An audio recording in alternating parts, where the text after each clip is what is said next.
Good morning, everybody. Hey, early birds. It's Steve Lookner with Agenda Free TV. Look, it's the G7.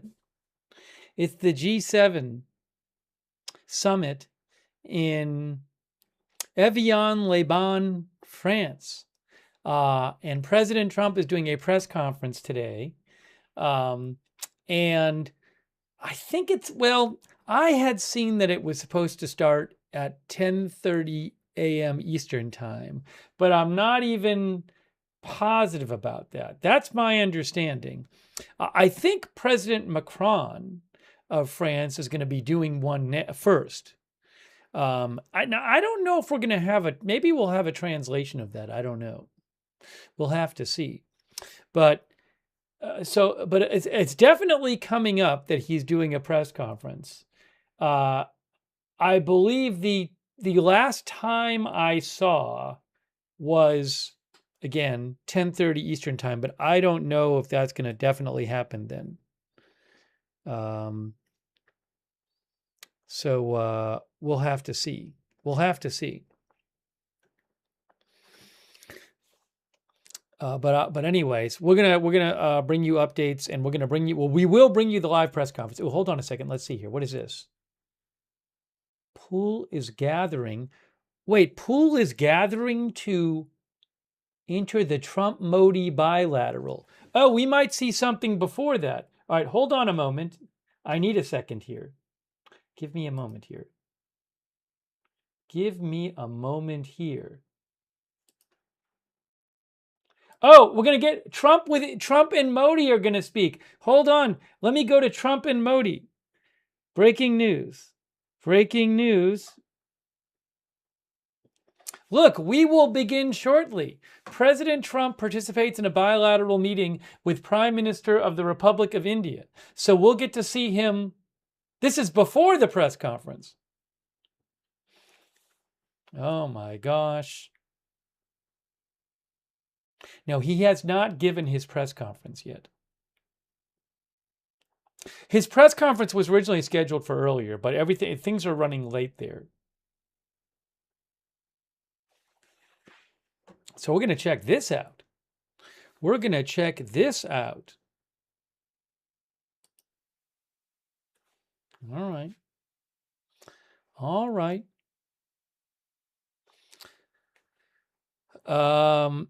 Hey, thanks to our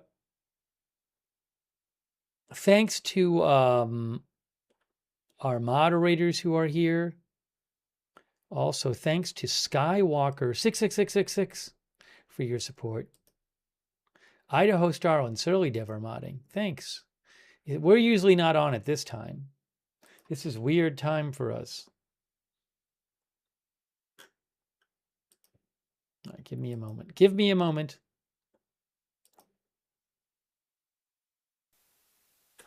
All right. Oh, now I'm hearing two of myself. Oh, hearing two of myself. Am I super? Well, hold on. Hold on. How was that so loud? Turn myself down my ear. Okay. Thanks. Hey, Kay Lowry Body is modding right now. Thanks, Kay. Shannon Davis Hughes is modding. Thank you. On Facebook. So again, any moment now, we're going to be seeing Trump and Modi.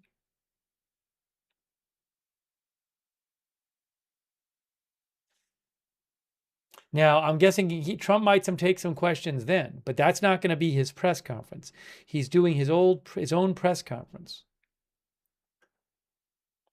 So we're going to be checking that out. He took some questions, I want to say a couple hours ago. He did I think he was with, hang on, let's take a second here.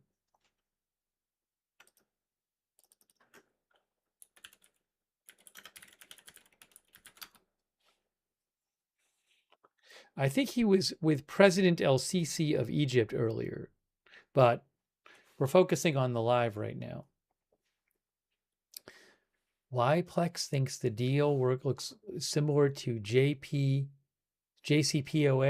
Well, we'll talk about that. When we get a second, we'll talk about it. I'm sure he'll be asked about the deal.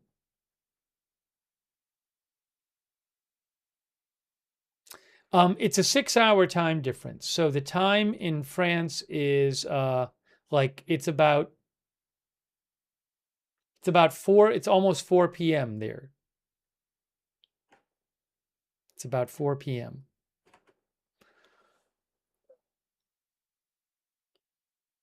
Oh, thanks to Kenneth Colton. Thanks, Kenneth. I appreciate that, Kenneth. Thank you so much. Feel better, Kenneth. All right, so again, any moment now, we're going to see seeing Trump.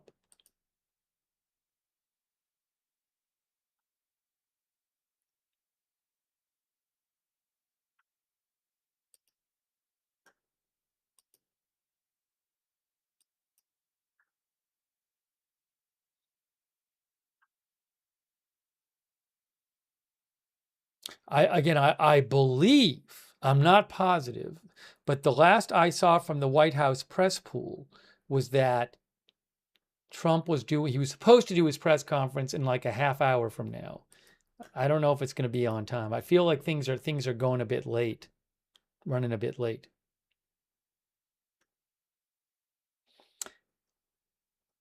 And I believe what's going on, well, no, I mean, the White House press pool posted about 10 minutes ago. White House press pool said, pool is gathering to enter the Trump-Modi bilat.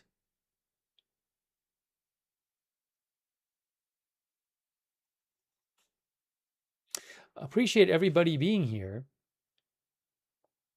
Vanilla Coke says he likes that dramatic late entrance. I think like everything seems to be running a bit late.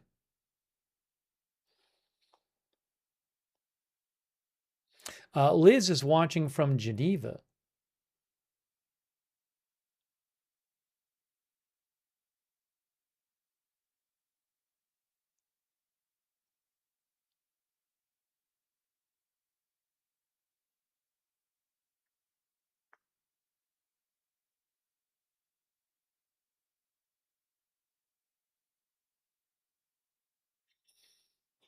Appreciate everybody being with us.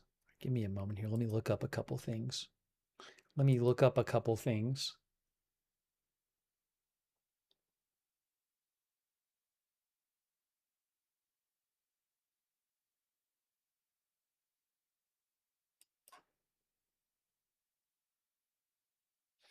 Reuters has an article that says, I'm the boss, Trump says at G7 as he warms to Ukraine's war aims. They say U.S. President Trump today told a room full of global leaders, I'm the boss, as he and other G7 heads acknowledged Ukraine's improved battlefield fortunes with a unified pledge of support and fresh sanctions against Russia.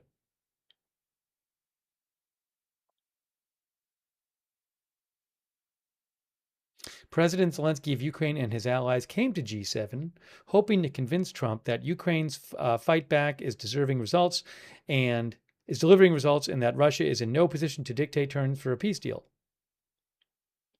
The joint statement and comments from leaders suggest Trump has warmed to Zelensky's argument after years of skepticism. A G7 summit in Canada last year ended without any joint stance on Ukraine.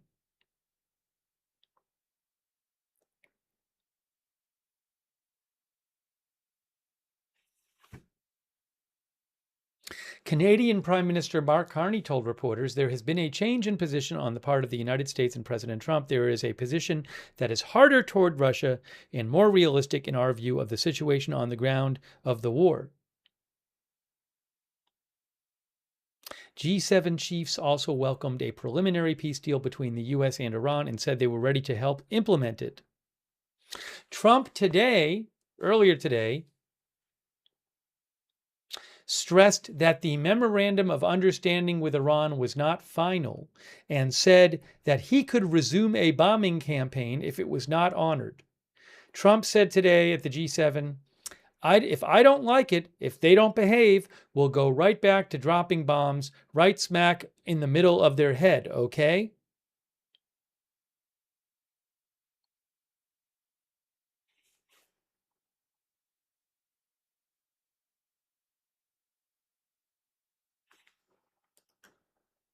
By the way, just a little information here. The G7 countries are Canada, France, Germany, Italy, Japan, the UK, and the US. And the European Union is a non-enumerated member.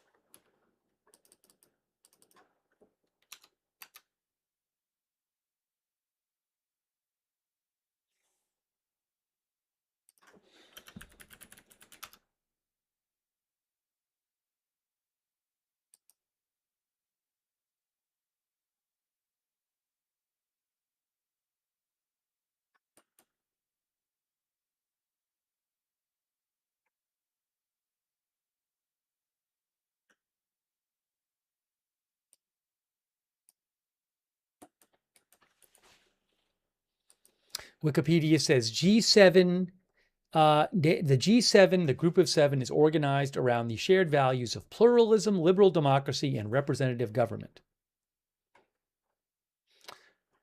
So again, we're waiting for President Trump to give a press conference, which is going to happen soon. But before then, we're going to see him with the Prime Minister of India.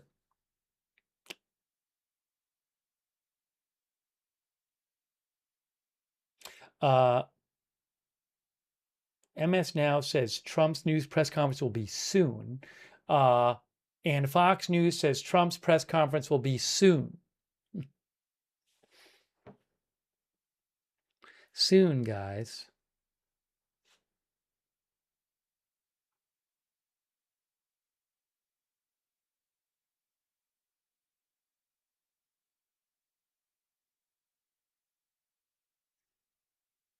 Are people going to keep asking me what time it is there? Maybe I'll put a local clock up. Let's see, hold on a second here.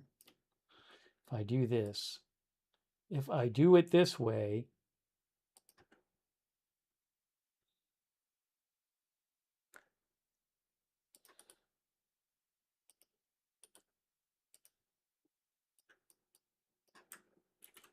let's see.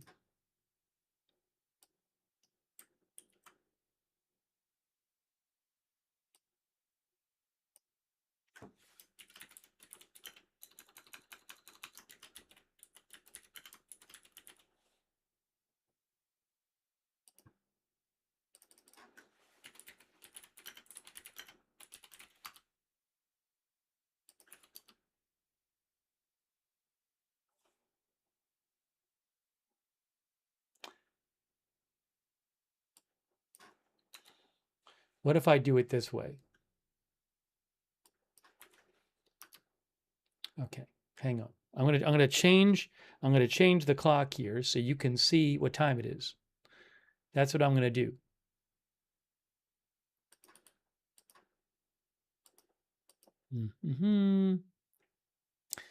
Hold on.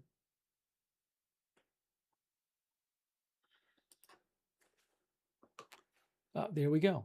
There we go. Are you happy now? Now you can see what time it is.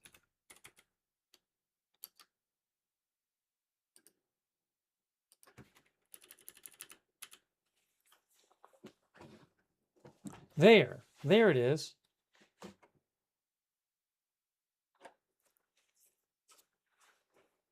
Donnie says time to open the straight.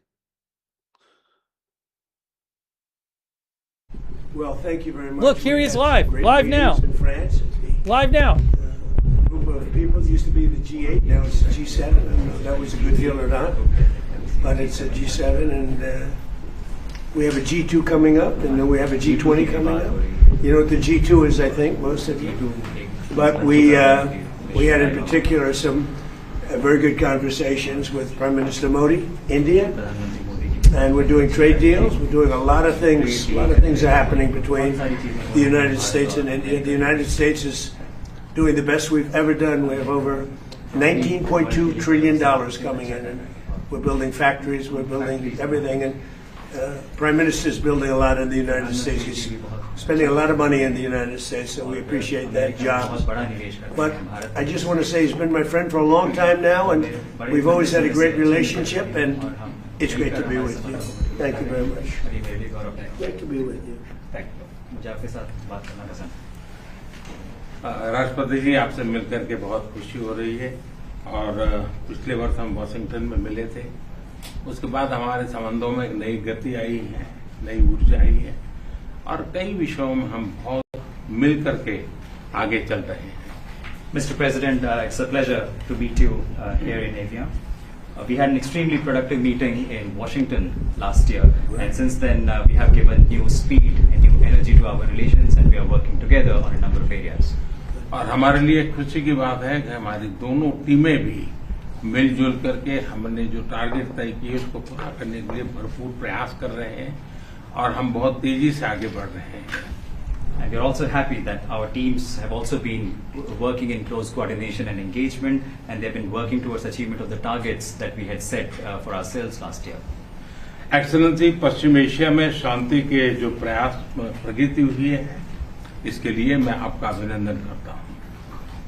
Mr. President, I commend you for your leadership on the progress that has been made in the efforts to restore peace in West Asia. आपके इन प्रयासों के कारण पश्चिम Asia में शांति की एक नई किरण नजर आ रही है और हम आशा करते हैं कि चिरस्थायी शांति बनेगी। Thanks to your efforts, Mr. President, new hope for peace and stability in the region has been rekindled, and I'm confident that this will lead to a long-standing peace in the region. Excellency, आप और हम सभी इस बात से सहमत हैं कि हॉर्मुज का खुला रहना एक वैश्विक अर्थव्यवस्था के लिए बहुत ही अनिवार्य है। Mr. President, you and I agree that keeping the Strait of Hormuz open is vital for the global economy. Excellency, हम हमेशा कहते रहे हैं कि फ्रीडम ऑफ नेविगेशन सुनिश्चित होना चाहिए और इस पर हम सब ने मिलकर के बल देना चाहिए। India has consistently emphasized the importance of ensuring freedom of navigation, and we should work together and place a particular emphasis on that.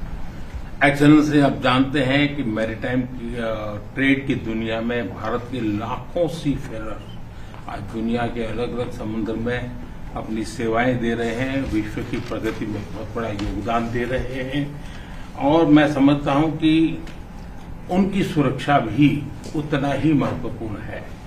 Mr. President, you are aware across the world, Indian seafarers in hundreds of thousands are working and they're performing their duties across global maritime trade routes, including the Strait of Hormuz, and their safety is of utmost importance to us. Excellency, समझौते के लिए शांति के प्रयासों में आपने भरपूर प्रयास किया है। मुझे पूरा विश्वास है कि समझौते में सीफेरर की सुरक्षा भी सुनिश्चित होगी और उसको प्राथमिकता मिलेगी। Mr. President, you made tremendous efforts towards reaching this understanding and this agreement, and I'm confident that the issue of seafarers will receive the highest priority during the implementation of this agreement. Excellency, मैं फिर एक बार पश्चिम Asia में शांति बहाल कराने के आपके भरसक प्रयासों का मैं पूरी प्रशंसा करता हूं और आपका अभिनंदन करता हूं।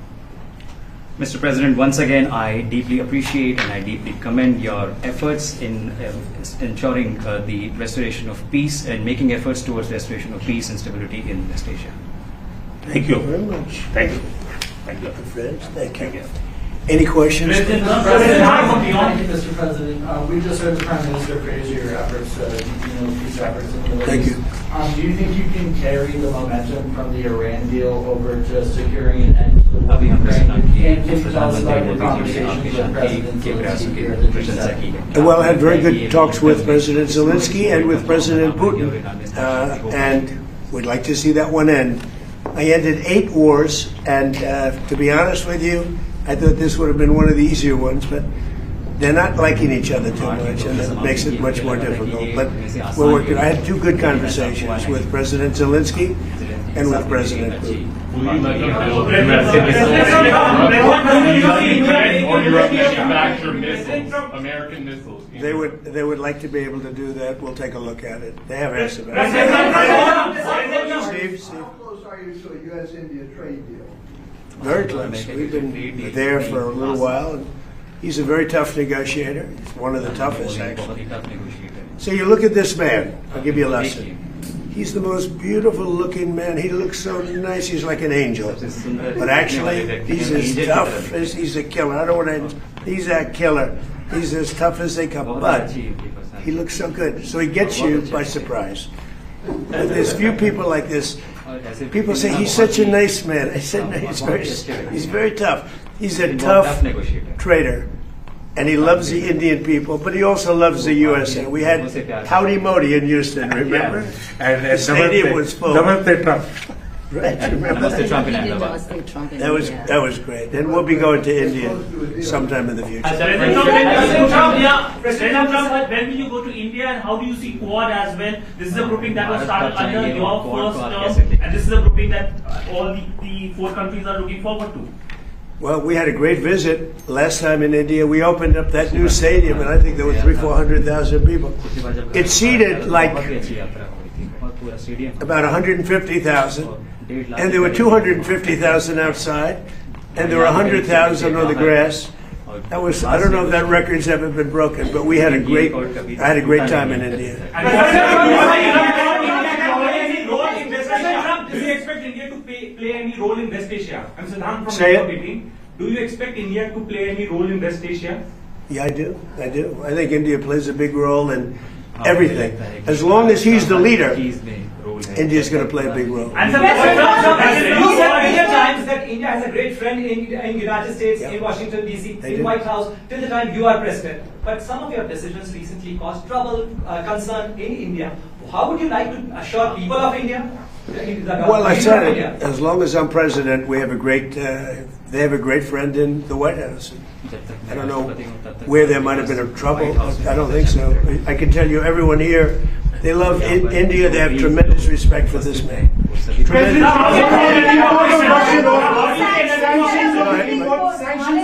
Right, ma'am.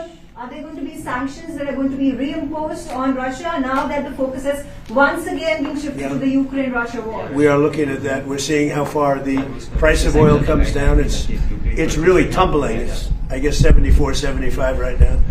So it's down. It's soon going to be at the number that it was 4 months ago. It's pretty amazing. And on top of that, we will have an Iran without a nuclear weapon, which I can tell you the Prime Minister feels very strongly about that, too. What is your from European or G7 leaders? They were Iran. to a leader, and we had G7 plus many others came, as you know. To a leader, they were thrilled. They could not have been happier. Well, this gentleman came, and it's a big get. He came, and they could not even believe that it happened. It happened quickly, but it really didn't happen quickly. It happened. It's been happening for a long time. It's been happening from my first term, when a very evil man named Soleimani was killed. That's when it started. And nobody else did this but Trump. You know, you look at our president, 47 years. Iran took advantage of the world, the Middle East, but the world. Nobody did anything. The Obama deal was one of the dumbest deals I've ever seen. It was a road to a nuclear weapon. My deal is a wall to a nuclear. You're not going to have it. It's a wall to a nuclear weapon. On minesweepers, do you want the Europeans to send minesweeper boats? Did you talk about We don't need them, but if they want to send them, I think it's good. Has anyone committed to Yes, all of them. All of them. Which nations? The ones that have that kind of equipment have. But every one of them have committed to being involved in some form. And at this point, do you feel that Vladimir Putin is more responsible for the ongoing conflict in Ukraine? Well, I don't want to comment on that because I'm trying to get it settled, and that doesn't make it easy. Mr. President, you're on the cusp of making history with the possible peace in the Iran conflict. I like this guy. You know, your reporters are much nicer than mine. Go ahead. But there is also tragic loss of lives of Indian sailors recently, sir, in American strikes. Any words of condolences for the grieving families, sir? Yeah, I do. I heard about that. It's a rough profession. There's no question about it. And we work together on it. This has been happening throughout time, but we work together on it. Yeah, certainly. We love all of those people. They're great people. Yeah, please. How do you expect Bill Pullman to be acting in Iraq? Well, as long as it takes to get everybody else approved. I mean, they were doing a rush act, and we didn't get anything for it. Look, he's a very legitimate guy. He's very smart. He's a brilliant guy. Look at the job he did at Fannie Mae, Freddie Mac. I mean, it's worth probably $1 trillion right now. So we put him there, but all of a sudden it was like a rush act by the Democrats. And they said they were going to approve FISA. And I said, but we want FISA approved, but we want the Save America Act approved. Voter ID, proof of citizenship, no mail-in ballots, with exceptions, like for the military, you're sick, you're traveling, disabled. Very, open and generous. We also want no men playing in women's sports, and we want no transgender mutilization of our children.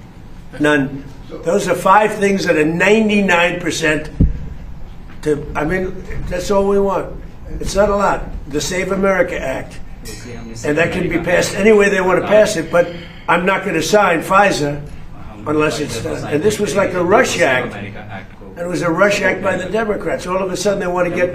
And why are they afraid of this guy? I mean, they're so afraid of him, they'll do anything not to have Pulte go in there. He's a very capable guy, and they're worried about that. Mr. President, Mr. President, just yes, ma'am, please. You said the deal, the Iran deal, the text is still being finalized. How confident are you that this Friday signing will happen? You're talking about this one, on the deal? Deals are amazing.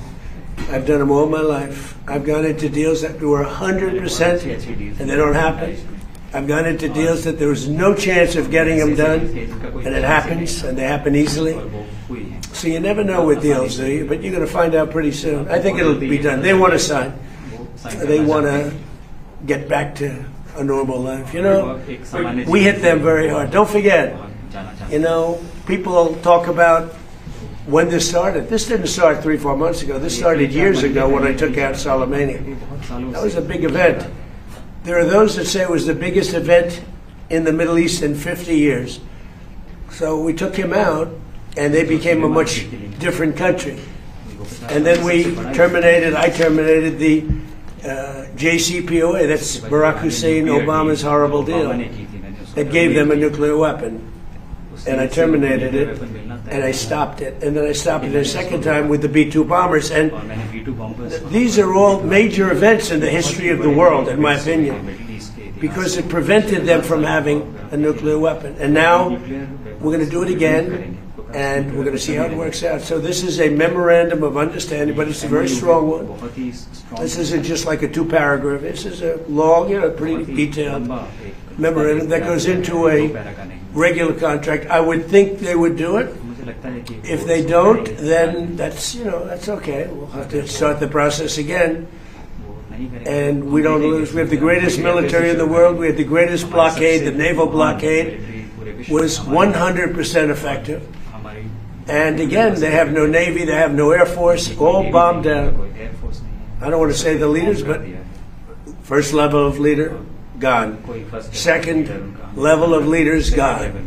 Some of the third level of leaders, gone. And they want to make a deal. They are so ready to make a deal. You know what? President Trump, the defense relationship between India and the United States. Sorry, I'm speaking. I won't. That's okay. Can you speak to the defense relationship between India and the United States? I think it's a great relationship. I can tell you this, without having a contract. We don't have a contract. You have to write contract. But if they were attacked, we would be there to help them. And how are trade negotiations? How is that? Is that a good statement? Okay, come here, man. If anybody attacks that man, we're going to be there. Now, if there's a new leader, I'm not sure about it. If there's a new leader, I don't know about that. But if they're attacked and he's the leader, we're going to be there to help. And we have, and I will say this, and everybody says it. I had a great meeting 3 weeks ago with President Xi of China. We have the strongest military in the world by far, and I built it in my first term, and we're using it in my second term, and they gave some of it away stupidly in Afghanistan, as you know, and they spent a lot on Ukraine, $350 billion, but we have the most powerful military in the world. You saw that with Venezuela. which was 48, think of it, 48 minutes. And now our relationship with Venezuela is great. We paid for the cost of the war 40 times, taking millions of barrels out. Venezuela is benefiting, we're benefiting, Venezuela is benefiting, and then we go to Iran, and really in the first week, militarily we defeated Iran. Nobody thought that could be done. Yeah, please. Mr. President, do you want Israel to halt its military campaign? No, I want Israel to be able to protect himself, but I do want them to use good judgment. President Trump, highly skilled Indian professional to be getting more opportunities in the United States under your presidency? What does that mean? What? Highly skilled professionals to get more opportunities here in the US. Oh, yeah, sure. I mean, always. Yeah. We've always had tremendous relationships in terms of employment with India. Very talented people. You've seen European leaders interact very warmly with you at the summit. Do you think that they're coming around to your worldview? Well, I think they think I was right. I'm sort of always right. You know, when you get right down to it. I think they think I was right. They feel good. Now all of a sudden they all want to be involved. There's no reason to have them because it's pretty much over. But they all want to be involved. He'd be involved if I wanted, but we don't want to waste his time or his people. No, the European leaders. The meeting we had today was just the leaders. I don't even say the European. The leaders that we had met with. In addition to the 7, we had quite a few come in. They all were willing to get involved. Thank you. Thank you. We had a great meeting on AI. We had all the top people here, and it was a great meeting. And as you know, we're building tremendous numbers of plants, but AI, we're building the biggest in the world. We're #1 in AI by a lot, and it was a very productive. How's it going with Anthropic, the negotiations with Anthropic? He was here. Going fine. I think it's going fine. Energy cooperation. How do you see energy cooperation? India is diversifying, buying more energy from across the world, including United States. I'm Siddhant Sikal from Beyond. How do you see India buying energy from you? India can do anything they want with us. We have the best relationship. We cannot be closer than we are. Would you say that, sir? I don't think we can be any closer. Both him and I and our nations, but it really starts with the two of us. We cannot be closer. Thank you very much. So, all right, that wasn't the press conference. He took a bunch of questions, but he hasn't had the press. Just to be clear, that was not the press conference. The press conference is still coming up. All right? So we still have a press conference coming up. And let me show you something here.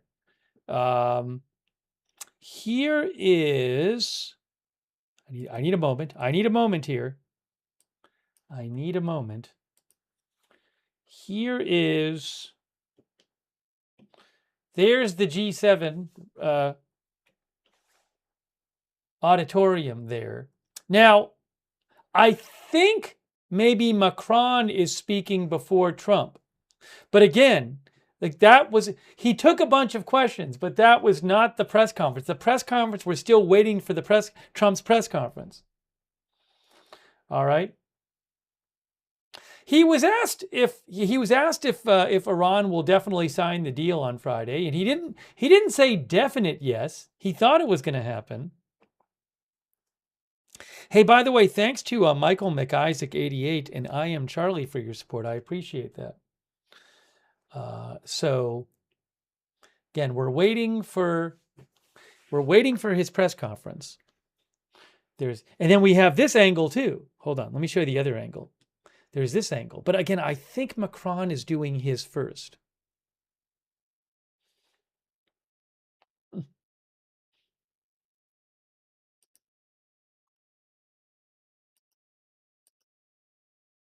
Yeah, Macron is having his press conference first. I hope if I have a translation, I'll play it for you. Yeah, just to give you, I think Macron is running Macron was supposed to have this like 90 minutes ago, I think. Macron's press conference was originally supposed to be 90 minutes ago, so we'll see. we'll see how language-wise how this works out.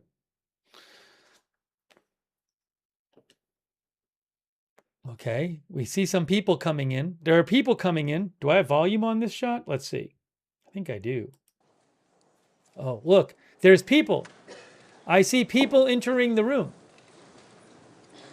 But again, this is Macron's press conference coming up.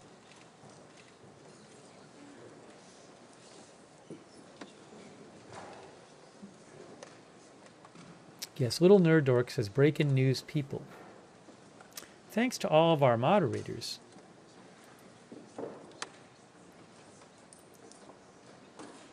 Beth Mythical is moderating over on YouTube right now. Thanks, Beth. A person running. Thanks also Bastion Girl, Big Ball of Yarn, Idaho Star, and Surly Dev for modding. Linda Belk, Larry, Misha over on X. K. Larry Body on Facebook is modding. Thanks to our moderators. Hey, thanks Kristen McConnell Gates and Jennifer Ellers for subscribing over there on Facebook. Well, maybe we'll get to do some bonus press conference coverage if we can. If either Macron answers some questions in English or we have a translation. I have no idea how this is going to work. We'll see.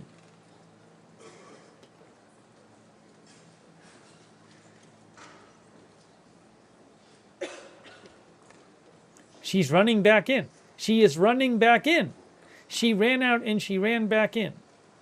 She literally ran out and ran back in.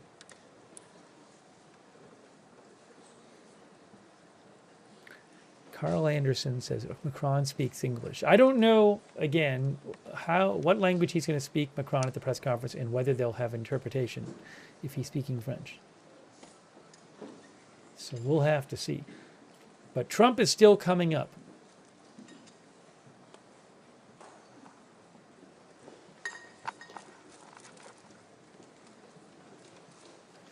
It's an interesting room there. Look at the room, or auditorium.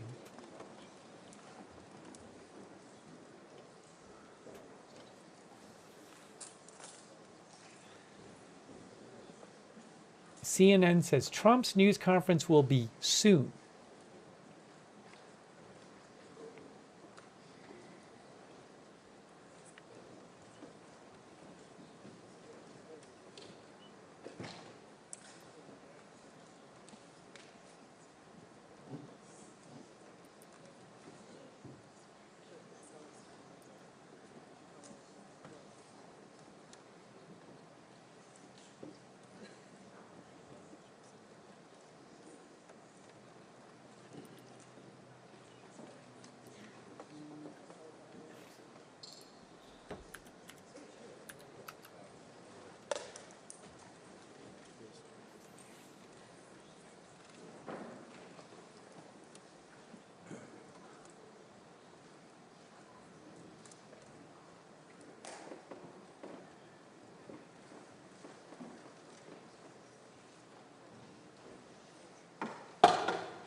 Here we go. There's Macron. There's Macron.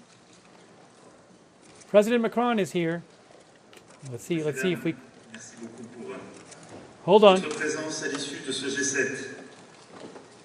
And I'd like to start by thanking all those who made that possible. Obviously, I'm thinking here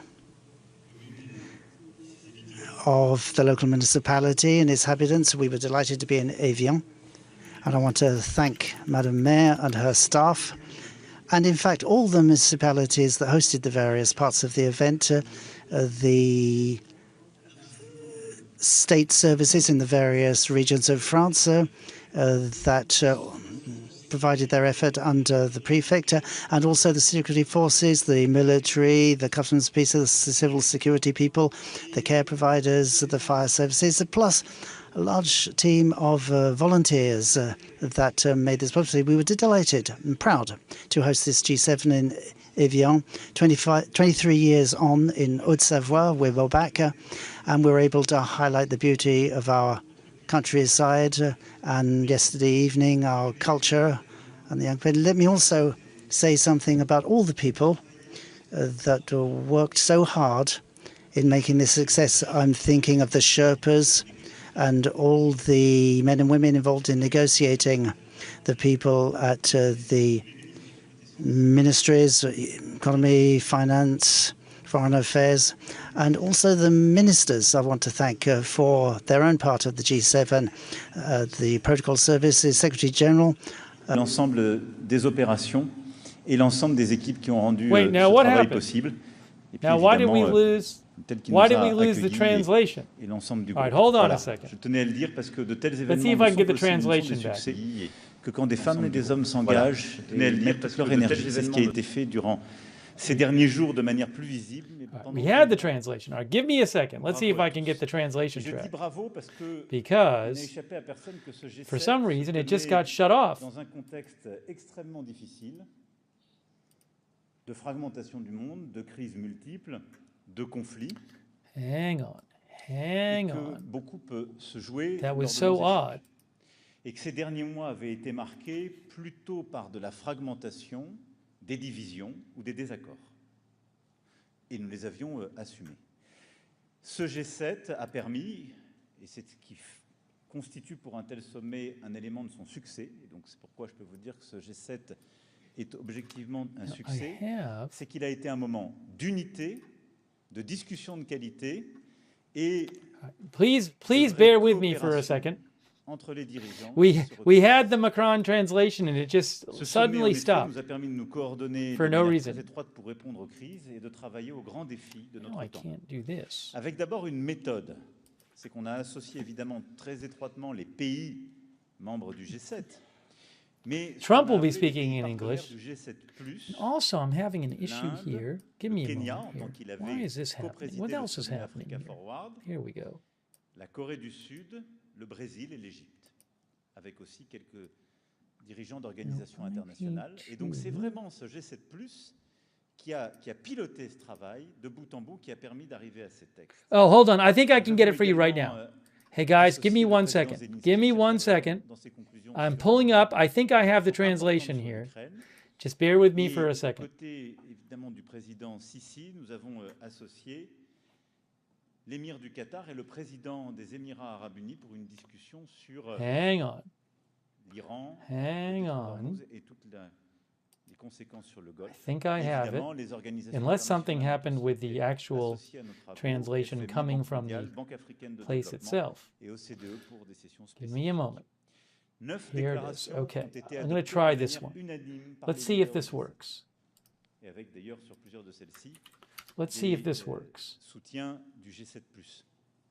Mais tous les leaders du G7 ont adopté la déclaration, je peux y revenir, un appel des chefs d'État et de gouvernement sur la lutte contre le cancer, un appel des chefs d'État et de gouvernement, une réponse coordonnée à l'épidémie d'Ebola. I think it's actually a problem at the source because I'm looking at another one that's supposed to be translated and that's not working either.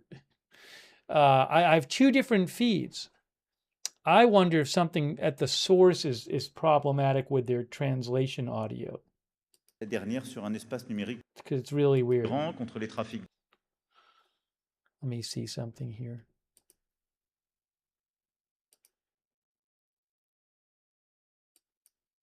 Well, for the moment, we have no translation. So, well, when Trump speaks, we'll have him. En profondeur sur Zelensky, nous I literally have 3 different feeds. En ces termes, nous and none of them is translated. Strange. No, I don't have subtitles. And it was working. Well, again, this was just extra. I wasn't planning on covering this. I'm going to cover Trump doing his press conference. Anyways, that's annoying, though, that we had it and I don't have it. Let's see. What is this one? I see another thing here. That's I4.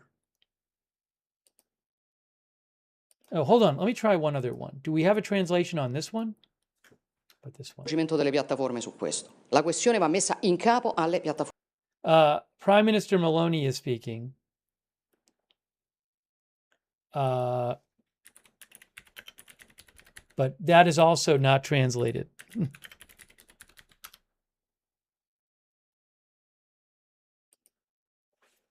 I'll do one check on this. Hold on, let's see.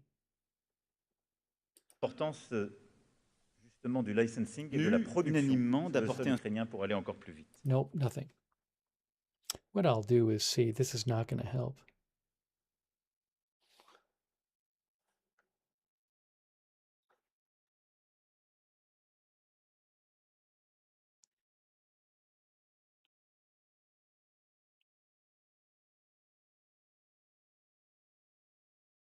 Hold on. All right. Anyways, so Trump is coming up after. He is coming up after. I can tell you that. Enfin, nous... It takes me so. Anyways, I have no idea. No, there's no translation on these. Anyways. So I apologize, but there's at this point there is nothing I can do. I have 3 different feeds and none of them are translated.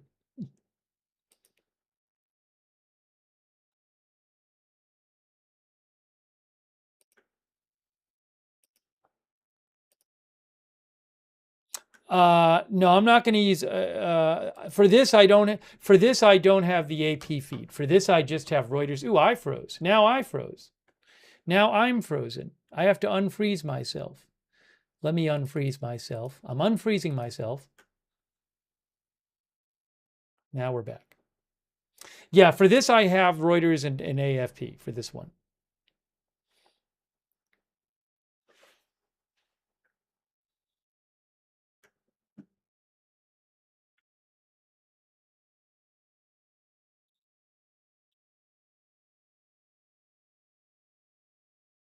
I'll check back in and see if they fixed it. C'est un accord que nous soutenons. Oh, very strange. Chacun le voit dans sa vie de tous les jours. On le voit sur nos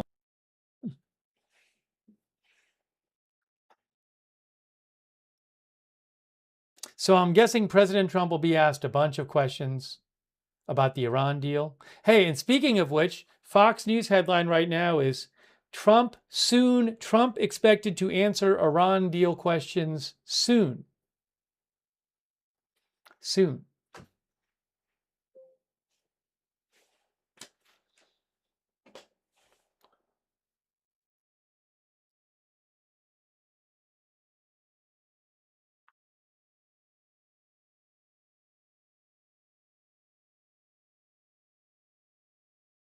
Give me a moment here. What is this?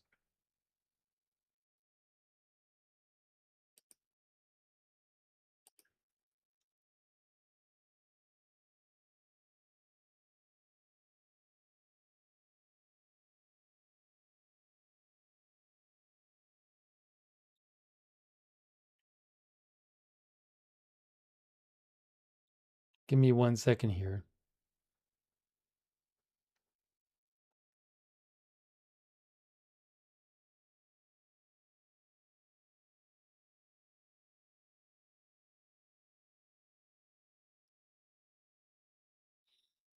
I was trying to get a translation here, but I don't know that one's available.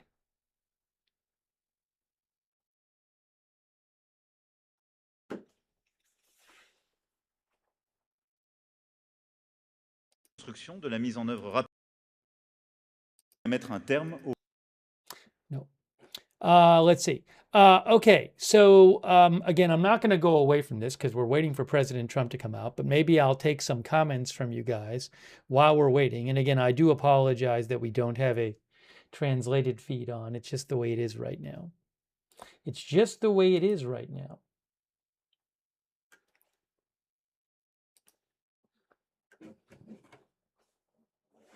No, I'm not going to put the audio on because then it's in French and most people won't understand it. So I'm not going to put the audio on right now. I'd rather take some comments from you guys.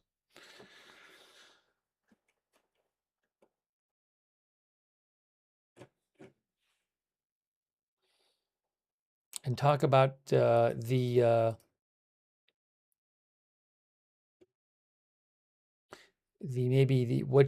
you think Trump is going to say about the Iran deal.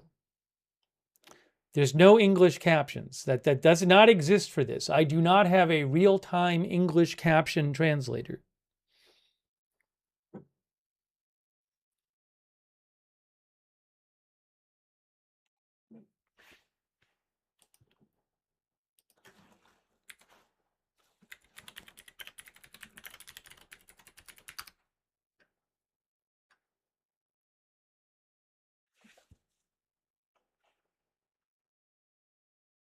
I also don't know I wonder how long he'll have his press conference for. We'll see.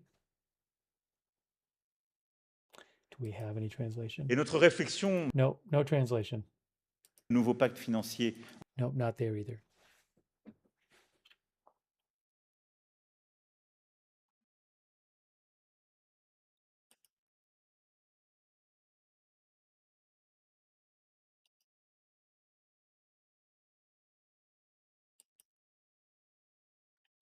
Oh, I can tell you also what Trump said. He did an appearance earlier with the Egyptian president, President Trump.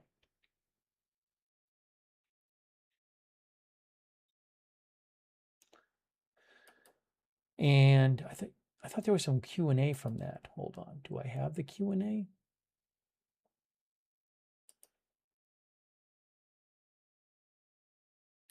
No, I don't have that.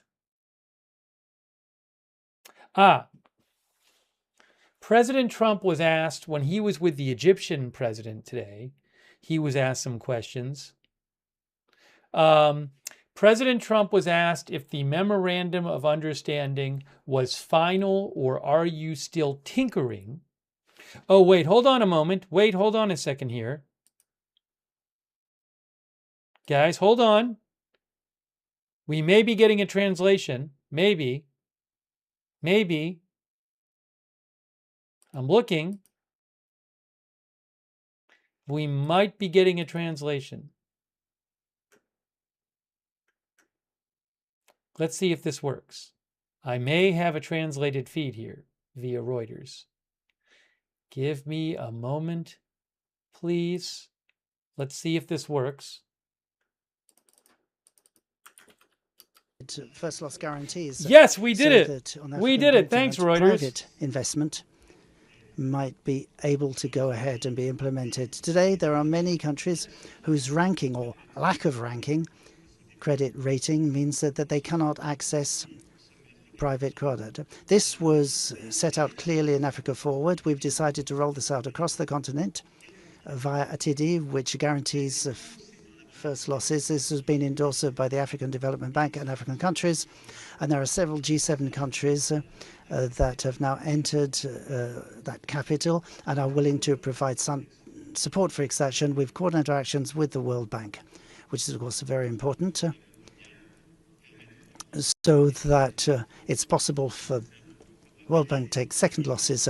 So we will be monitoring all that with a milestone on the sidelines of the UN meeting. Another important part of these texts is that we've adopted a declaration in response to the Ebola epidemic. So this was supported by India, Egypt, Korea, and Kenya, in addition to the G7 countries. With Ebola, we've sent out a clear message of support. Help DRC and all the countries concerned to deal with this epidemic. That means developing efficient vaccines by implementing appropriate WHO-compliant methods. So we have agreed to provide $1 billion for an emergency response through this declaration. That's very important, along with a very strong commitment by Europeans and Americans to ensure the implementation of the mechanism, along with close cooperation with DRC and other African countries. So with this health and scientific-based approach, we've included fighting against cancer for the first time in the history of the G7. Again, a form of historic regeneracy in the area of health. Sometimes This has led to disagreements, but this time we were united. It reflects a universal reality. Cancer kills around 10 million people a year. By 2050, the number of new cases go from 80% because of aging, environmental and behavioral factors. So this declaration is the heart of our fight against cancer through cooperation. Three major priorities: pediatric cancer, we're in favor of data sharing, poor diagnosis of cancer, such as cancers, and cooperation between rich and developing countries. So this summit is another subject, enable us to make genuine progress on the questions of the major macroeconomic disequilibrium. These imbalances are what we want to address to a large extent through the expert reports earlier this year. And thanks to our discussion, we've all backed a text that calls for balanced development. We know what the big challenges are. China has to address overcapacity, lack of domestic consumption and subsidies, and Europeans need to invest more and modernize, and the United States has to address the question of deficit. And we all agreed on those points. Thanks to this G7 here, historically, we've been able to hold a convergence summit that was back in the 11th of June with G7 plus countries and China. As I say, that was historic. And it meant that we were able to air these issues so that we could move towards better coordination. But in G7 and G7 Plus, we have started to focus on areas of coordination that are very clear. That's to say, unity, and state that we cannot solve these problems over and above the Convergency Summit.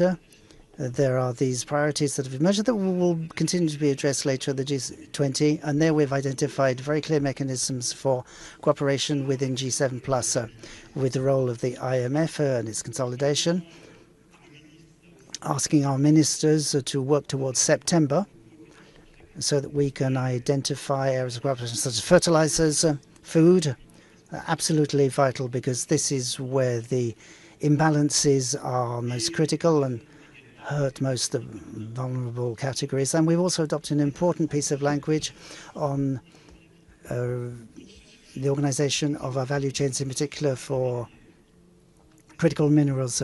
Under the Canadian presidency, we started discussion of this, but we hadn't really made concrete progress. If anything, there was a risk of being divided about. China has made strategic reserves. We can't criticize them for that. Been doing it for the last 15 years. But that means we are all exposed to the risk of over-dependency and therefore vulnerability. If we go it alone, we will worsen the situation further. There'll be greater imbalances. So we've decided to go about this together. G7 and even G7 Plus. Together we have decided to build cooperation projects which are very specific. These were adopted in the annex to declarations I've mentioned. That's to say, reduction of dependence, diversification of sources of supply.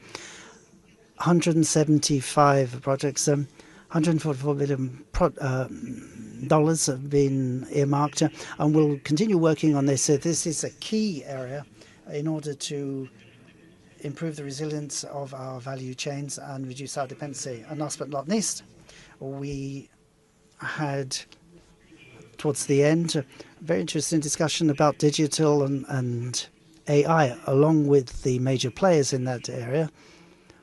We had entrepreneurs from all G7 countries, people specializing and experts in AI. What is the upshot of all that? Firstly, we need to protect children online. We see that we need a consensus there. The Canadians, the UK and the EU, Brazil too. Australia wasn't at the table, but we're aware of what they've been doing. So there are a number of countries that have already taken concrete steps there. We adopted a declaration saying that we need to act and the need to call on platforms to shoulder their responsibility. This is a dynamic that will continue. And Prime Minister Modi, in fact, confirmed that he had started announcing this at last February's summit in Delhi, and they are moving forward as well, which shows that G7 is a platform. And that's what G7 is all about, the liberal democracies of developing countries. G7 Plus involves other democracies, and together we take a shared approach in line with our democratic desire to protect our children. So we've made serious progress there. Several of us also said it's important to have better regulation of AI and its marking.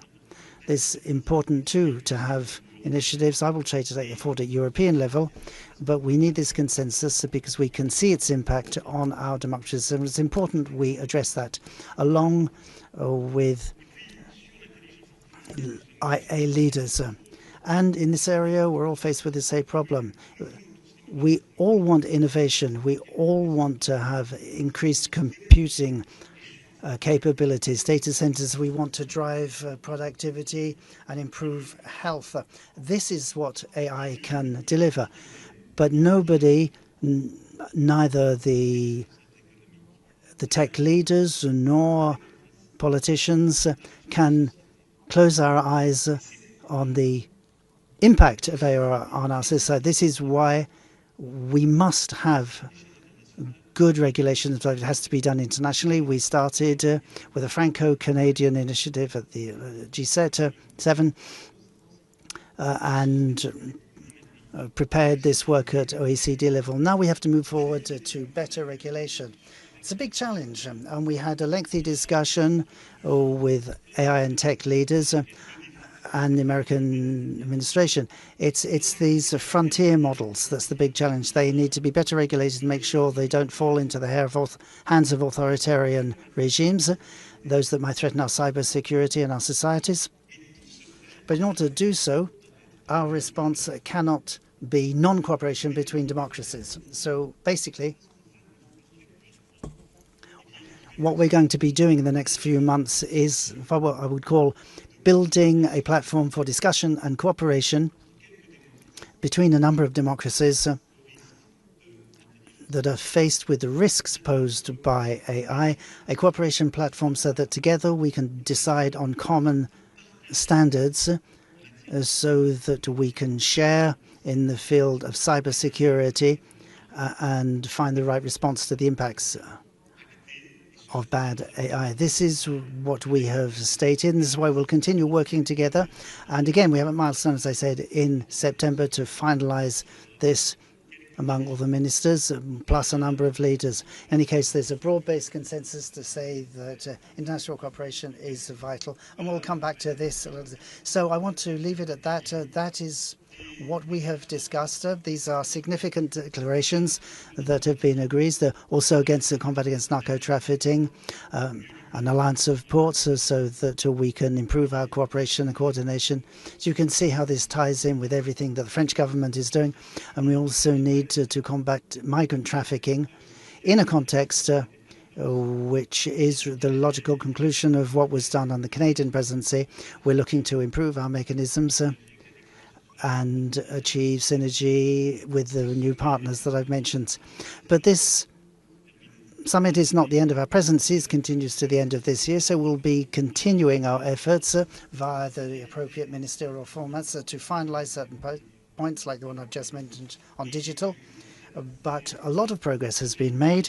I would say historic progress in these areas that I've listed, and very serious progress in the days that we've spent here. And I wanted to report on that. I'll now take questions. Thank you very much.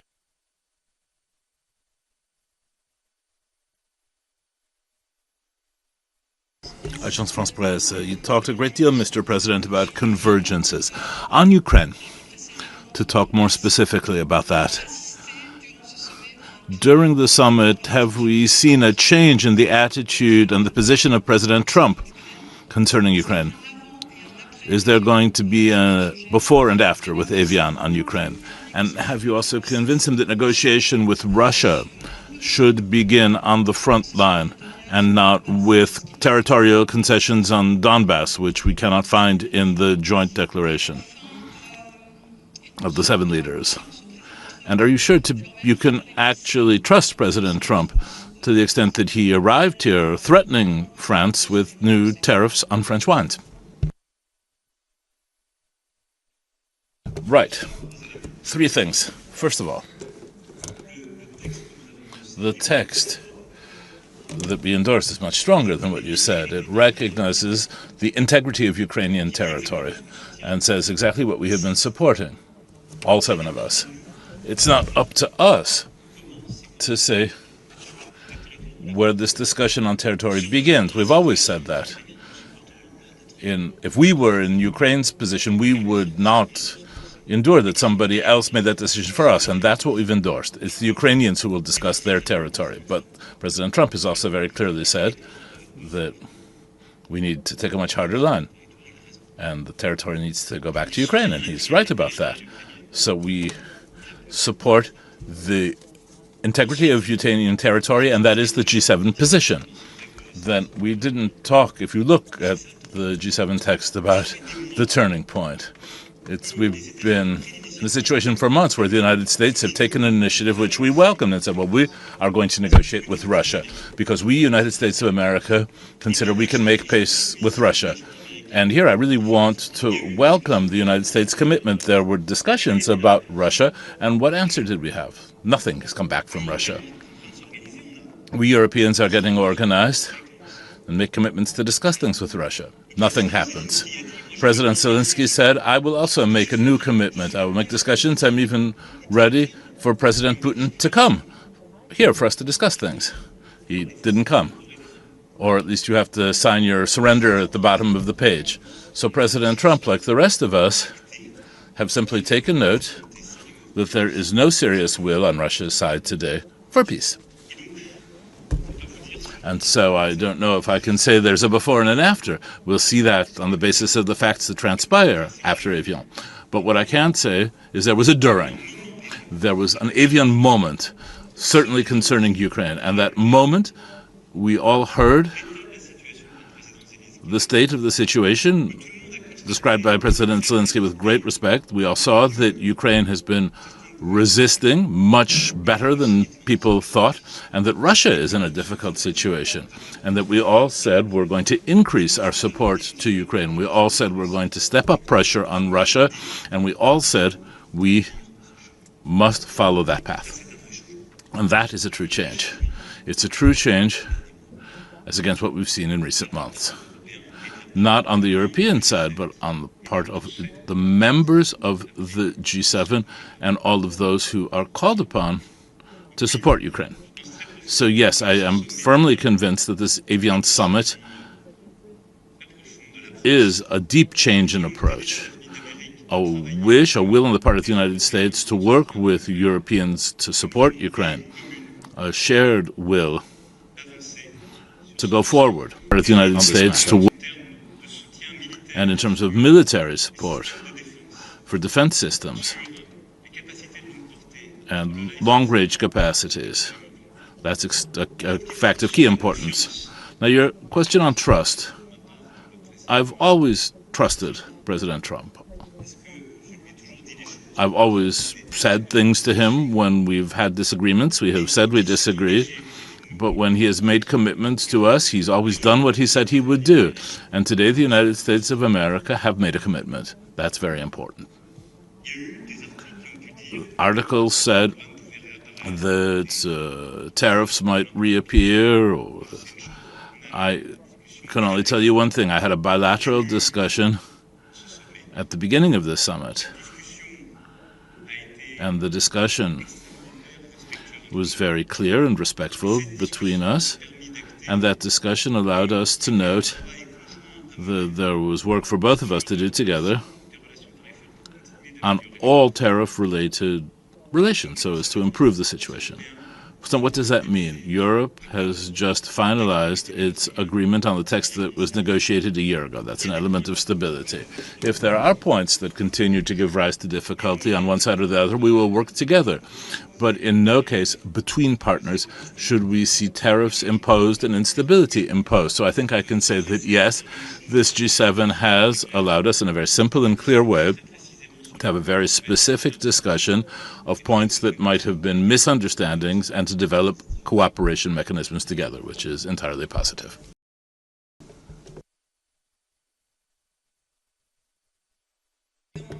Good afternoon, Mr. President. France and other G7 countries, did they ask President Trump to allow access to the last model of Entropic? Do you think that Europe needs those most advanced models? And if I can come back to Ukraine quickly, you said to the Ukrainian president yesterday that they'd had difficult discussions with the American president on Monday evening. Why was that so? And can you tell us a bit more about that? Well, yes, I can tell you. We had discussions that allowed us to resynchronize our reading of the situation. We were very frank with one another. I think it was very useful and fruitful because we endorsed something in the G7 that was a true step forward. And I'm very happy with the exchanges we had, the exchanges we also had with President Zelensky. And you know that there may have been doubts and disagreements. And for over a year now, we've had a situation where this was really the case. When we met a year ago, the last G7, the position was very different. And we have made things change. How was that? Europeans with our other partners, Canada, Japan, Australia, New Zealand, Korea, we put together this coalition of the willing to say that we would put forth security guarantees. And we stayed by the Ukrainian side at all times, and the Ukrainians obtained good results. And the United States, together with us, had a look at what the situation now was. The awareness that we need to be together, the refusal, as I said to your colleague, on Russia's side to have a sincere discussion, which made it impossible to go forward. These are bases for discussion which are not acceptable. And so that allowed us to have all the discussions that we had at the G7 and with President Zelensky. And at the end, this was a resynchronization, a reconvergence, cooperation on all sides in our approach to Ukraine and in the decisions which we have made and which are in our joint text. It's a very good thing. After that, about artificial intelligence and the models whose calculating power is going forward very quickly indeed. Today, Americans have these. And what fear is there that other people can use this to attack them or to attack us?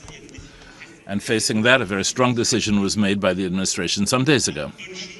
The good thing is that people are aware. It can be a dangerous thing.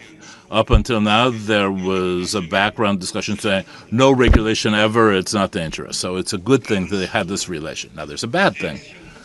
The reaction is strictly nationalist, if you will. And I think that the technical discussions which happened between the technological leaders on artificial intelligence and national leaders amongst ourselves allow us to clarify matters and to say, at the end of the day, what are we trying to do here? We all need to have access as democracies to these technologies. That's good for your companies because it opens up markets to you. Otherwise, we won't going to buy any model that's made by any of these companies if you can just throw a switch one day. The non-cooperative strategy means that will kill the business model of anyone who's active in artificial intelligence in the United States if it can be forbidden to the rest of the world. You won't have the same capital, the same value, the same abilities. It's not good for you. And then it's also very bad for us. Because what you want is for authoritarian regimes or third parties not have access to that. So yes, let's all act together and move forward together. And the answer to that, which is a discussion which we've begun, we have a real opening here. We're going to cooperate. Our competent bodies also need to work on this so that at the level of cybersecurity and safety, we really have fluid relations. I'm very confident this will happen in coming days. And then I think between members of the G7 and some key countries, we need a much more open policy, including in the private sector. And here again, I'm very confident this will happen in coming weeks. What are we doing in parallel? Well, we're going to accelerate investment and mobilization of calculation capacities for our own models. You know, there are very few countries in the world besides the United States and China which can have competition on these models. And France has the chance to be able to do this with Mistral. It's the only company in Europe, one of the 2 or 3 besides the United States and China, that can do this. So we should be able to go much faster to help them to mobilize finance, to have increased calculation capacity so as to be able to catch up on the time we've lost as quickly as possible in the 6 to 12 months to come. But I think the importance of the debate we've had today, these last few days, is basically to say that this can only be done intelligently if we cooperate between some key democracies. Otherwise, we're just going to be fracturing the world and we won't have an effective response.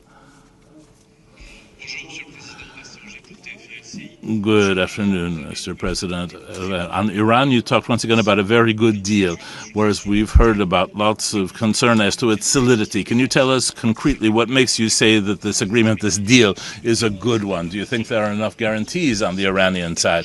And do you think it could lead to a long-term agreement as satisfactory as the one obtained in 2015? And then just to conclude, President Trump once again threatened to bomb Iran. Should we take this seriously, to your way of thinking? And does this express a sort of fragility in the situation?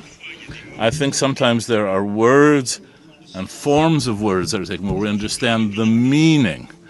Do I understand the character of this? The idea is to restore credibility by saying there is a dissuasive capacity here. And that's what President Trump wants to say. When he says that in the same way as he might say things about tariffs, it's to remind people the United States have this power of dissuasion. We know this, but I don't think it should be interpreted as a threat in the short term. I think that's important too. An agreement was signed, and there were a lot of people who said it shouldn't be signed. I think that this agreement is a good thing. Why is that? Why do we support it? And why was it supported by all G7 countries? Because does it solve everything right away? No, it doesn't. But continuing the combat would mean what?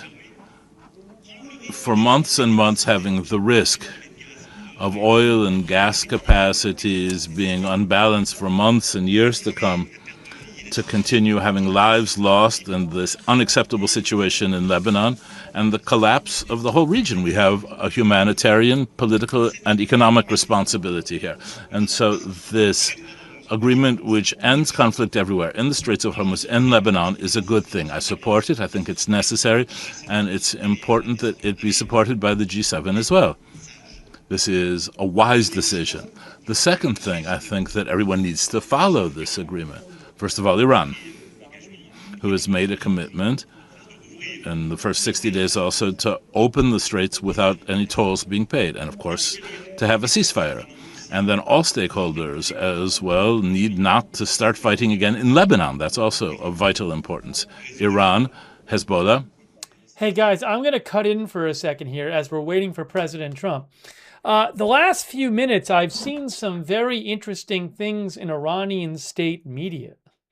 A couple of different Iranian state media outlets are denying that the negotiating team's trip to Switzerland to sign the memorandum of understanding on Friday has been canceled. Now, they're denying it, but they're talking about it. So Iranian state media Tasneem said, let me show you this. While we're waiting for Trump, look at this. This is just a few minutes ago. Source close to the negotiating team. The negotiating team's trip to Switzerland has not been canceled. But the details of the arrangements for the signing of the memorandum of understanding are still being discussed, and no details have been finalized yet. Okay, now also look at what Iran state media Fars said just a couple of minutes ago. Informed source, the negotiating team's trip to Switzerland has not been canceled yet. An informed source close to the negotiating team, in an interview with Iran state media Fars, stated regarding some speculations regarding the cancellation of the negotiating team's trip to Switzerland. At the time of the writing of this news, the negotiating team's trip to Switzerland has not been canceled. He also added about the process of negotiations and documents discussed between the parties. The details related to the signing of the Memorandum of Understanding are still being discussed, reviewed, and consulted between the relevant parties, and a final decision has not yet been made in this regard. The informed source emphasized that consultations are continuing at various levels and any final decision regarding the signing of the Memorandum of Understanding or related programs will be announced. So they're saying, Iran state media is reporting that it's not even certain that Iran will show up to the, that's not even certain that Iran will show up to the signing. Wow. Wow.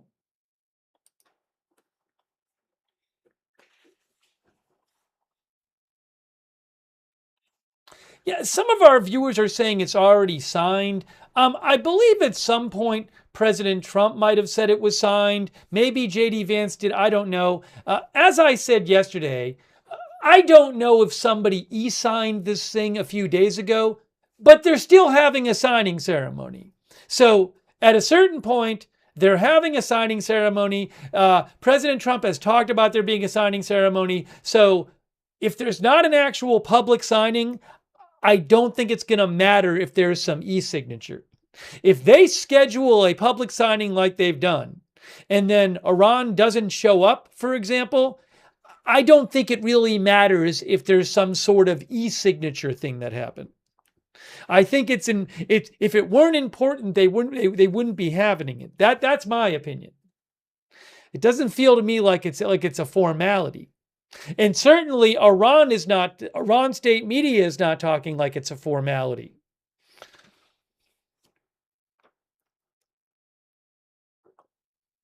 I mean, the way they're talking in Iran state media is that they're still discussing things. Hey, but also like, where is it here? I mean, there's reporting saying that the draft is still being worked on. I know Bloomberg last night came out with what it said was the most recent draft of the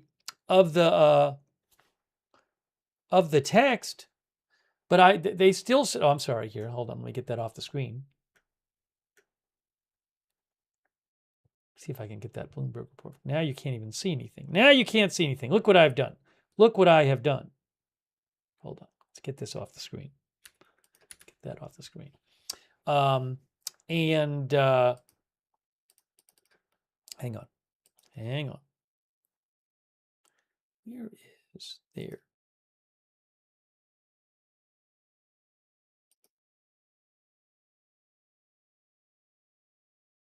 Oh,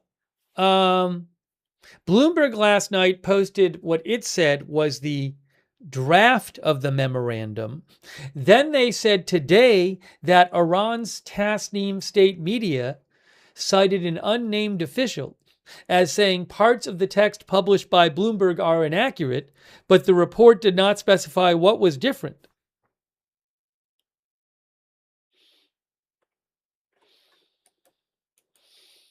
But I believe I've seen, unless I'm wrong, what was it?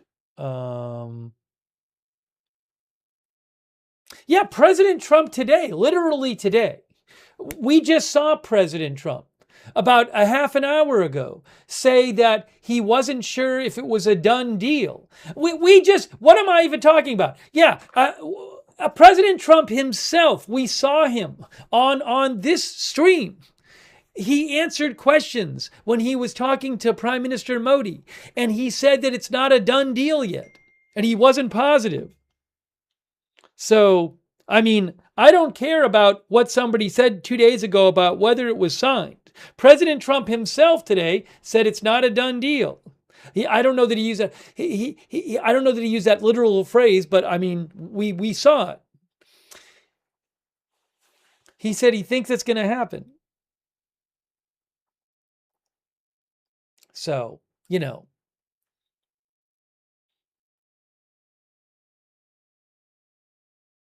Let's see if I can find the quote here from the White House press pool. But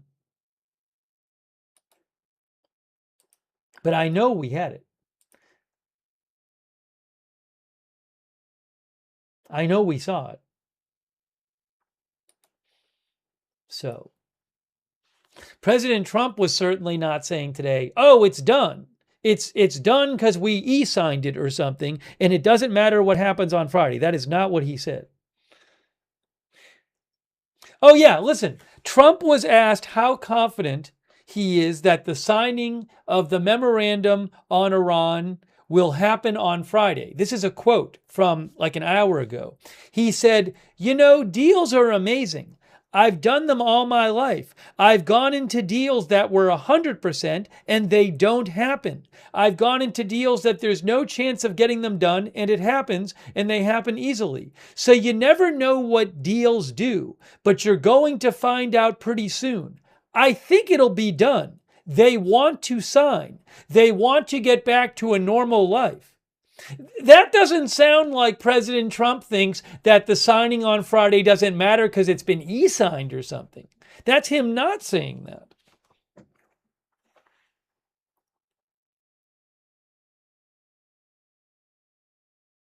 Rob Billard K thinks he's setting it up not to happen. By the way, thanks so much to Mr. Shovel 1968 and Owl Hippie also for being a member, and Mr. Shovel for your support.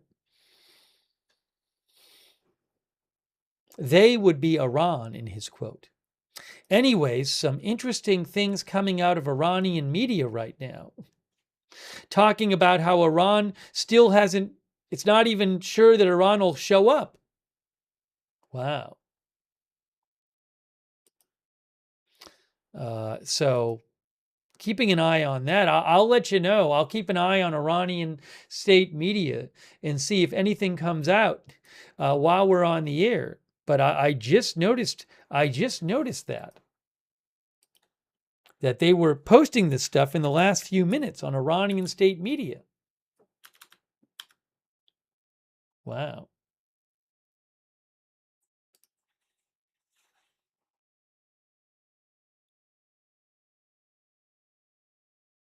Oh, by the way, hold on a second here.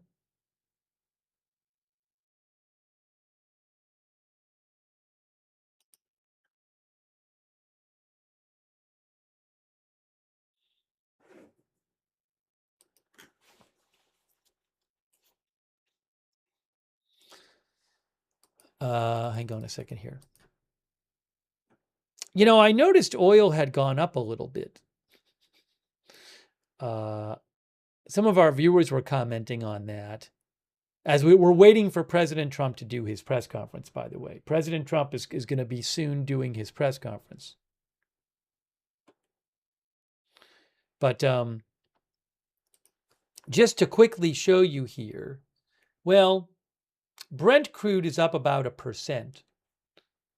I wonder, there was a brief spike here too, and WTI crude is about even. I don't know if this spike happened. I think there may have been some kind of report that came out that was denied, claiming that the signing had been canceled briefly, because Iran state media, a few minutes ago, denied this report, but said it's not certain, that things are still being worked on. I don't know though, guys.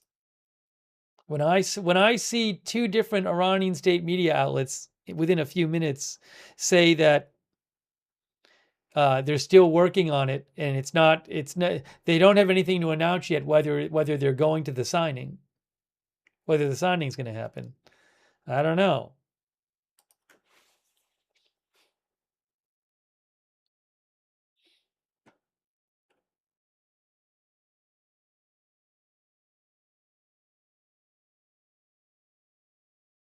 Oh, I have another one, another report from Iranian state media, but this was about 20 minutes ago from IRNA.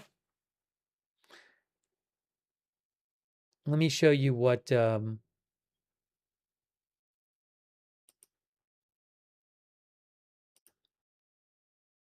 said. No change has been made to the Geneva talks agenda.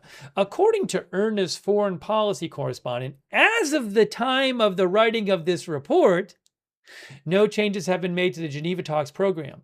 The news published on cyberspace and some news channels about the cancellation of the Iranian delegation's trip to Switzerland, which was quoted by an IRNA reporter, is false. On Monday morning, the text of the Memorandum of Understanding for a definitive end to the war, a definitive end to the war on all fronts, including Lebanon, was finalized. Within this framework, the memorandum will officially enter its implementation phase on Friday, June 19th. The mechanism for formalizing the agreement is still being reviewed by decision-making authorities in the country. The mechanism for formalizing the agreement is still being reviewed by decision-making authorities in Iran. Make of that what you will. Make of that what you will. Maybe we'll do a quick poll. Oh, hold on. I just saw an update. Hold on a second here.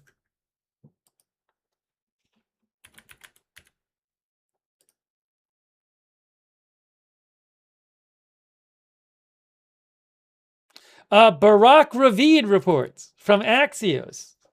Hey guys, listen to this from Barak Ravid. The U.S., Iran, and the mediators are discussing moving up the signing of the memorandum, currently scheduled for Friday, and maybe even signing it today electronically. So again, the U.S., Iran, and the mediators are currently discussing moving up the signing of the MOU, which is scheduled for Friday, and maybe even sign it today electronically. By the way, was it J.D. Vance who said it was signed? I can't remember who said it. Someone said it was signed already a few days ago. Now, why would they move it up? We're waiting for President Trump, by the way. Hang on, I got to go back here. Give me a moment. Give me a moment.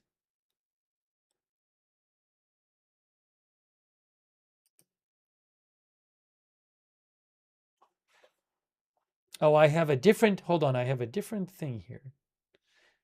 Why is this acting all weird?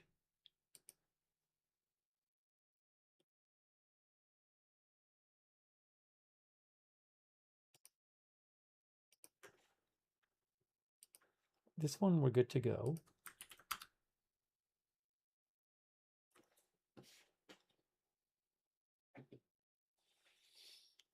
There is the stage there. We're waiting for Trump. We're waiting for Trump.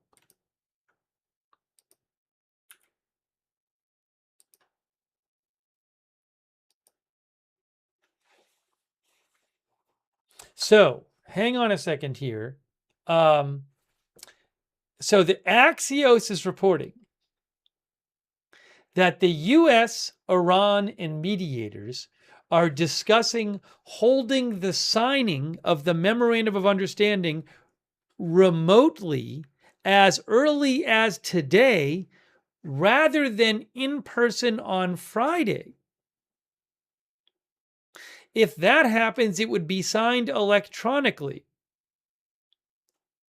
And the U.S. might finally release the text. Hold on a second. I'm seeing that. Give me a moment here.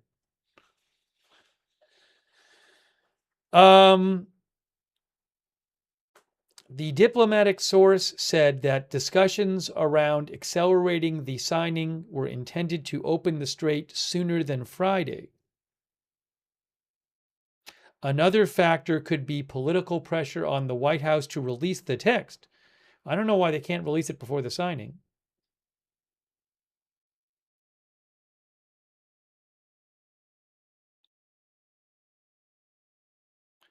All right. I don't know what's going on with this signing thing.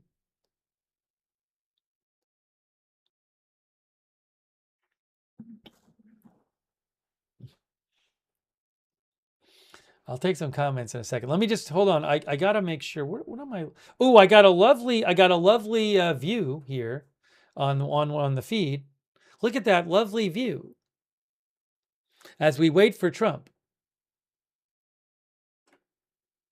Cormag says, so it's still not even e-signed. Well, I mean, Iran is talking about signing it and whether they're going to sign, whether they're going to show up for the signing. And then Axios is reporting that they're considering doing an e-signing today. Doesn't sound like it's signed.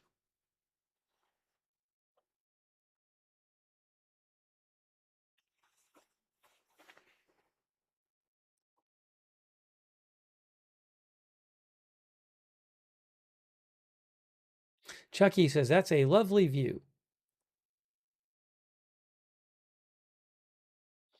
Shimmer Strike says it's a view to remember. I don't know that I have audio from this. Do I have audio from this view? Ooh.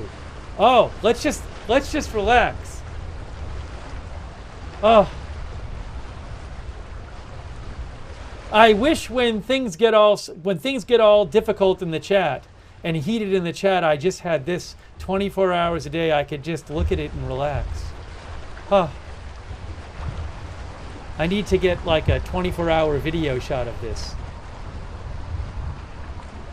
Oh, there's a helicopter there. Moment of Zen, says Brendan Hennessy. Yeah, I know YouTube TV has something like this and they call it Moment of Zen.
Give me one moment here.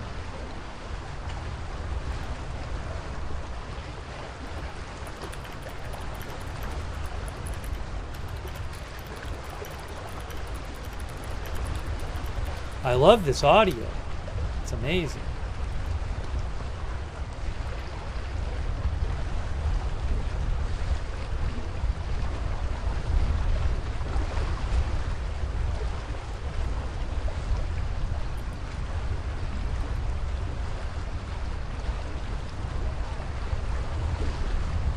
Yes, so J.D. Vance said earlier this week, on Monday, J.D. Vance said that on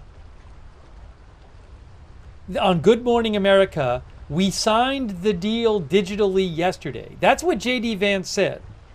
But, I mean, Iran is talking about this signing is coming up in person and discussing, saying that that it's not even a done deal, that they're showing up to the signing and that things are still being discussed.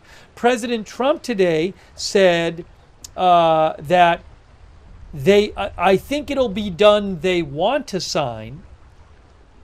And Axios is now reporting that instead of the signing in person on Friday, it's being discussed that they might move up the signing, possibly do it electronically instead, and possibly do it as soon as today.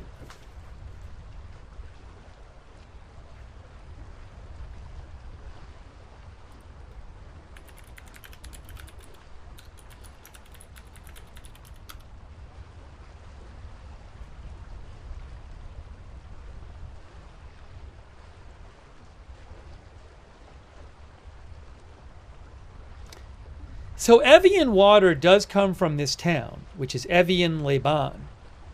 Évian-les-Bains.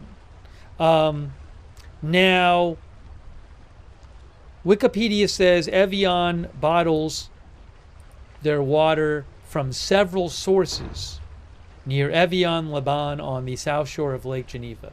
I don't know if this particular body of water is one of those sources. That I do not know.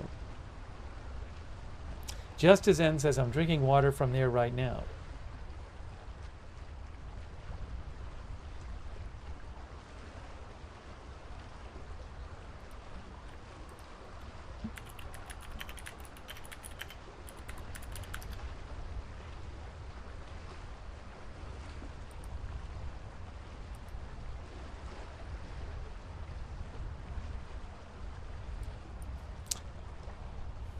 Yeah, it's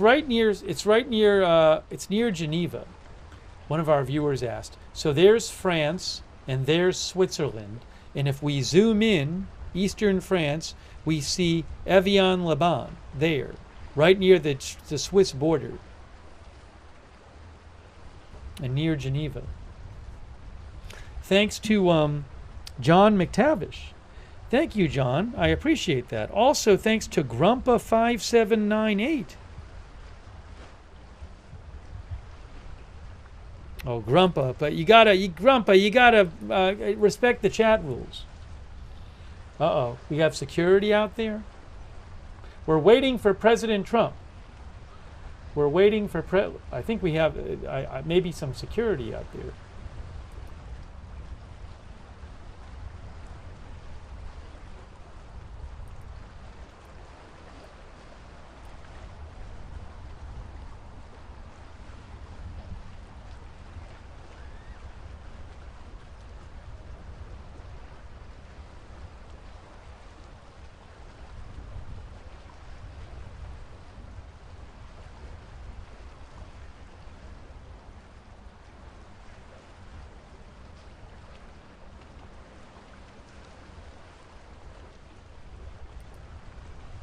I think we're going to do a quick poll.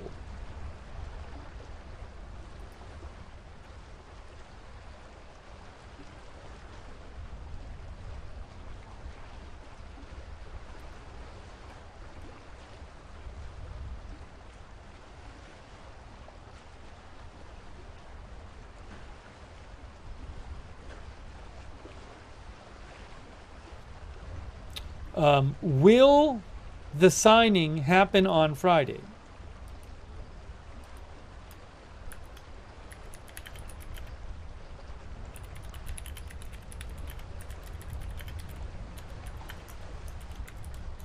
So if you think it's going to happen today, then you think it will not happen on Friday. How about I'll say, will the signing happen on Friday? I'll just say on Friday. The in-person deal signing.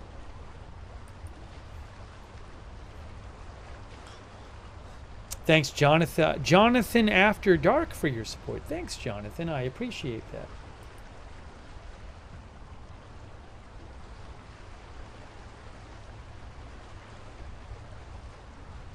that. Deb, I think last time about 70-something% of the people said no. Hold on, I gotta post this everywhere. as we wait for Trump.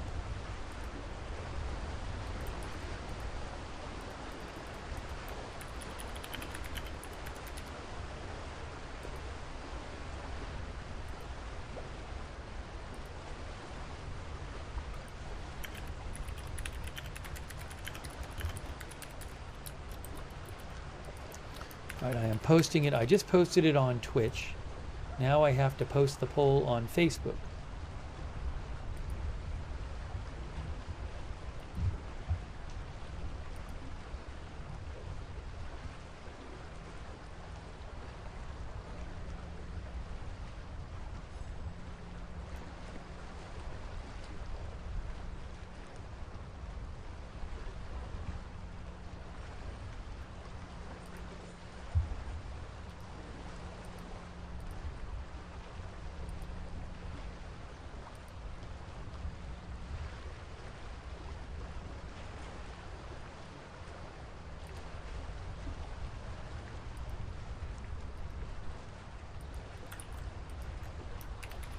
Here's what you guys said as we wait for President Trump to give his news conference, which the White House press pool overnight, they had said that it was originally 9:30 a.m., then it got bumped to 10:30 a.m. Eastern, and now it's 11:37 a.m. Eastern. So everything's running late there. Macron's press conference took place late too. Right, so I asked you guys, I said, will the deal signing happen on Friday? On YouTube, the current vote is 72% say no.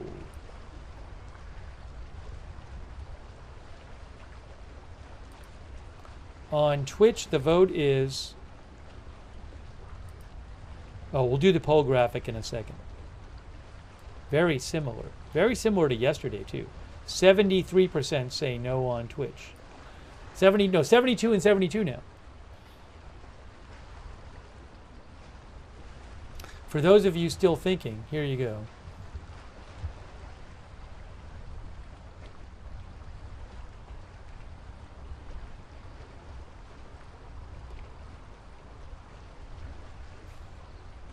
I'll check Facebook in a second, but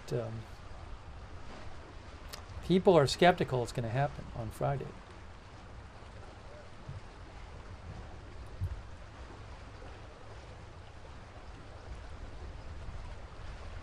J.K. Senar says these views are wonderful. I agree. Lovely views. All right, thanks for voting in our poll. 72 and 72. And on Facebook, 75% say... 77% on Facebook say no.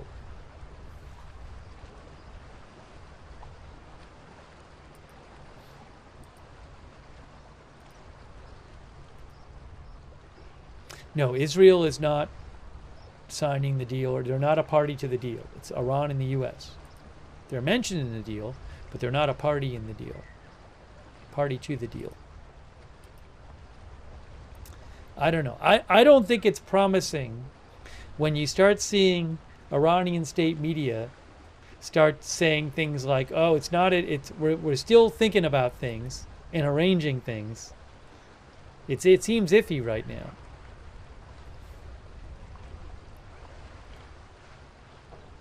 And this Axios report is weird too.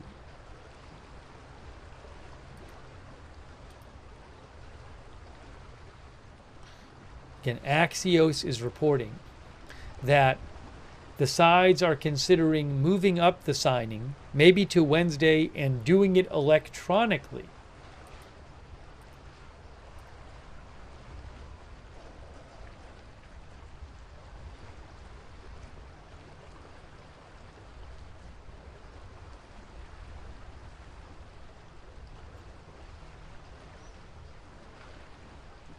By the way, I don't even know if this electronically is a real thing.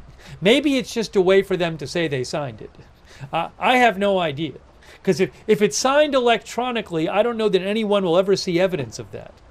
I also don't know if anybody will... I mean, clearly, if they sign it in person, you'll see evidence of that because you'll literally see them signing it. I don't know, though, if they say electronically. Do they even have to sign it? They can just say we signed it.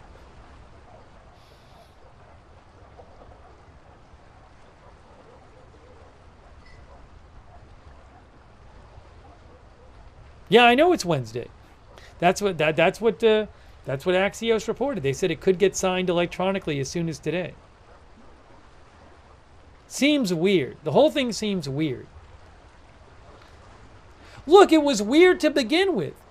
It was weird that it was announced the deal was done and they weren't signing it till Friday. That I talked about this on Sunday. That didn't really make sense to me anyway. I talked about this. So the whole thing is weird.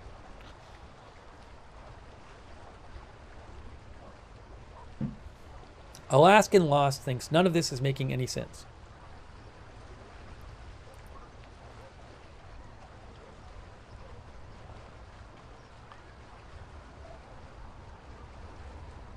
The news networks are still saying Trump is doing his press conference soon. Soon, guys.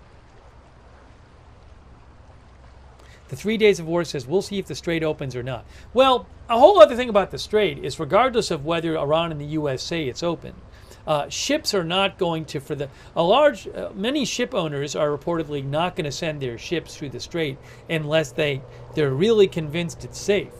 So, regardless of whether it's said it's open, lots of ships actually moving through there is a whole different matter entirely. It does seem like the blockade might be lifted, though, in part, well, because as we talked about yesterday, Tanker Trackers has reported that 3 different Iranian ships with oil on them have left the blockade area. So apparently the U.S. has let these 3 tankers filled with oil, Iranian tankers, leave.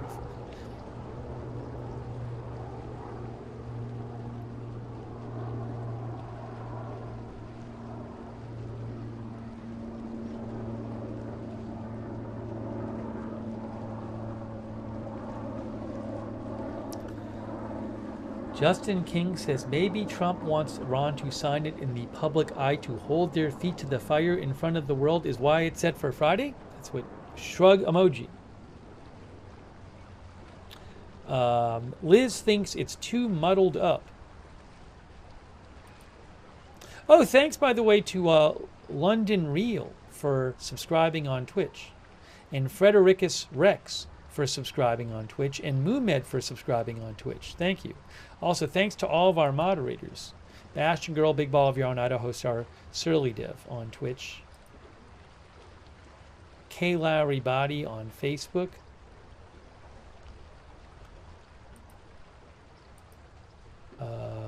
Linda Belk, Misha, Larry, who moderate for us on X. Beth Mythical on YouTube, thank you. Thomas Darwin says it's just a memorandum of understanding anyway.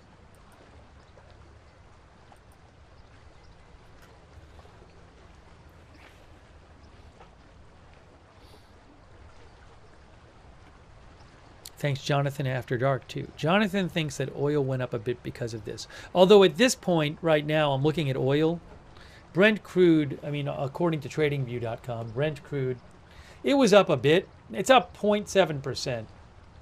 I think it might have spiked here because of a premature report that Iran wasn't showing up. Maybe. I'm not sure, though.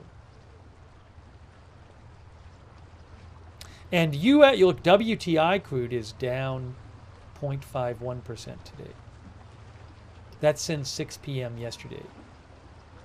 But it is up, WTI crude since 3 in the morning. Since 3 in the morning, at 3 in the morning, WTI crude was about 74.5, and now it's 76.17.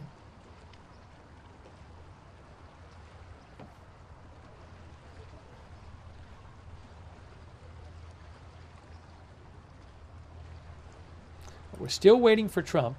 Hang on a moment here.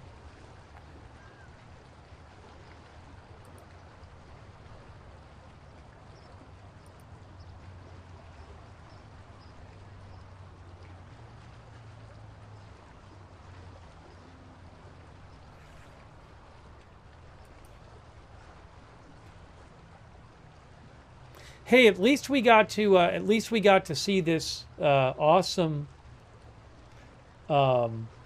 view.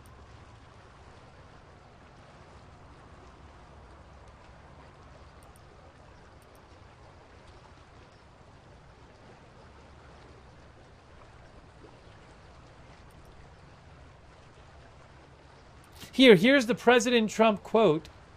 The White House actually posted Trump's quote today about saying he thinks Iran wants to sign. Look.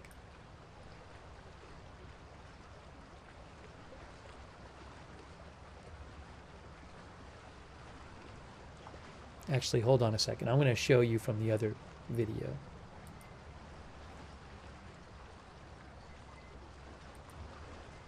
Pull it up from the other video here. What happened to it?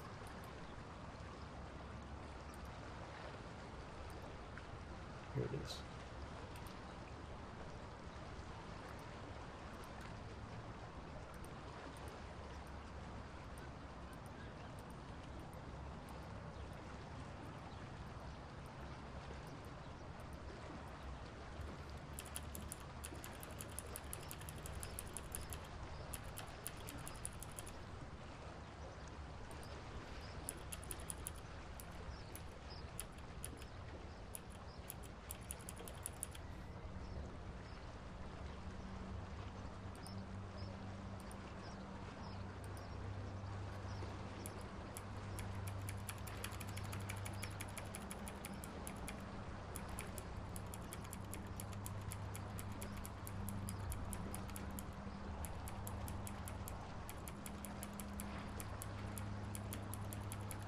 Hang on. Here. So I'm going to show you what President Trump said a short while ago when he was asked about the deal getting signed. Hang on. Put this here. The Iran deal that Mr. President, yes, ma'am, please. You said the Iran deal, the text is still being finalized. How confident are you that this Friday signing will happen? You're talking about this one on the deal? Deals are amazing. I've done them all my life. I've gone into deals that were 100% and they don't happen. I've gone into deals that there was no chance of getting them done, and it happens, and they happen easily. So you never know with deals, do you? But you're going to find out pretty soon. I think it'll be done. They want to sign. They want to get back to a normal life. You know, we hit them very hard. Don't forget, people talk about when this started. This didn't start 3-4 months ago. This started years ago when I took out Soleimani. That was a big event. Right. So I just wanted to show you that sorry, the video sped up a little bit there, but I just wanted to show you him talking about saying he thinks it's going to get signed.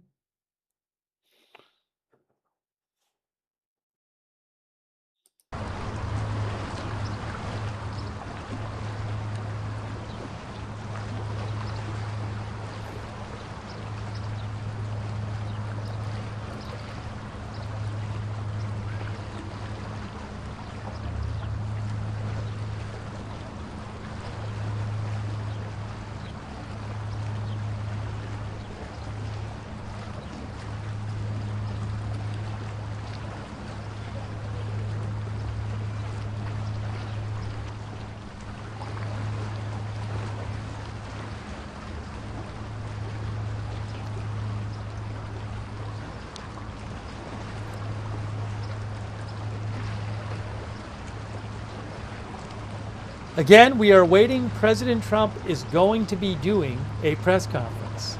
It is running quite late, but he is going to be doing a press conference at G7 before he leaves. Oh, the White House feed is live. The White House says we will begin shortly. Let me show you this. Let me show you this.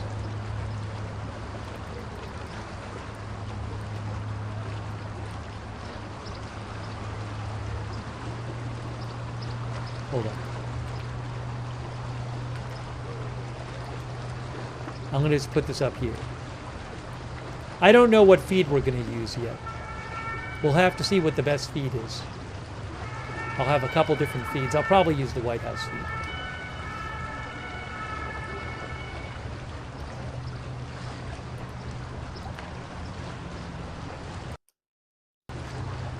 So you can see it says we will begin shortly. See?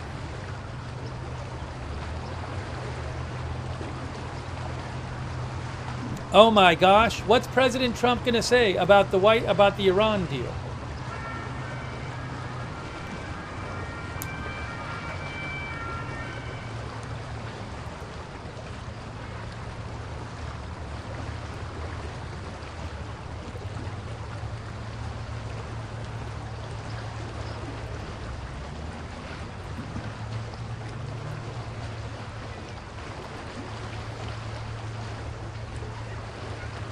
Art Sauce says shortly means long time more. I don't even have a shot of the stage yet. Uh-oh.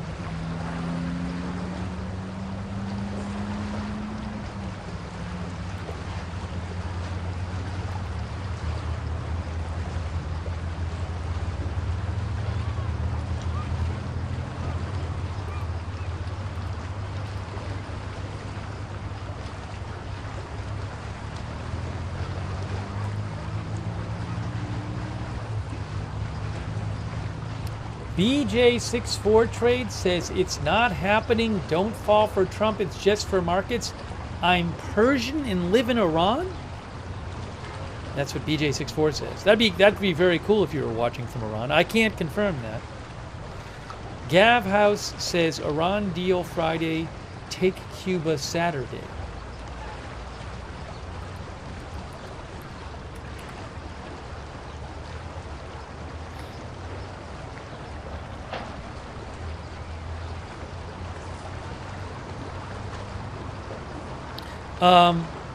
Now, I don't know if this is true. Our viewer PW360 claims that Bill Hemmer, what did he say it on his radio show or something? PW360 claims that Bill Hemmer said Trump is late due to a development with Iran. Now, I don't know that that's true. Although I will say, I mean, I was reading you about a half hour ago or so, these things coming out in the Iranian state media saying that they were still discussing things about the memorandum and how it was not 100% they were going to be there Friday. So maybe there's stuff going on with Iran right now. There could be.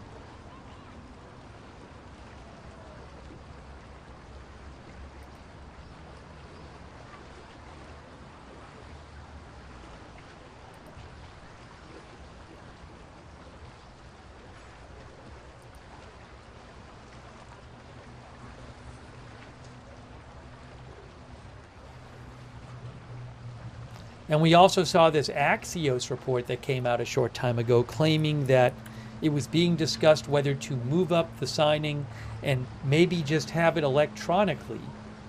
Maybe as soon as today? The White House press pool reporter Zolin Kano-Youngs said 10 minutes ago, the pool is holding for the press conference. The exact start time is unclear, but they are moving the press pool into the location.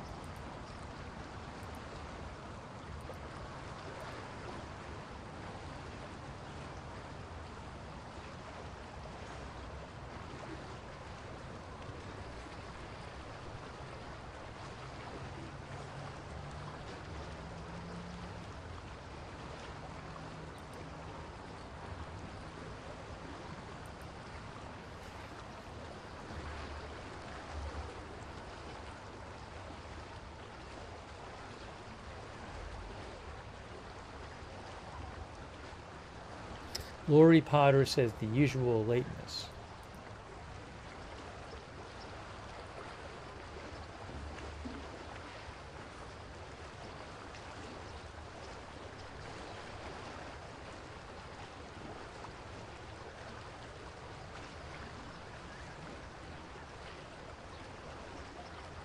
Hang on a moment, guys. Give me a moment.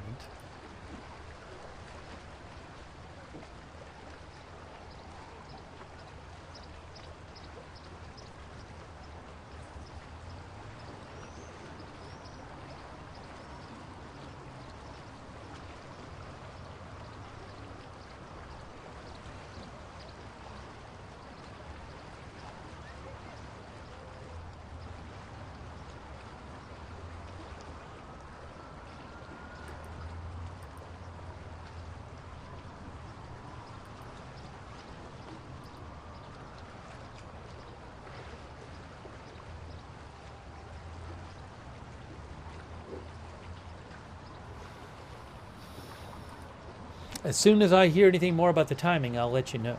But again, it's supposed to be starting any time now. Fox News has a shot of this empty stage where Trump will be speaking. I don't know that I have. I don't think I have that shot yet, though.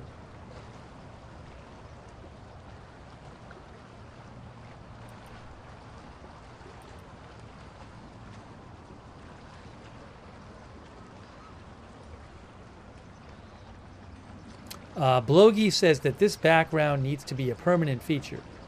I love this background. It's great. Hold on. Oh, I think I have a shot of the stage. Hold on. I have a shot of the stage. Give me a moment. I'm going to put up on the screen a shot of the stage for you. Just give me one moment. I need a second here. Thanks for your patience. I can see a shot of the stage. Just give me a moment. We will get it on the air for you. Just make sure I'm good to go here.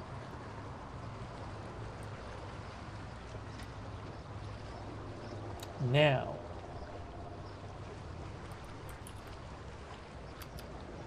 are you ready? Hold on, I'm gonna put it on the stage for you. Hang on. Please give me a moment. Please give me... Oh, there it is right there. It's right there.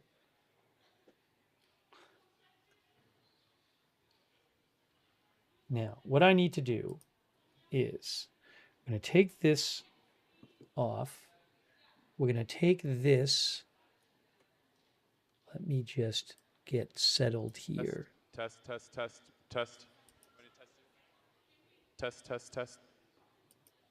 Microphone test. Microphone test. Okay.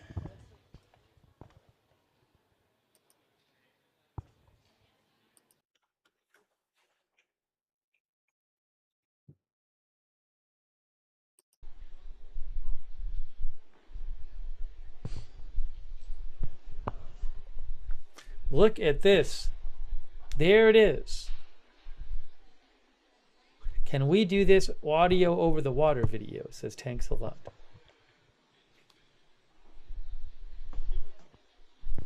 Test. Hey, thanks Content 13, who says the U.S. could really use some experienced diplomats that know how to negotiate and know how to put out messages to the public. That's from Content 13. Thank you, Content 13, for your support.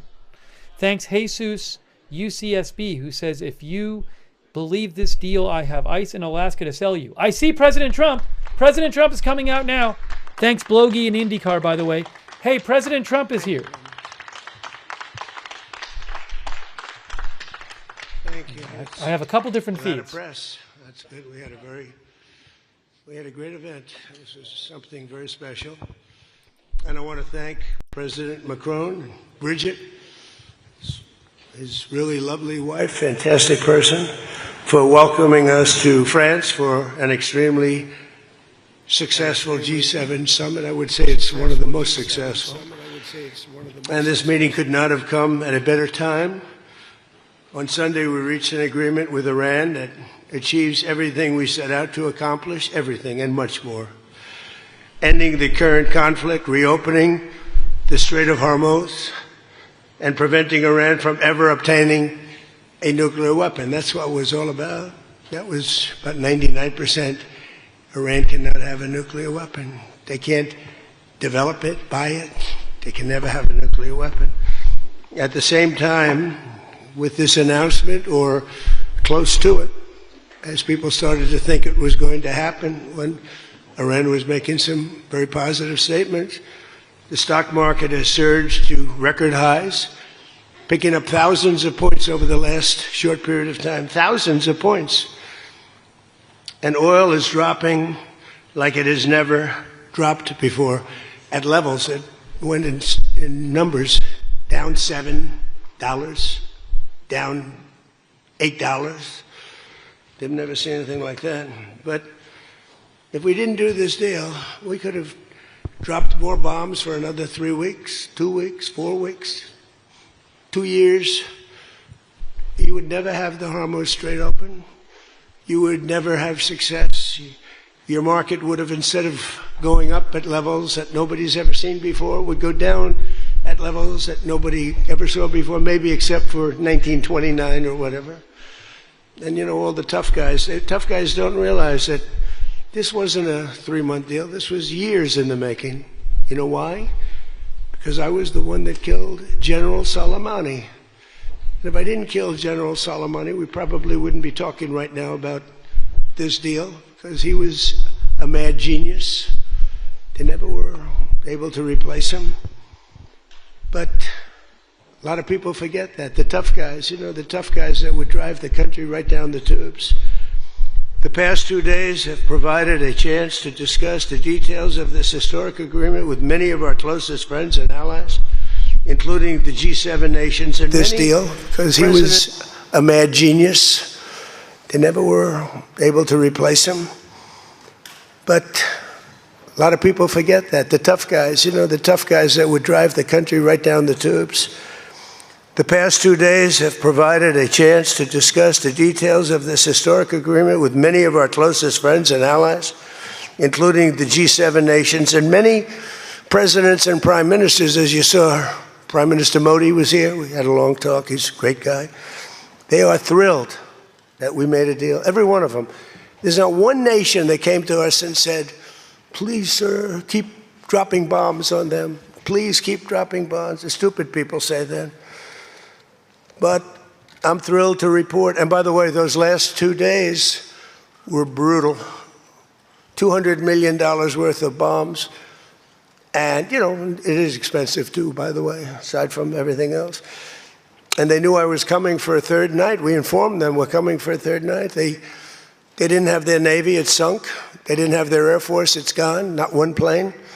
They didn't have anti-aircraft equipment, so we got free reign. They didn't have their leaders. But they have a new group of leaders that I think is, actually, I think they're smarter. I think they're very smart. I think they're far less radicalized. And I think they're really good. They love their country. You know, you talk about regime change, nobody will say that, but I guess that's, look, their one set of leaders is all gone. Their second set of leaders is all gone. Their third set of leaders a little bit gone, but for the most part, and frankly, I think that's regime change. I think they're going to behave much differently. I think they see a different way of life that they were never exposed to. So the one thing I didn't want to see is I didn't want to see economic catastrophe. If you kept this going, that could have happened. But all I know is every time we talked about the possibility of peace, the stock market shot up like a rocket ship. It never went down. They didn't like it. The people, you know, the stock market is more brilliant than anybody there is, including the people on the stage, other than me, of course. Let's see. I don't know. What do you think, Scott? Is the stock market more brilliant than you? No, sir. Oh, that's a terrible statement.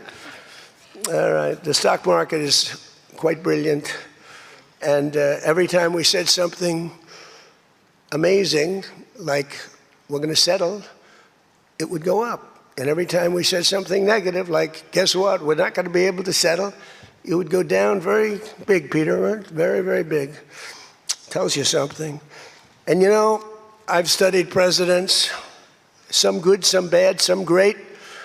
Not too many are great.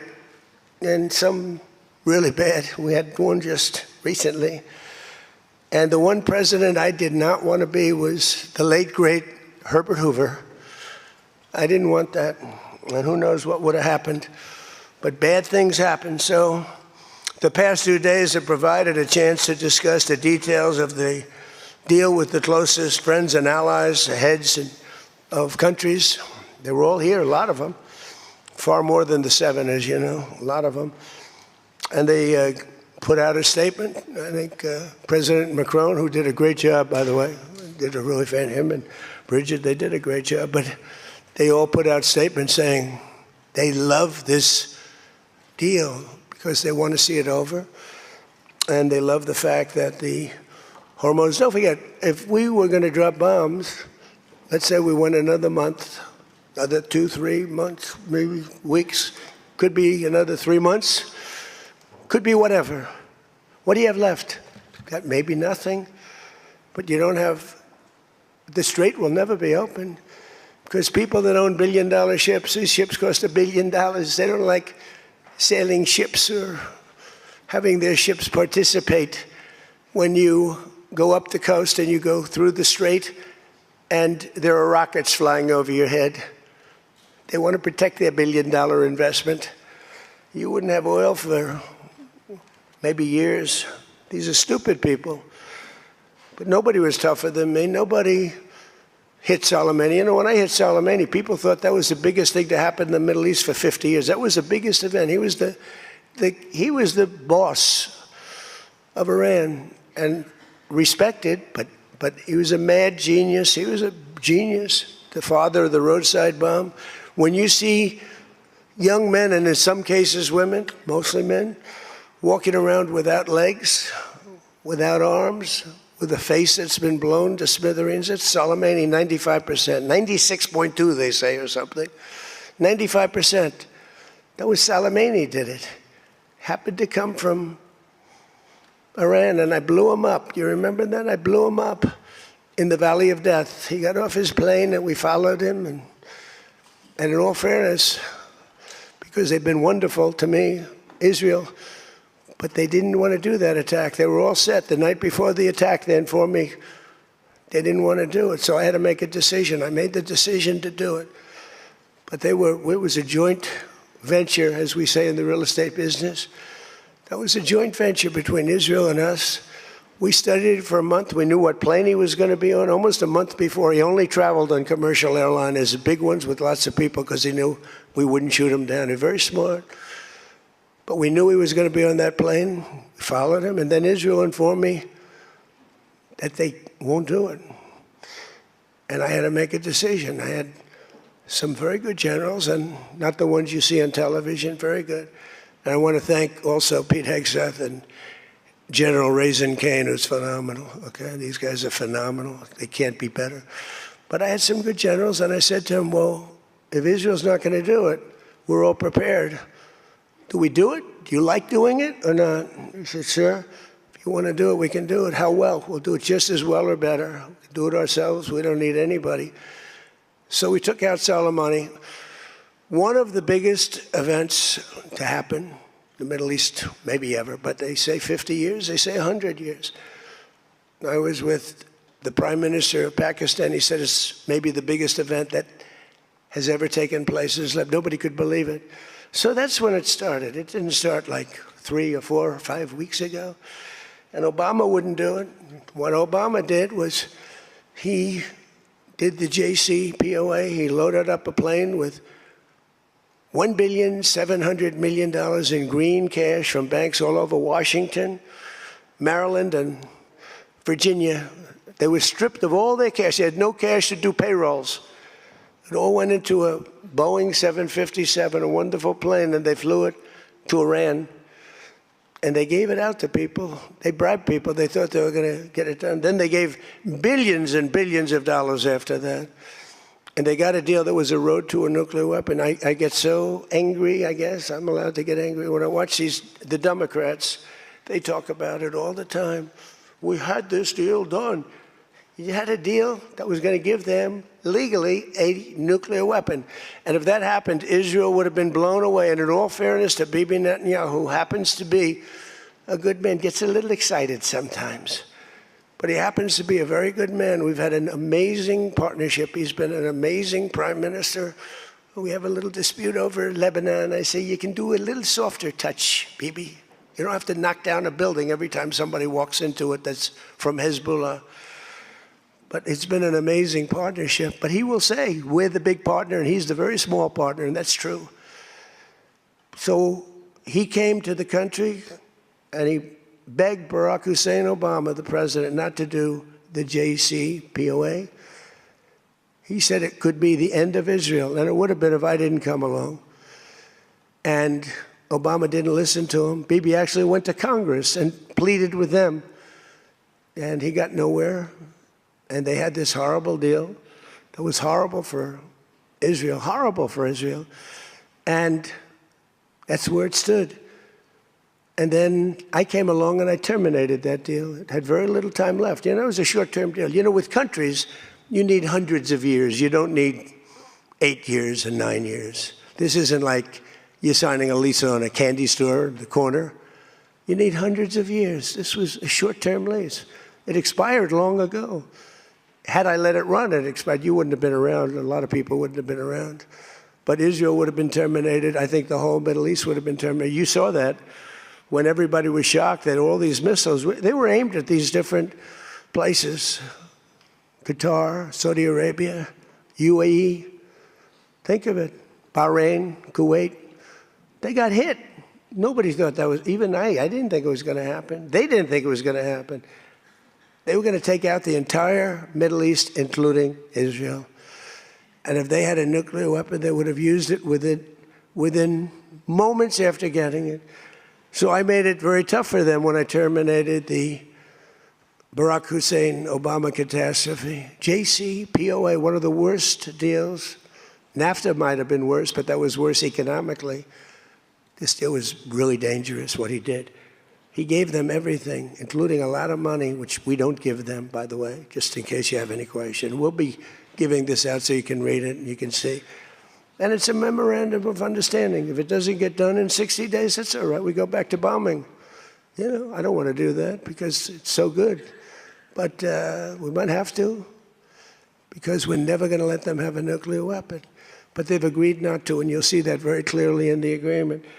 But then the second phase of that was they were building, or they were enriching material, as they say. I call it nuclear dust. They were enriching material under granite mountains. Granite being, for those not in the construction business, granite being a very strong, the strongest stone. It's not as pretty as marble, but it's much stronger. It's a lot stronger. Like the new granite I put on the stairs of the White House going to the Oval Office, the black granite, it's rated 1 million years plus. No marble's rated that. Marble's rated 100 years if it's outside. So these are granite mountains, and the B-2s came along and they hit those air shafts in the dark at 1 o'clock in the morning with no moon. They had a beam going right up everywhere. Those guys did a job, and then they were criticized by certain members of the press, like CNN, for possibly not doing that much damage. And it turned out that the damage was far greater. Those mountains collapsed right on top of everything. Nobody's going to get that for a long time. Unless we want to get it, we'll get it. But we're the only ones that can. And they say China has the equipment to get it, and we have the equipment to get it. And it's actually not valuable. Not a lot of value, but we'd like to get it psychologically, but nobody's touching it. We also have cameras. That's what Space Force is. We have the greatest military in the world, by the way. But I'm proud of Space Force because I started it. We have Space Force cameras on every single door, well, there are no doors. They've been pretty well shattered, but every area of that. If somebody walks in and he's got a badge with his name on it, like Mohammed something, which is about a 50-50 guess, Mohammed something, they can tell the name. They can give you a serial number. We can see things you wouldn't believe, the quality of the stuff that we have. That's why we've been so successful. That's why our blockade will go down in the annals of history as being unbelievable. Nobody's ever seen a blockade like that. It's like a steel wall. So what happened is we then terminated that, and I call it the nuclear dust, and that was the end of that. But if we didn't hit that with the B-2 bombers, or if it wasn't successful, they would have had a nuclear weapon, a nuclear bomb at a very high level, not the highest, but it would have been a very high level. We have much bigger, but we hope that we're never going to have to use it. We have the most. Russia has second. China is very far behind, but going to catch up, unfortunately. You know, they're catching up, but we have the most. We have the most powerful, but we also have the most. But Russia's not far behind. And then you have China in third place, but within 5 years, they'll be probably even. And we ought to make a denuclearization deal. It would be so great. We don't need all of that. We don't need to be able to blow up the whole world 300 times over. It's terrible. It's really, if we could do a denuke deal, I'd love it. And one of those two is very willing to do it, I will tell you. But the other one is less willing to do it. And you need all of them. So the deal we reached with Iran on Sunday will be signed shortly, tomorrow, maybe the next day. Subject deals. My whole life is all about deals. That's all I ever did is make deals. And crazy things happen with deals. I've gone into deals where it's a guarantee. No way it can not be signed. And it doesn't get signed. And I've gone into deals that you have no chance of making, and they go like nothing. So, but we're going to most likely sign a deal. They want to sign a deal, and they've been acting very appropriately. They took a big 2 hits last week. Those were 2 very big hits. So, importantly, Iran has agreed that they will neither produce nor procure a nuclear weapon. Neither produce, because originally they said they talk about that they will not develop a nuclear weapon. And some people found it okay. These guys didn't, in all fairness. But some people, but I didn't like it. Said it won't develop. I said, what happens if they should buy? I don't know. It's very dangerous for somebody to sell, because whoever sells them a nuclear weapon will get nuked themselves. If they sold a nuclear weapon, only a few that could do it, they would be nuked. They wouldn't have that country long. So it's a very dangerous thing for somebody to do. But I wanted it in there. So it's develop, procure, buy, anything. And you'll see that when you see the agreement, but it's appropriate that we release the agreement. And we did send a copy to Israel, by the way. They've been a good partner. Again, I think they could do better with respect to Hezbollah. I'm not saying they shouldn't protect themselves. I'm saying when 2 drones are shot into the desert and drop harmlessly, you don't have to knock down buildings in Beirut. They could behave better. And frankly, they could do a better job. I love them as a partner. They were terrific. But they could do a much better job with Hezbollah. On that, I don't think they're doing well. And I feel very bad for Lebanon. Lebanon's been, it was a great culture. They had the professors, the doctors, the lawyers. It was an incredible culture, maybe the highest in the Middle East for years and years, centuries. And for the last 50, 60 years, they have been just trashed. They have been living in hell. So they'll work closely with us to turn over the so-called enriched material that's very deep in the bowels of the earth, very deep. Nobody can get it. So it's not important that we do it quickly, but we could do it fairly quickly. When we have a chance, we'll do it. But in the meantime, we have cameras on every inch of it. Nobody can do it. And if they do, we'll hit them with Patriots, that's all. And they'll be gone. And they know that. Technical discussions on the removal of all stockpiles of enriched materials will begin immediately. We're going to start that immediately. And unlike Barack Hussein Obama, who sent Iran pallets of cash and any relief they receive under this deal, they'll have to get based on merit. And it won't be from us. We don't have to give them anything. But some people may want to invest. Like, what are you going to do? Say you can never, ever invest in a country? I mean, it's pretty tough. I don't mind being tough, but it's pretty crazy. You can invest in a country. You can invest in any country you want, but you can't invest there. Well, they need investment because we did $1.5 trillion, maybe $2 trillion worth of damage. So somebody's going to have to help them out. There's no guarantee about helping them out. And could be their neighbors will help them out a little bit. I don't know. But it's a lot of money. almost nobody has that kind of money. That's the kind of damage that was done. But we're not investing any money. There was a fake story. There was a fake news story that got a man, a person, a good person. J.D. made a statement. It was a perfect statement. And they reported it in a very strange way, but that's why it's fake news, I guess. So we don't give them money. We don't give them any of that. And what happens is with time, if they behave, if they be a citizen of the world, a reasonable citizen of the world. And I think this group, again, I didn't do this for regime change, but I think this group is regime change. I mean, hey, the first group is dead. One little morning, having breakfast, the whole group, they thought they'd never be caught because we never bombed during breakfast, but we bombed. And they all, 88 people. And I'm not proud of that at all. But the second group came in and they were very unreasonable too.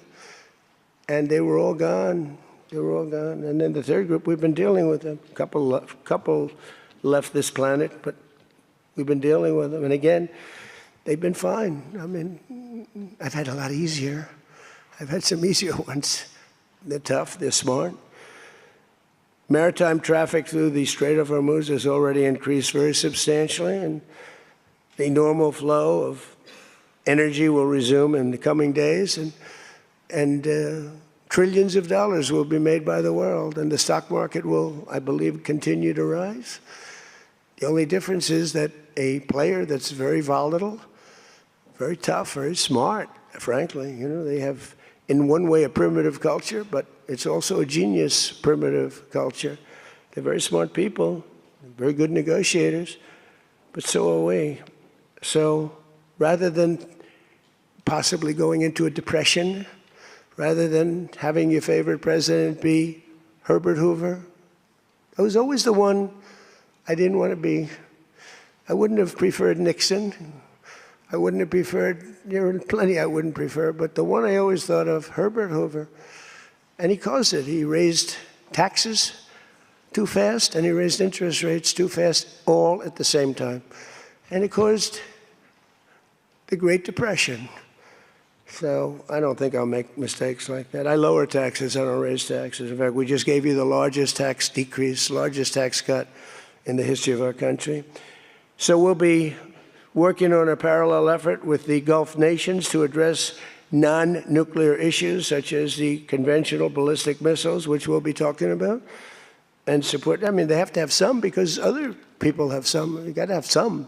Somebody said, you shouldn't give them one. I mean, I have guys, I like some of these guys, but I don't think they're smart. Sir, you shouldn't let them have any missile. I said, well, what am I going to do? Am I going to let Saudi Arabia have missiles, but they can't have them? Yes, sir. Doesn't work that way, It doesn't work that way. And missiles aren't the problem. Missiles they hurt a little location, but they don't blow up the planet.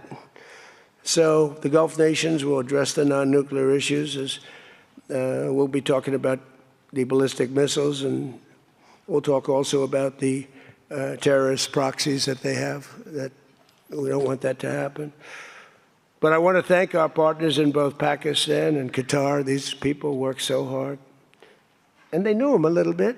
In the case of Pakistan, quite well. In the case of Qatar, they were sort of at odds. And Qatar was great because they had right next door. When I flew from there, from that location to Saudi Arabia, I'd fly for 40 minutes, and I'd fly to UAE for 40 minutes, to great leaders there, by the way. In the case of Saudi Arabia, the father's still alive, and he's fantastic, and the son is going to be great. He's going to be great. The Crown Prince and Mohammed at UAE is an incredible warrior. He was dropping bombs. Last week I said, who the hell's dropping all those bombs? It was UAE. He's a good fighter, Mohammed.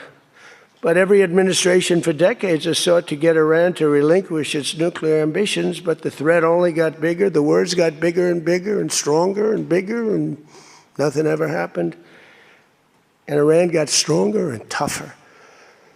If we didn't blow them up the first time and then blow out those weapons, they would have been unstoppable. This should have done, what I'm doing and what I did should have been done years ago. Would have been much easier, much less firepower, but it wasn't. And again, I want to thank all those countries, and I want to thank Israel and Bibi Netanyahu. So obviously the breakthrough would not have been possible without the unprecedented pressure the United States put on the regime over the past year and a half. But again, it started a long time ago. It started with the death of Soleimani. That was a big deal. No president in history has ever been tougher on Iran than I have, and they know that. And by the way, if they don't honor the agreement, or some things aren't even mentioned in the agreement, it's a memorandum of understanding, but we have an understanding of certain things without writing it. And if they don't honor that, we'll probably go back to bombing them until they honor it, you know? It's amazing what bombs can do. So I say it, the Obama deal was a road to a nuclear weapon, and let's call it the Trump deal, was a wall for a nuclear weapon that the nuclear weapon could not get through. Nobody's going to get through it. We built a wall. They weren't going to have it, and that's what we have right now. And it says very clearly, the most important clause to me, too, number one, the Strait opens, but that's much less important than the other clause. Clause number whatever, 5, 8, is a very strong statement that they will never have a nuclear weapon. And it doesn't say they'll have one in 5 years or 10 years or 20 years. With Obama, they were able to enrich very quickly. This agreement now provides Iran with a historic opportunity. If they follow the path of cooperation, will have opened for them, their country will have a chance to survive. Now think of it, you know, they have 91 million people. People want me to bomb the bridges. Why don't I bomb? I already did, because, you know, they went back on one of their promises, and I bombed their biggest bridge. The equivalent of that was the George Washington Bridge of Iran. But we bombed that bridge, you saw that. One quick strike by an F-22, the most beautiful fighter jet ever made, by the way. In fact, we're ordering some more of them. We're bringing it out because it's so effective. It's incredible. It's incredible. Well, look, we have the greatest military in the world. Those B-2 bombers are unbelievable. Who would have thought they could handle... Each had 2 because the flight was so long, but they handle 3 of the biggest, heaviest bombs, hundreds of thousands of pounds, and they handle them like they're nothing. It's amazing. And also, they're undetectable. They flew into Iran, totally, think of it, totally undetected. Now, Iran's waiting for them. They're waiting for them. And they never saw them. 1 o'clock in the morning, they never saw them. They're stealth. And we just ordered 22 more. The newer, upgraded version, which I guess is better. I don't know how the hell you get better. But as I expressed to the world leaders here this week, it's my hope that the peace agreement will be the beginning of a much larger deal all across the Middle East. We're very close. Look at the job we've done on Gaza. Look at Hamas. Hamas has been very silent. You haven't read anything about Hamas. And we're trying to get them unarmed. You know, they grew up with a machine gun in their hand. I think they actually, when they were born, they came out with a machine gun in their hand, so it's not the easiest thing, but they've actually, you know, behaved pretty well, considering this was not the lifestyle that they were taught to have. But including an end to all Iranian aggression, and they're not going to be Iranian aggression, and an end to war and terror in Lebanon. So the Lebanon peace is something we'll have to work on a little bit. It's a very small piece of the puzzle, actually, but it still makes a lot of noise. The big deal is the Iran deal. That's where the money is, where the power was. But they have Hezbollah, and we got to get that done one way or the other. We'll do it. I think Israel can do a much better job on it. Syria would love to do it. I was very responsible for the gentleman at Syria that's now the president of Syria. He's done a tremendous job. He's put that country together in a year and a half. Sort of like our country, a year and a half. It's pretty similar size. They said, please don't put him there. He's a very violent man. Al-Qaeda. I said, well, I know one thing, a Boy Scout's not going to work. And he's actually done a very good job. He'd love to go in it. You know, Hezbollah's an enemy of his, and he'd go in, but he wouldn't knock down buildings every time he hears there's somebody. He'd just go and get them with precision. But I don't know that people want that. Maybe they don't. Maybe Lebanon doesn't. We have to be guided a little bit by Lebanon. And by the way, the president is going to be coming, Prime Minister, President, going to be coming over to see us very shortly, over the next week or two. Good man. He's, man is living. What a tough life he's got, because he's got tough groups of people. And it's amazing. Amazing there is a Lebanon with all they've been through. They have been treated worse than just about, I think, anybody. Disrespected incredibly. So the expansion of the Abraham Accords is the other thing that we hope we're going to get. And I think Saudi Arabia, if they lead the way, they'd be doing themselves a big favor, because everybody that's in it, UAE went in right from the beginning. Again, he's a warrior. And they never got out. Nobody ever got out. You think maybe during the war. They were all afraid of, everybody was afraid of Iran.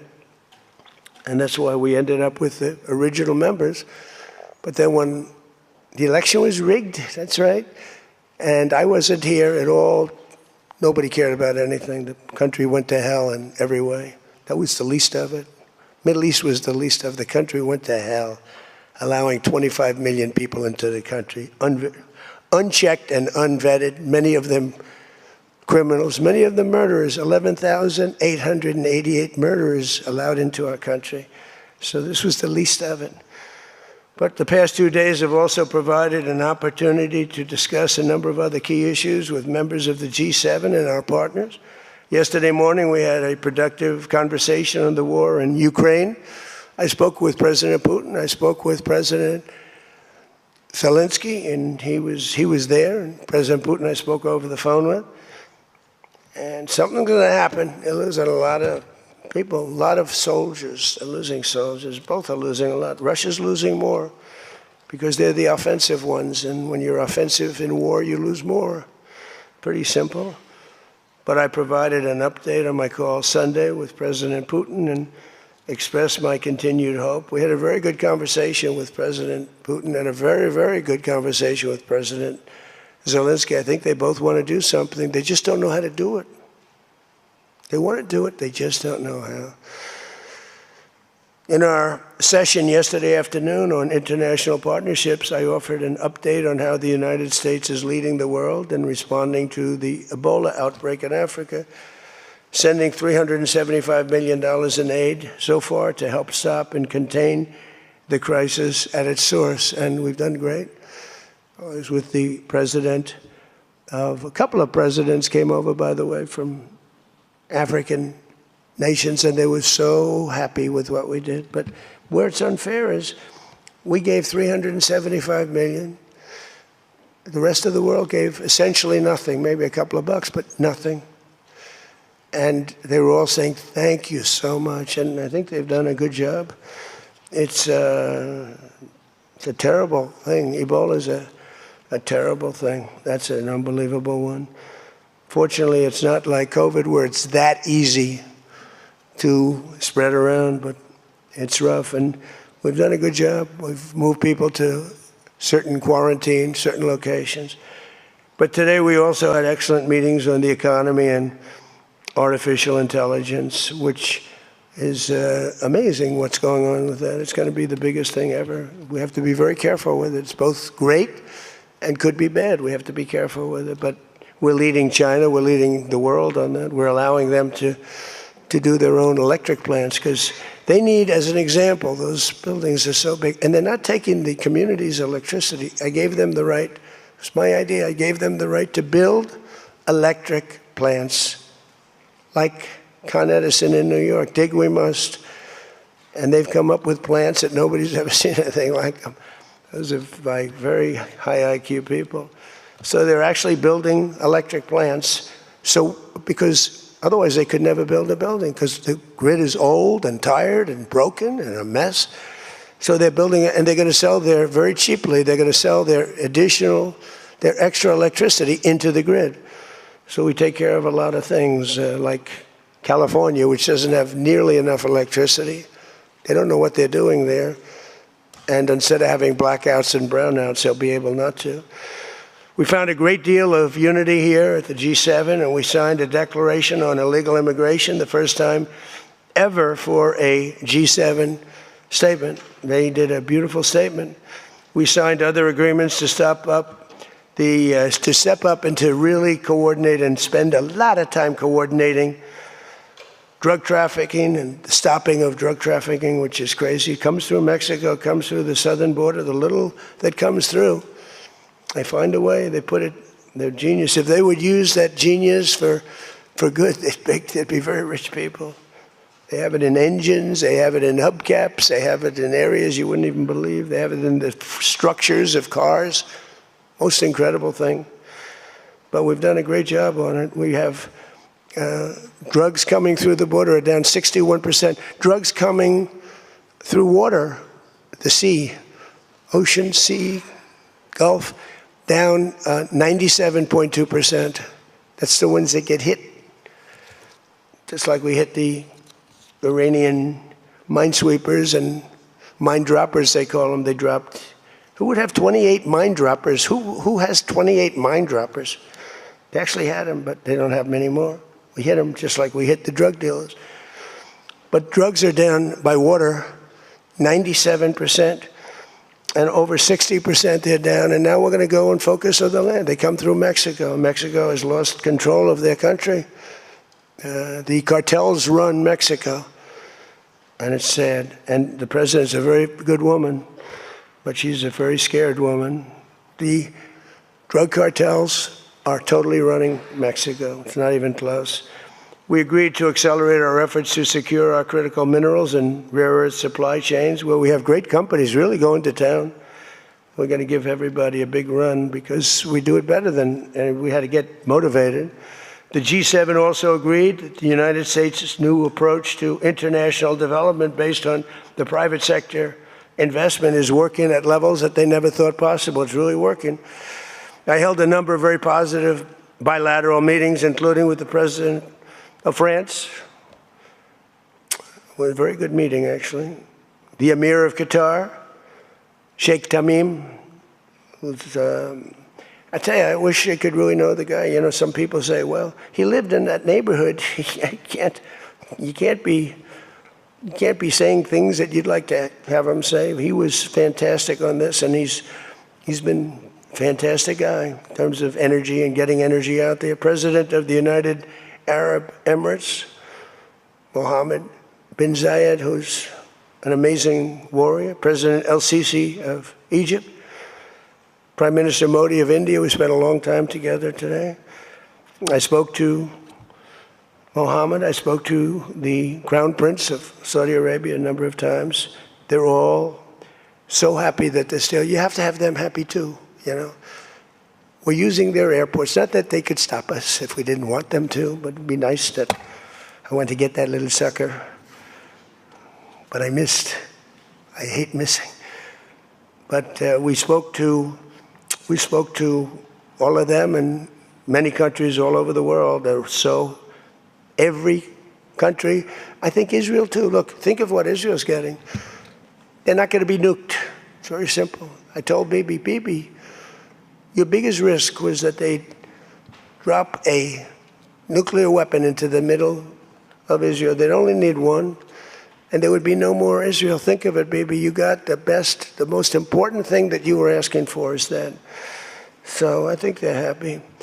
Some people are going to be, not him, but there are some people, some writers, some that I thought were friends of mine, but I don't want them as friends anymore because they're either stupid or they're bad people. But we stopped nuclear holocaust, and it stopped too. I mean, there's not going to be any of that. So from the beginning to the end, it was clear that this week, America's back. It's bigger and better and stronger. We're more respected as a country right now, I think, than we ever have been. And we were a laughingstock 2 years ago. They would laugh at us. We had a man that should have never been there. You know that. A man that would walk up to a podium once every year, and they'd ask him, what flavor ice cream do you like? I like vanilla. Then he'd try and find the stairs, which he couldn't find most of the time, and he'd leave. This is very unfair reporting. And then you said you didn't know about that. You didn't know there was something wrong. We can never let that happen to our country again. To me, the worst. We had the worst inflation ever. We had the worst in prices and the costs. It's all coming down now because the oil is bringing it down. You're going to see numbers that are going to be amazing. But this evening, I look forward to a very special dinner with President Macron and his fabulous wife at the Palace of Versailles. I sort of like that palace. The palace has a lot of gold. I want to check it out. It's a beautiful palace, maybe the most beautiful of all. I hope you're going to get to see it. The ones that are traveling with me, I hope you're going to get to see it because it's amazing. But they asked me if I'd stay a little bit longer and go to Paris. So I'll get home a little bit later, but it'll be a nice dinner. But I'm interested to see it. I mean, that's the ultimate, I guess. It's the ultimate of its type. Louis XIV, celebrating the 250th anniversary of America's founding and America's oldest alliance. And we're celebrating that a little bit tonight. They'll have the biggest people in Europe at the dinner. And those people love our country. And hopefully Europe's going to find its way. Europe is having a lot of hard times. They're doing some things very badly on energy and on immigration. They're doing things very badly. And we'll be talking about that tonight. So with that all said, if you want to ask us any questions, feel free to ask the people behind me. Yeah? Peter? Bonjour. You've been clear, President Trump, the United States is not going to directly pay Iran, but the U.S. is going to let the Iranians start making billions of dollars, selling oil, accessing this reconstruction fund. Only if they're doing things right. Only if, Peter, only if, we're not doing anything. We're not putting up money. Only if they're doing things right. If they're doing things right, if people want to invest, they can invest. But they had this $300 million fund. It's only $300 billion fund. It's only if they're doing things right. Remember this also. When you talk about billions of dollars, they've had much more than $1 trillion worth of damage done. They got a long way. There'll be 15 to 20 years to rebuild what they have right now. So they have to behave themselves. If they're not behaving, they get hit again. You know, they'll be hit again because we can do it very easily. It's going to take a long way for them to build back their anti-aircraft stuff. It's going to take, and you know, the other thing I want to thank China, President Xi, I was with him, and he stayed neutral, totally neutral, and I appreciate it. And I want to thank Vladimir Putin. He was very neutral. They could have made it much more difficult for us. And I want to say it. You know, somebody would say, oh, that's terrible. He's thanking President Xi of China. Well, let me tell you, I had a long talk with him. You know, they have shoulder weapons to knock down airplanes. That it's not like the real deal, but they're accurate. They're fairly accurate. I said, I would really appreciate you're not giving or selling any of that stuff to Iran. And you know what? For the most part, he didn't. So I just want to thank them because they made it a lot better. Can you explain, though, what the difference is between giving Iran U.S. dollars and unfreezing U.S. dollars? Well, the unfreezing is an easy one to answer. We have taken a lot of their money, and we have their money. We have taken their money. It's not our money. It's their money, and we froze it. At a certain point in time, I guess we're going to have to give it back. You know, if we didn't give it back, nobody would ever invest in the dollar again. If you took their money, because I thought about it, you know, I'm not the most perfect person. I said to Scott, why do we keep their money? What the hell are we giving it back to them? But, you know, people from lots of nations, some nations we don't agree with, they have their money. The dollar's become very strong under me. And they don't want to have a little conflict with somebody and end up having the United States just take their money. So if you do that, you really don't have a system. And I did just want to ask you about this. A wise man once said in January of 2020, Iran never won a war, but never lost a negotiation. That wise man. Who said that? Donald Trump. Oh, that's what I thought you were going to say. So how do you go back to the United States and convince a skeptical American public that this deal is a win? Look, here they lost militarily, okay? It's very tough because I know that no matter what, if I would go, by the way, if I'd go another 3 or 4 weeks, those same people that are critical would say, he went too long, he should have done, you know, no matter what. If they raised the white flag of surrender. And if they said, praise be to Allah, Donald Trump is the greatest president ever. We totally concede. We totally give up. This war is over. We have failed. The New York Times and CNN and a couple of others, they're not all that dishonest. They'd say, Iran had a great victory, okay?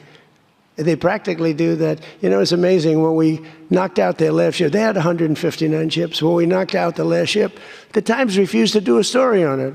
They said, why wouldn't you? They don't have a Navy, and you don't want to do a story on it. They don't have an Air Force. You don't want to do a story.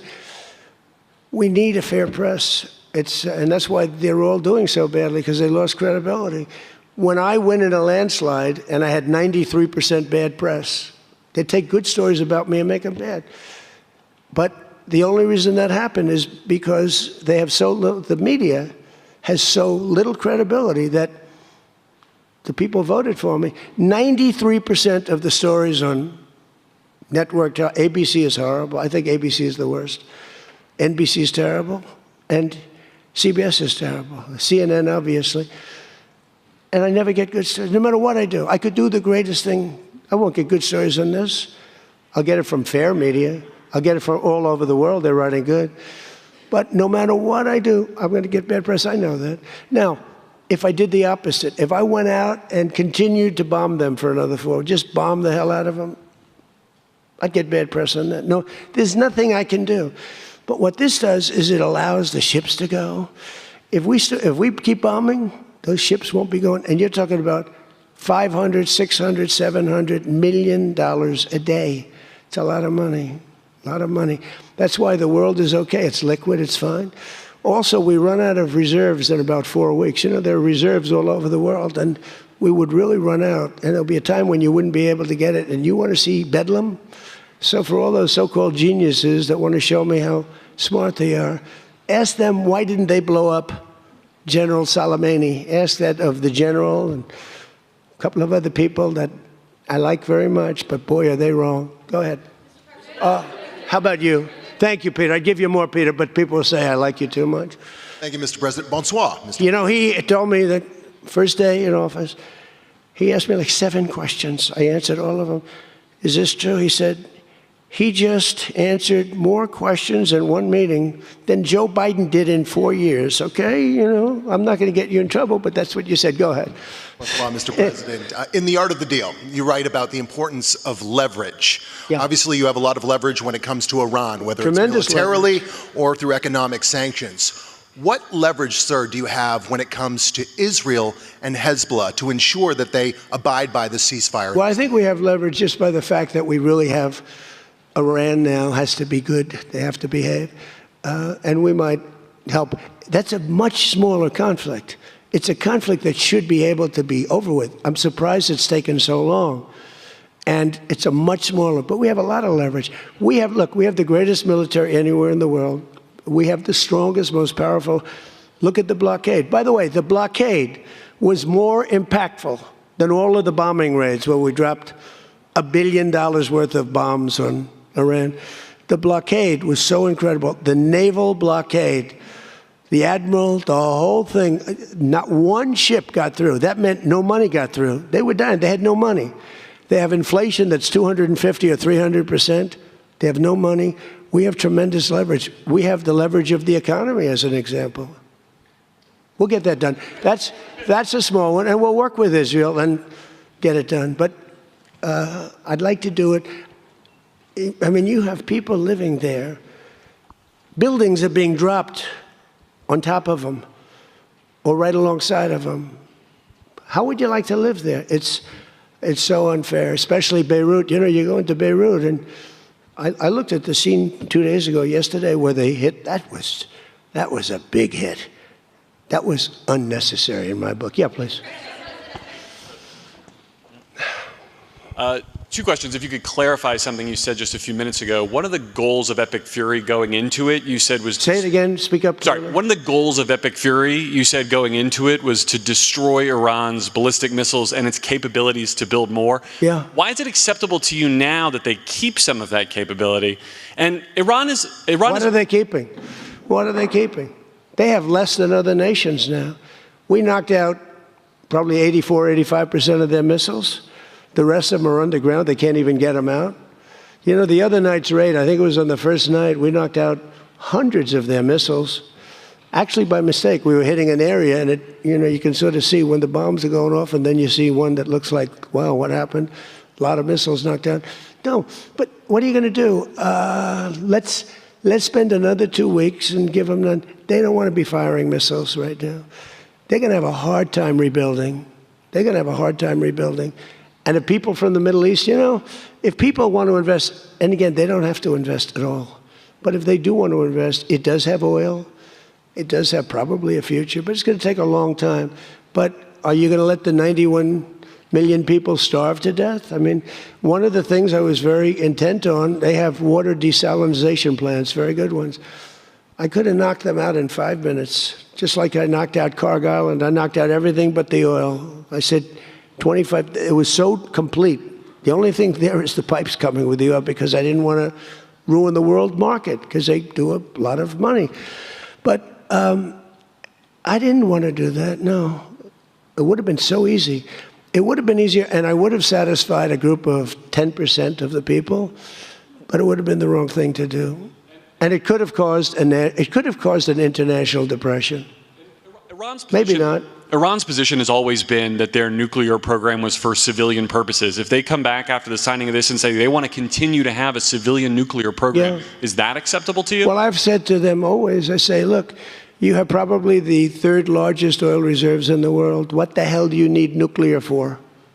You need nuclear for some electricity? So I've always felt that way. So we've been pretty tough in that. It is a little hard, though, when you say that somebody wants it, other people have it, other adjoining states have it, and you're not letting them have it for purposes of electricity and things like that. It's always a little tough. You have to use a little common sense, please. New York Times, please. Thank you, Mr. President, for the question. Now that you're approaching a new phase in this conflict with Iran, can you now say whether you will hold anyone in your administration accountable for the strike on a school that killed more than 100 children on the first day of the war? No, if it was a fault, and as you know, that's under investigation. It's such a strange question to be asked at this state, because you're talking about a long time ago, but nobody did that on purpose. I guess you'd have to say about them, what about the thousands of soldiers that they blew up when they opened their car door? What about the thousands of people that were killed by Iran? No, mistakes are made. The war is nasty. But I know it's under investigation, and I could have a report for you tomorrow. Or I would ask Pete Hegseth that question, because they have it under investigation. Please. Mr. President, you've been saying all week that this deal permanently prevents Iran from getting a nuclear weapon, but the drafts of the deal that have been floating around barely mention Iran's nuclear program. So can you explain how exactly the deal achieves that goal? So when I say permanently, it should be permanently. But if it's not permanently, we will bomb them. They will be bombed, just like I bombed them on Wednesday night and Tuesday night, and was going to bomb them on Thursday night at a level that was 3 times greater, and they knew that. I will bomb them. Now, that's with me as president. If you have a weak, pathetic president, maybe that doesn't happen, but I can only do the job that I have to do. I have a long time to go. I have almost 3 years, close to 3 years. Time is going fast. But our country's become we're the most respected country in the world. Those leaders today, they said, we used to laugh at you. 2 years ago, the same guys, they'd laugh at the country. And now they say, you're the most respected country anywhere in the world. Militarily, even military. Take a look at what happened look at what happened in so many different locations. Afghanistan, that horrible retreat that these people made, leaving equipment behind. They weren't under any pressure. You take your time. You can get out. I was going to get out. We were going to get out with dignity and pride, take 100% of the equipment. I was even taking the tents down. But then they got in and they just left. They left all the equipment. I may get all that equipment back. Now, here's the thing. More symbolic, because it's a little old now. But we may get it all back. Afghanistan is kissing our ass. You know that? So you're threatening to bomb Iran if they don't comply, but there's nothing enforceable in the deal itself. Is that correct? Doesn't have to be. I let him know. I said, look, if you don't adhere to the agreement, I don't want to do that, but we're going to bomb the hell out of you. And I don't think that they're going to veer from the agreement. What else am I going to do? Am I going to say I'm going to take you to court? Let me take you to court. Let me sue you. No, we're going to bomb the hell out of them if they violate the agreement. I don't want them to. I want them to honor the agreement. Again, the straits close up. Bad things can happen. You know, in war, terrible things happen. Like you mentioned the question before about a school gets hit. Other things get hit. Bad things happen in war. War is a nasty place. I see it. I see it. I see it better than maybe anybody has ever seen it. Go ahead, please. Thank you, President Trump. Oil prices are now plummeting. How do you see this agreement further affecting energy prices in the U.S. and the U.S. economy in the long term? And secondly, Mr. President, how do you think Vice President J.D. Vance did on The View yesterday? Well, first of all, thank you for the word plummeting, because that's what's happening. Oil prices are plummeting.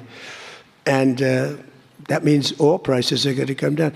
You know, if you make donuts, you have a heating, you have a stove, and you have to buy the heat, you need the gas or the electricity or whatever you're using. And when oil prices come down, oil is the biggest thing. Oil is, you get oil prices coming down, and they're going to come down. And we're hitting into threes now for gasoline, and that'll come down a lot lower. So I was in Iowa just before this started, and I was saying to myself, I can't believe we're doing so well, but I have to go, and we have to put out this fire in Iran because I don't want them using a nuclear weapon. They would have used a nuclear weapon. 100% they would have used it. The only question is, was it going to be that day or that week? They would have used a nuclear weapon. They were on the way. And I said, we're going to have to put out the fire. And I said, you know, oil prices, so gasoline, we passed 2 gas stations in Iowa. Made a speech up there. The people are great. I won it by so much. And I love the people, farmers. And we passed 2 gas stations. One was $1.85. One was $1.91. Now, that's Iowa. But it was, I mean, California has all those crazy taxes that they put on, you know, California taxes. But the oil was down to $2 to, I'd say, between $2 and $2.50. And it was heading down further. And we were going to have a great run. We took a little journey down to a place called the Islamic Republic of Iran, and we bombed the hell out of them. And now they can never have a nuclear weapon. Now, we had a disturbance, but I must say it was much less than anybody thought. The oil never went to $350 a barrel. It went to $115, $120. The oil never went anywhere near that. And the other thing, I thought the stock market would go down 25 or 30%. The stock market, a week ago, before we started this, was higher than it was when we started, which tells you that we have a very resilient economy. We have the strongest economy we've ever had. Now, the word affordability, it's a fake word made up by the Democrats. Here's where it's fake, because they made it up, because I inherited these prices. And when I had my first news conference, first day, they started screaming affordability, the Democrats. Affordability, affordability, they're screaming. I say, what's that all about? They gave it to me. They gave it to me. It's affordability. And they use that word to a fare thee well. Well, they were the ones that created the affordability crisis. I'm the one that got it down. Remember, highest insurance rates in history, highest rates for everything. Eggs, remember eggs? They were 4 times more expensive than they were in my administration. And I got it down, Peter, very quickly. Our secretary did a good job of agriculture, Brooke. She did a great job with eggs and everything else. And now that the oil is coming down, you're going to see everything follow. Everything follows the cost of energy. And we're going to end up having the lowest energy anywhere in the world. Please. Yeah. No, please. Thank you. You're from ABC. You're fake news. Go ahead. To follow up on oil, can you confirm, will Iran be able to immediately sell their oil to market? And will U.S. sanctions snap back immediately if there is a delay or collapse in the talks? And then relatedly, is there any safeguard in this deal to prevent Iran from charging what they say could be fees after the 60-day extension? The thing that's going to stop them from doing that, because you can't cover everything in a document, is common sense. They don't want to get bombed. They don't want to get hit. As far as sanctions are concerned, at some point, we have sanctions which will never let them rebuild. They would have no money. They would be in poverty. The 91 million people would starve. So something will happen as soon as they behave. When they behave, we're going to let that go. We're going to have to. I put sanctions on a lot of people, and then I let them go. A lot of countries. Yeah, please.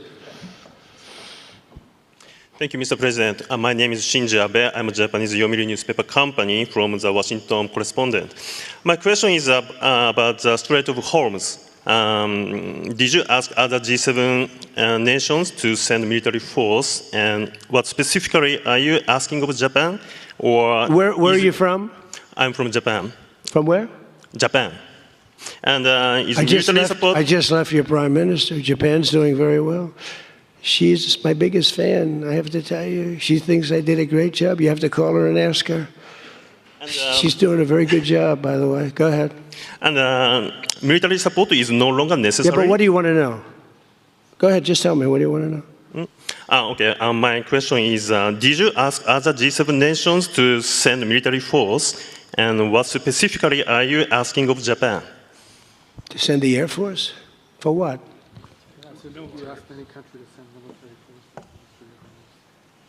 Oh, other countries, not just Japan. No, we don't need it. Oh, by the way, they all want to do it. They all want to do it. Every single one of them. They want to go be a part of it now. Not while the war was going on. I was a little disappointed.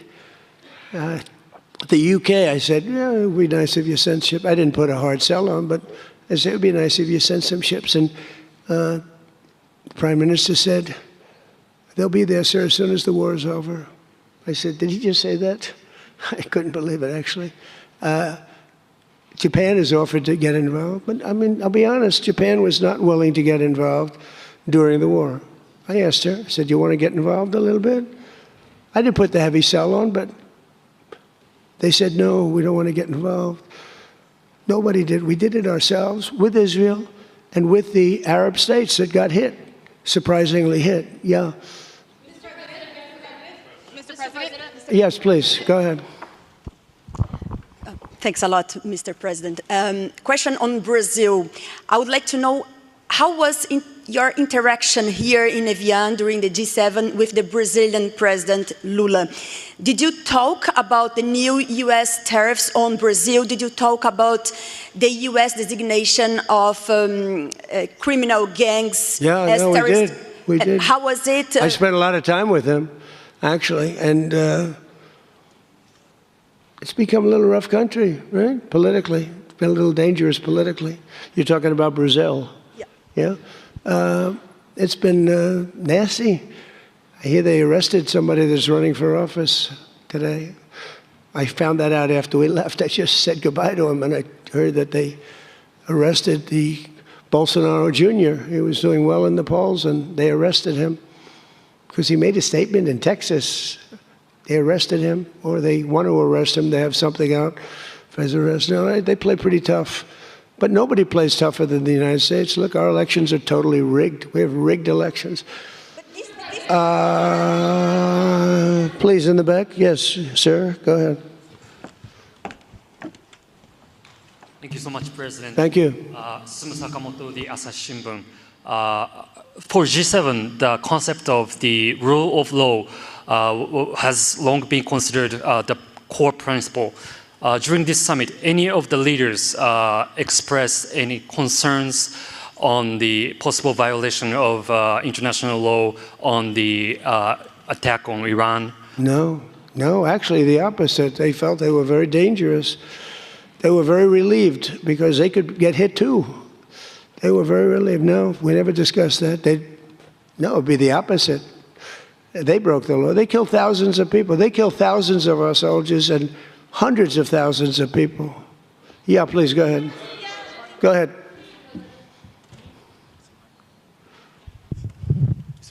Okay. Mr. President. Yes. Yesterday, the Pakistan thanks for the Chinese government to help make a peace talk between Iran and the United States. So what do you think about China's work to get the United States and Iran sitting down to talk and make the deal? And the second question is... Okay, let me answer the question. Okay. So I think China's been terrific. I told you that before. They could have been bad. They could have sent in to try and block or break the blockade. They could have sent in an oil ship with 6 destroyers alongside of it on each side. They didn't do that. President Xi helped me. He tried to help, and I think he probably helped get it solved. You know, they get 50% of their oil from that location. So that wasn't that easy. President Xi was fantastic. He tried to help me solve it. And he didn't give any big weaponry. I guess we'll find something somewhere along the line. But he didn't give any big weaponry, I can tell you that. No, I think China I couldn't ask for much more. Again, they were impacted because they get more than 50% of their oil from the Hormuz Strait. And no, I thought they were fantastic. Okay, how about one more question right here? Go ahead, please. The latest YouGov Economist poll shows that Democrats have lost a 5-point edge on the generic congressional ballot. They just have now just a 2-point lead since February. Do you think that they're losing momentum?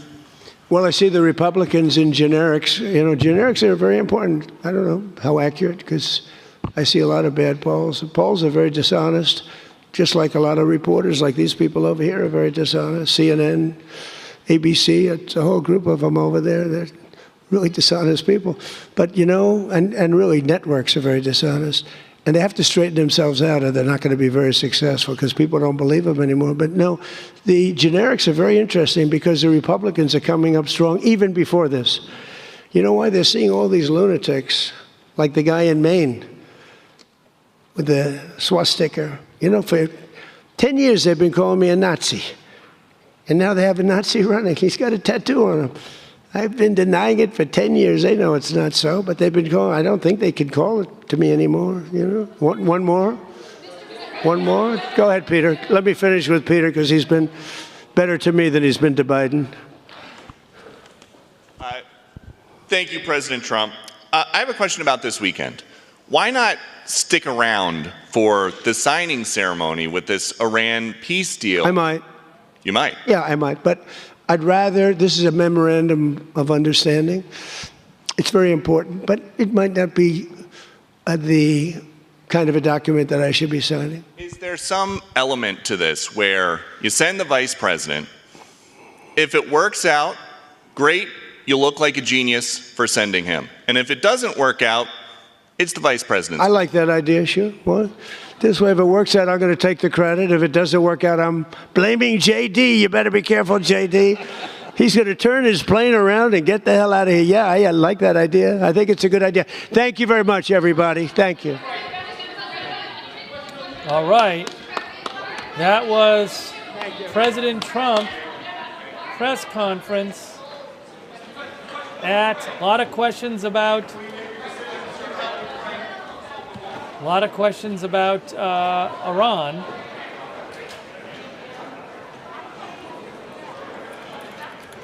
Hang on a second here.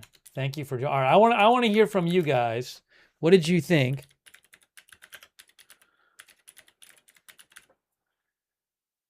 What did you guys think? Let me take some of your comments.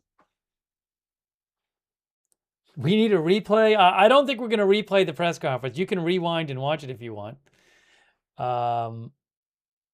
Let's see here.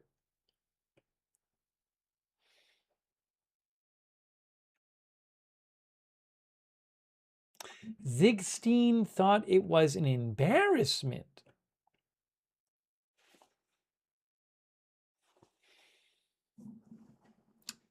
Inspirational artist thought Marco wasn't happy. Let's see here. Mrs. BC says, what a trip.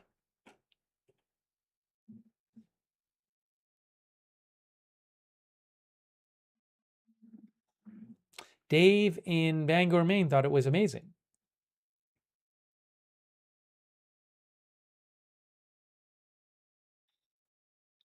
Tricia Liderson thinks the deal is not going to happen.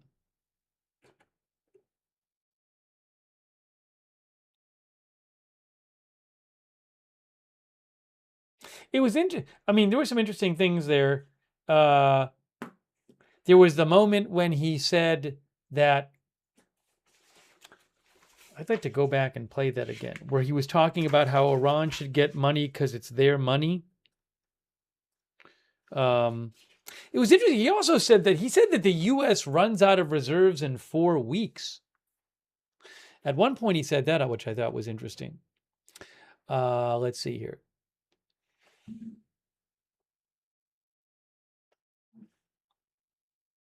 I thought that was really interesting when he said the thing about the Iranian funds. I have to find it, though.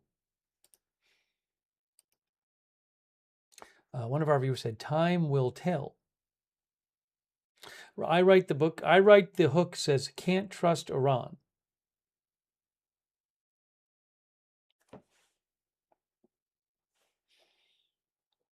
Oh, Wiki Han says, how many times he insulted Bibi?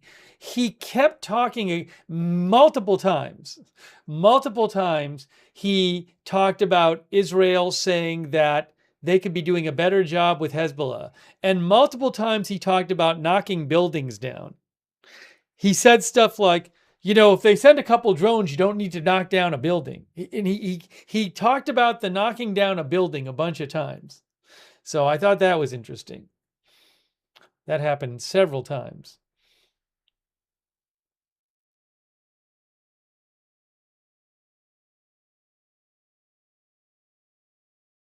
Let's see here.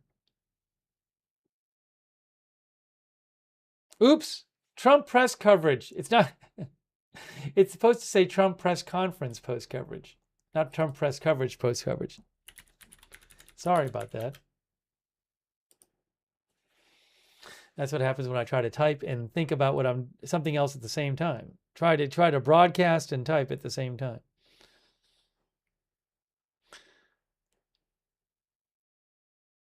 Pam D'Angelo says their bromance is over. Pew Pew Power says he talked about it was too much, the bombing in Lebanon.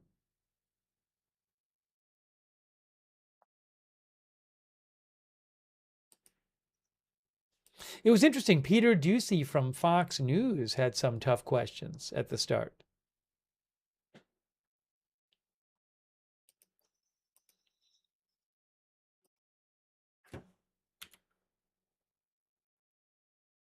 Kelly Smith thinks his disdain for Israel is a ruse and quite temporary.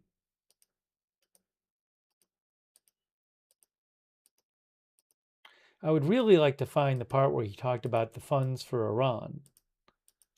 Can I find that? I don't know. It was very interesting.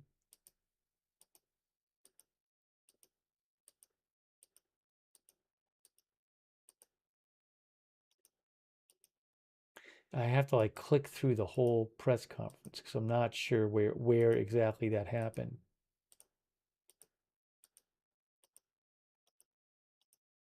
I thought it was towards the start.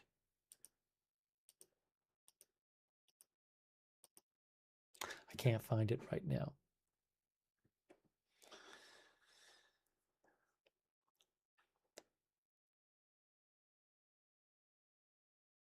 Mongol Mama says he seems to have empathy for Lebanon.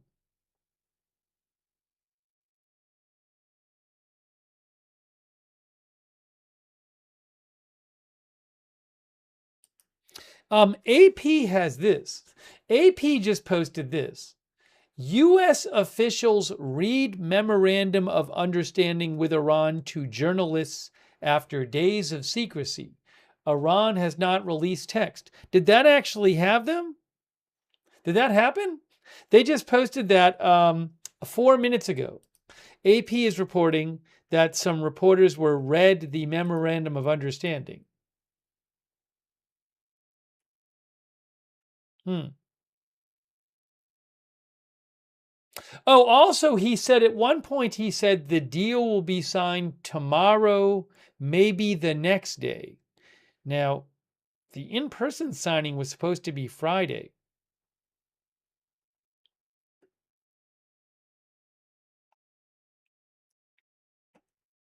It was also interesting when he said that Iran should be allowed to have some missiles because other countries are allowed to have missiles.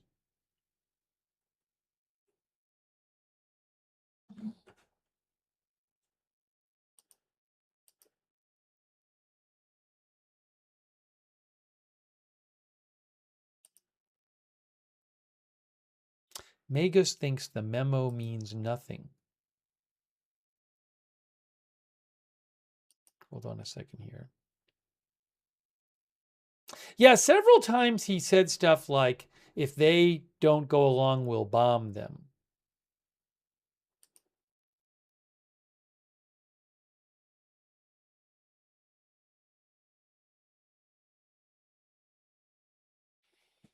Oh, by the way, thanks to Lidwine Elizabeth for your support. I owe a couple thank yous.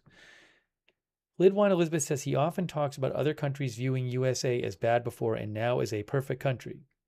But when I see a president treating journalists like this, I only feel pity. That's what Lidwine Elizabeth over here said. Thank you, Lidwine Elizabeth, for your support. Thank you also, Mendy R, for your support, and Cardinal Glick for your support, and Eliminate 009 NP the Gracious. Also, Least Trustworthy Weasel, Rita, Igor Tigor, who says Netanyahu conjuring up a sabotage plot as we speak. Craig P, 9206, thank you. BB Lee, thank you very much. Least Trustworthy Weasel, thank you. Timothy Davis, thank you. Jennifer Taylor. Wuhan Clan. I don't think I thanked Wuhan Clan before. Nashinas26. Red Squirrel. And I really appreciate your support. Let me take a few more comments now. You know, I want to mention too, thanks Naomi Russo on Twitch, an anonymous gifter on Twitch. So now there's this weird thing. I don't think I'm going to do a whole other stream. Before, I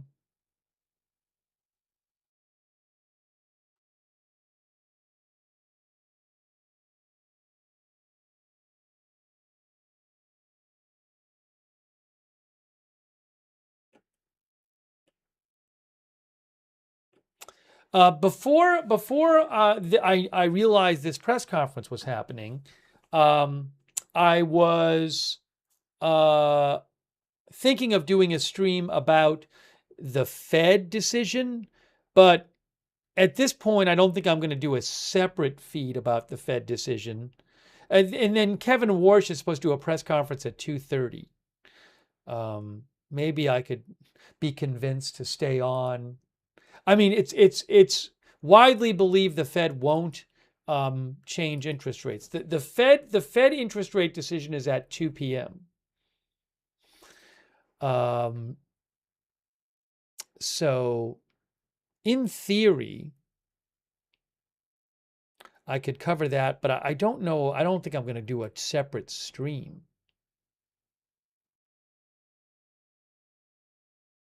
At this point, because then I'd be coming on the air right before it. I don't know. Because I could do it. I could do a separate stream. I got to figure that out now. I need to figure this out now.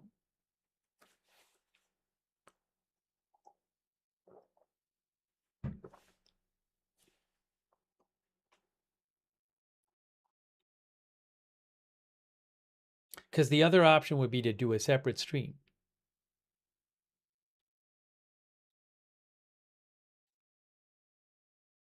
And I could send the YouTube viewers over to the separate stream.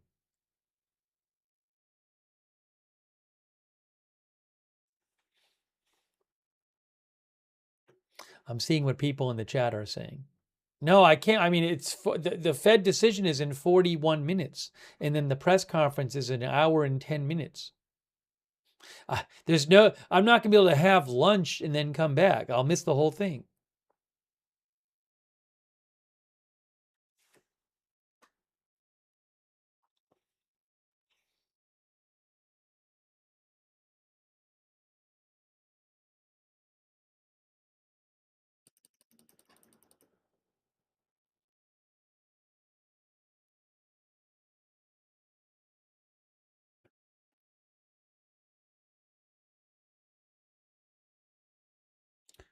Let me also see if there's any other updates from Iran coming out in the last few minutes.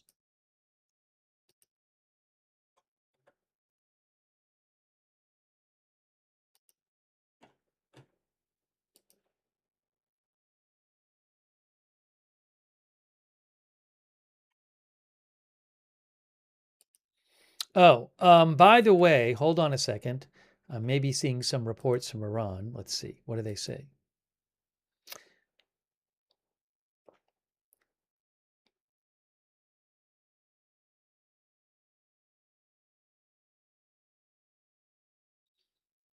No, I don't really see anything there.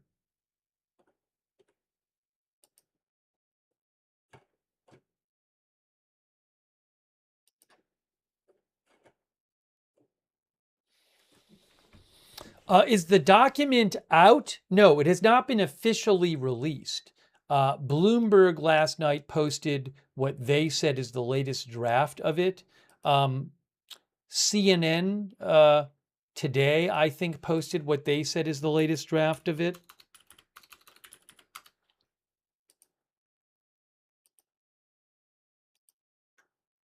But it has not been officially released.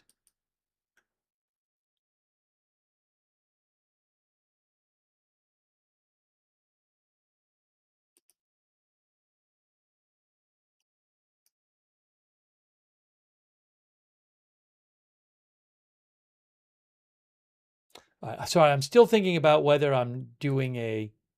I got to just figure this out soon.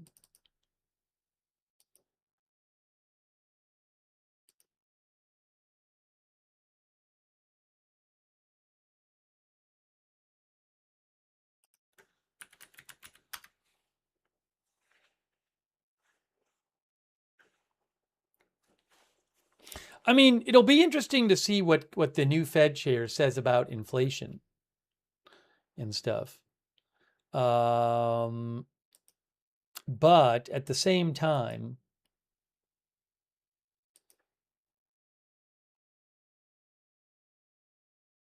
if I don't have a little snack, that could be a problem. That could be a problem.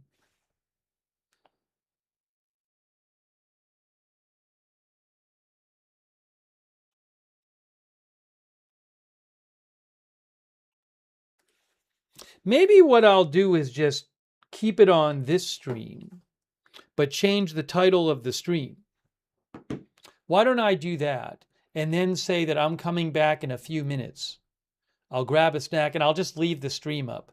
But I can change the title of the stream to reflect that we're going to talk about the... Let's do that. I think that's the best thing. So give me a moment. Give me a moment here. Let me do that. That's very easy for me to do. The Fed interest rates decision in the Kevin Warsh press conference. I can actually, first of all, put the clock up and say, hold on. So today is the 17th, and then the clock is there, and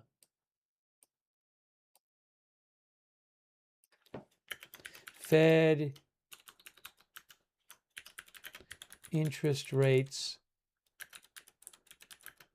decision in, if I do this, oops.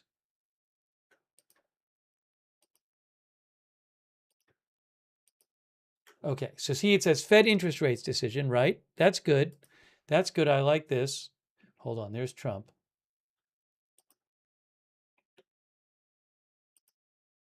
And then what I'm going to do, we're going to do some bonus coverage here.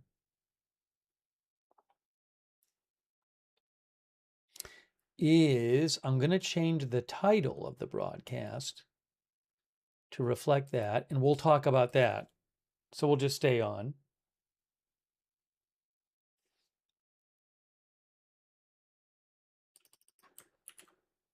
We're going to do that. We're not creating a separate stream.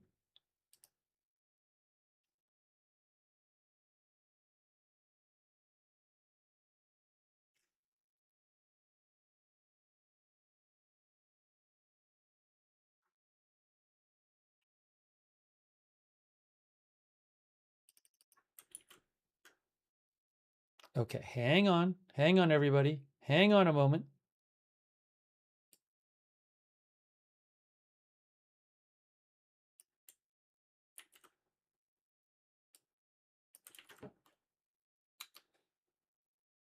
I'm almost there. I am almost there updating the title and the thumbnail. Please bear with me.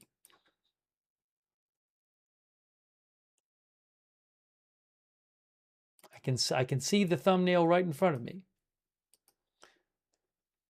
Then I'll post on social media that we're covering this upcoming event. Bonus coverage.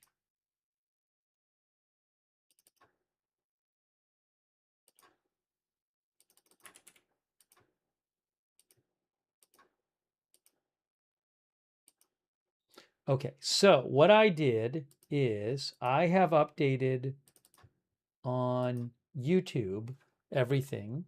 Now I'm going to update the title. I think I'm going to leave the title on Facebook. Do I want to change it? Yeah, I might update it there too. Let me do this. Let me go to Twitch and update the title there.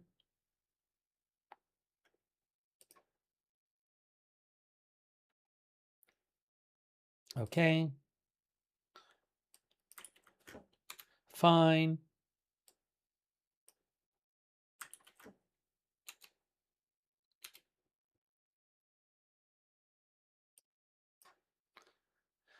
Okay, title's been updated on Twitch, and I'm going to post on social media and say, we are transitioning the stream to cover the Fed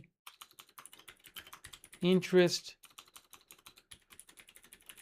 rates decision and Kevin Warsh press conference.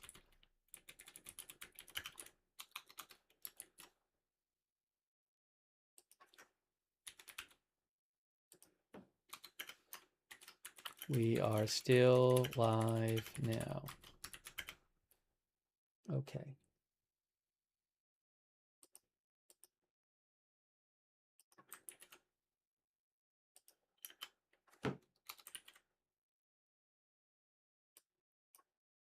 Okay, I put that up there. Great. And, oops, why was that like that?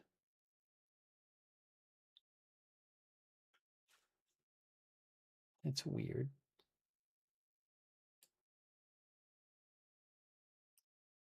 Okay, one moment.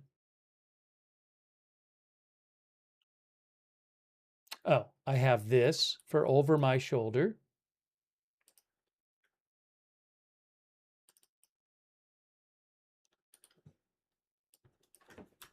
Fed announces interest rate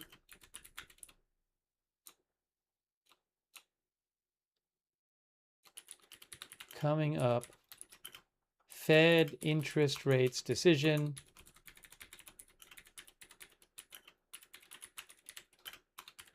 And Kevin Warsh presser. Kevin Warsh is the new Fed chair. This is the first interest rate decision with him as the chair, and his first press conference as the chair. All right, so I have the last thing I have to do is update the Facebook title.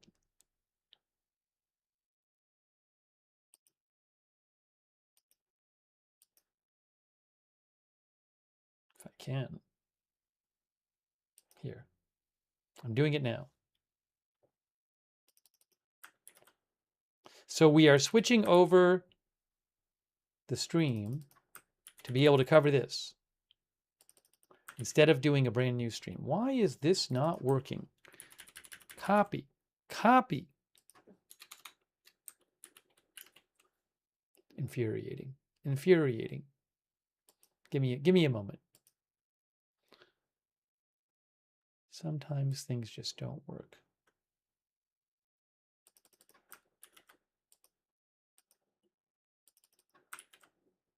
Okay, now it's working. Oopsie, I know what I didn't do. Oh no, oh no.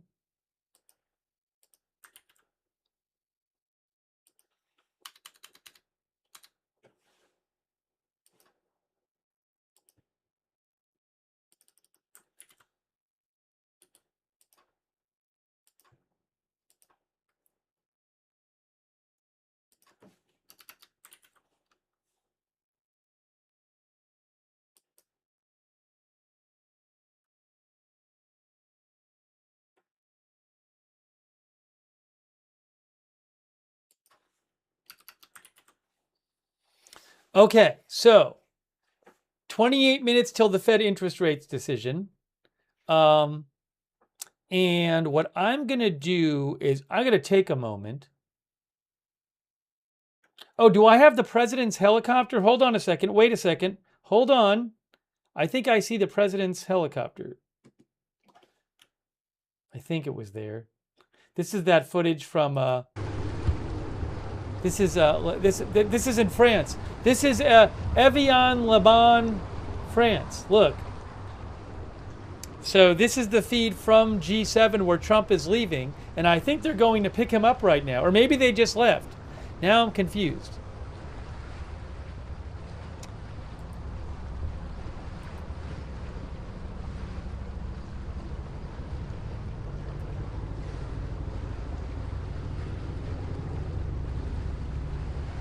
Oh, I have another feed too. I have a feed on the ground.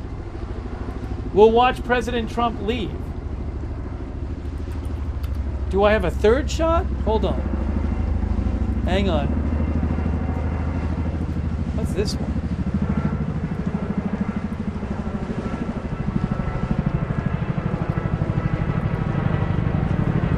Okay, so we're watching some bonus coverage right now of President Trump is going to Versailles in France. So some bonus video while we wait for the Fed decision of the helicopters coming in, I think, to pick up President Trump.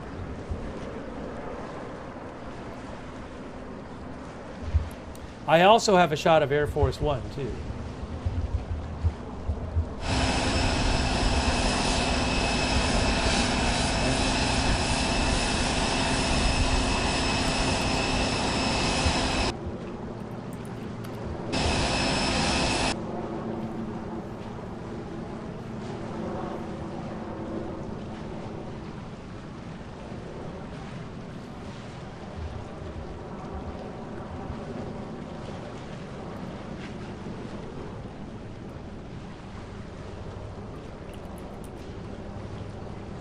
AP says senior U.S. officials dictated the memorandum of understanding with Iran to journalists today. I have a report about that too. So that's being reported now.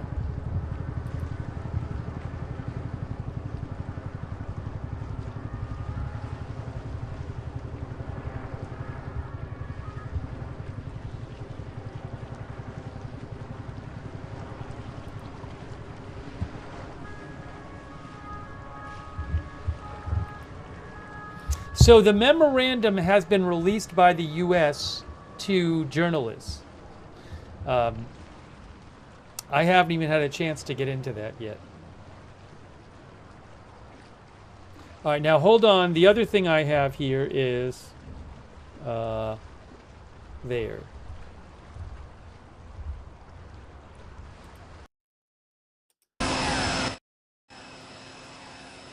So loud. So again, now AP says senior U.S. officials dictated the memorandum of understanding with Iran to journalists Wednesday after days of secrecy. By the way, I don't know if this is, I don't know that this is Évian-les-Bains, France. I don't know which airport this, I don't even know if this is in France. Are they in, what are they? Are they in Geneva? Where are they flying from? This is in Geneva.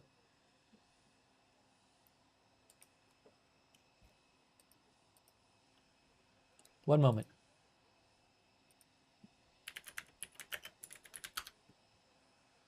$7:36 p.m.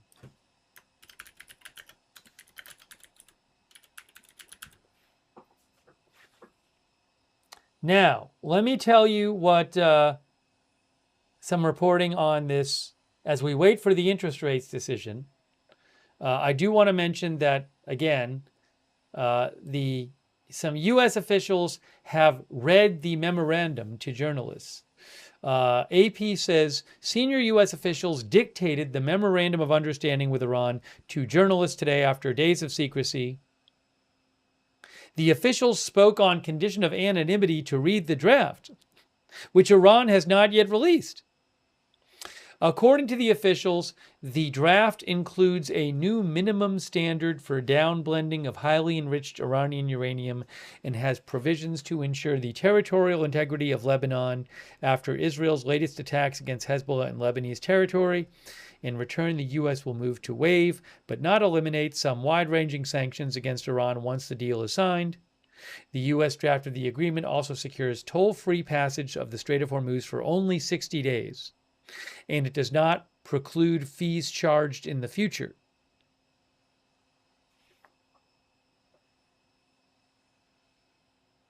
I mean, my guess is that it's probably similar to the various reports of the draft. We talked yesterday about an N12 news report of what the draft is. There's been a number of reports of what the draft is that say very similar things. So I don't have a copy of what's been given to reporters yet.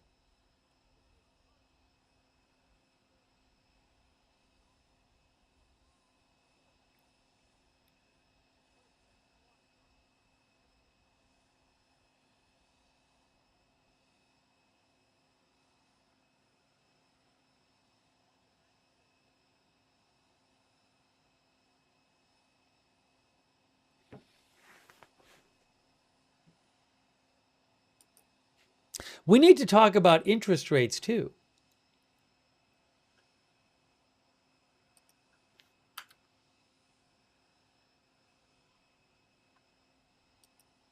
Here's something about interest rates as we were looking at President Trump's plane. Warsh to face spotlight as Federal Reserve likely to leave interest rates unchanged. The Federal Reserve will enter the Kevin Warsh area today as President Trump's pick to lead the central bank oversees his first policy meeting and holds his first news conference. We'll have live coverage of the news conference. Caleb says I hear he's a hawk. Well, he was previously known as a hawk on interest rates, wanting to keep inflation down. But President Trump has, for a long time now, been really pushing for lower interest rates. So there's this question of is he really going to be hawkish if he's working for President Trump? Warsh is not expected to immediately usher in significant policy changes. The Fed is likely to keep its key rate unchanged today at about 3.6% for the fourth straight meeting, economists said. Fed policymakers could change their post-meeting statement so that it no longer signals the central bank's next move will be to reduce interest rates. So that's something to keep an eye out for. Such a change would suggest that the Fed could keep rates unchanged for an extended period or even raise them if inflation stays elevated. Wednesday's highlight is likely to be the press conference, which will carry, in which Warsh will hold in the afternoon, in about 49 minutes or so, which Wall Street investors, economists, and quite likely the White House will closely watch to see how Warsh conducts himself. Warsh was previously an investment banker, a member of the Fed's Board of Governors from 2006 to 2011, and a visiting fellow of the conservative Hoover Institution. Fed watchers will look for clues into the answers in some key questions like, what, if anything, will Warsh signal about where interest rates will head next? How does Warsh think the Fed should address the elevated inflation stemming from the Iran war and its boost to gas prices? Will he change the Fed's communication practices, and how?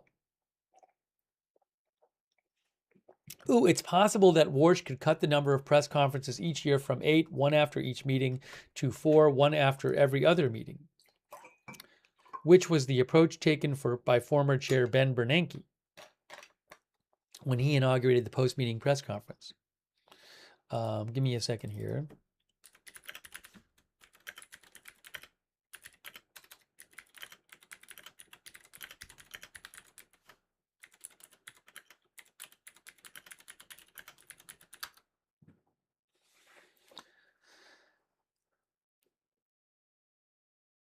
8 times a year, the Fed votes on what to do with interest rates. Warsh also faces a sharply different economic environment than when he appeared to campaign for the job of Fed chair last year. Back then, he was outspoken in favor of lower interest rates, as Trump has demanded. Last year, Warsh pointed to the development of AI technology that could vastly expand the economy's ability to produce goods and services cheaply, which over time would bring down inflation. Even then, many economists were skeptical of his claim. At least in the short run, analysts note that soaring investment in semiconductors and computing equipment is contributing to higher inflation. Also, inflation has accelerated during the Iran war. The Fed typically fights higher inflation by raising its key interest rate to cool spending and growth. It's not clear if the current peace will hold. Even if oil flows freely out of the Middle East again, it could take months for prices of gas, groceries, and items such as airline fares to cool. Already, inflation, according to the Fed's preferred measure, has topped its 2% target for more than 5 years. At the same time, hiring has picked up in recent months, removing a key rationale for cutting rates. AP says in January, the Fed forecast it would reduce rates twice this year as part of its quarterly economic projections. A big reason for those potential cuts is that employers were shedding jobs and policymakers were worried that the unemployment rate would rise. The central bank typically cuts its rates to key rate to spur economic growth and hiring, but earlier this month, a government job report showed hiring jumped in May when employers added 172,000 jobs, the third straight month of solid job gains. So, given higher prices lately, inflation, which they might want to. Oh, hold on. Let me show you the other. There's Geneva, Switzerland. Here's helicopters landing in preparation for Trump leaving the G7. But what the article is saying is like, look, with prices elevated, if anything, the Fed would want to raise interest rates, not lower them. And you would lower, a big reason for lowering interest rates is if the job market wasn't doing well. But the last few months have shown better hiring numbers. So those are reasons that the Fed would not want to cut rates. But President Trump has been very, very forceful for months and months, saying that rates should be lowered. So they're widely expected today, the Fed, to leave rates the same. But they might change their prediction for, what's going to happen in the coming months.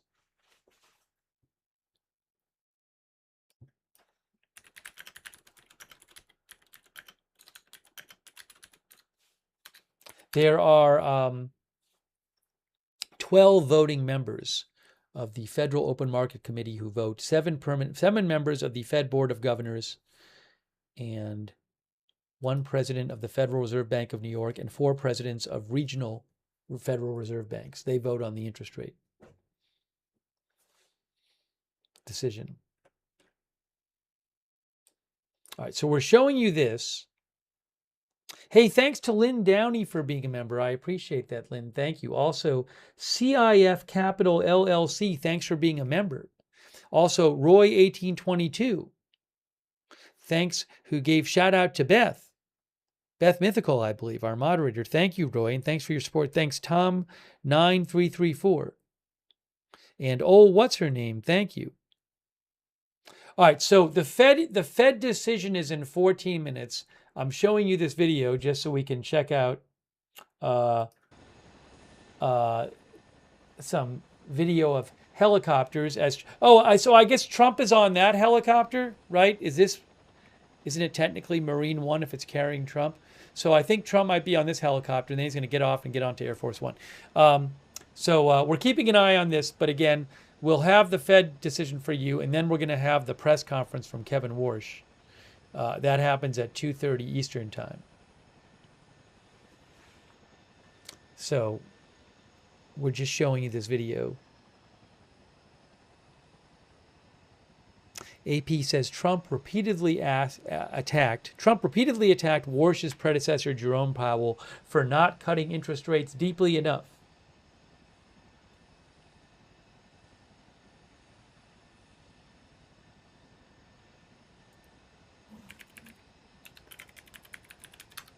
I gotta get to the page at the board. News and events.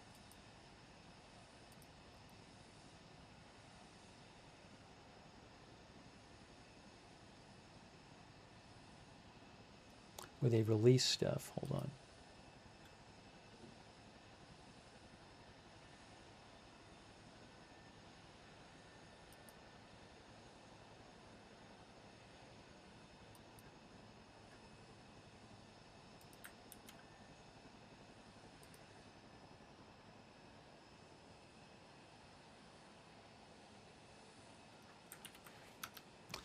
Here comes the White House, folks.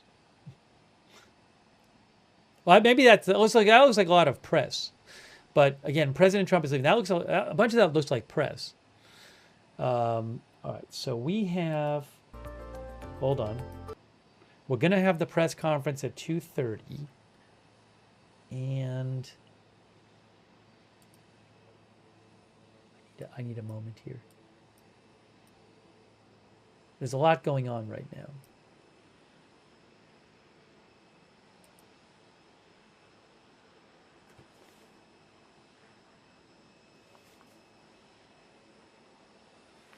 We are showing you bonus video of President Trump leaving G7.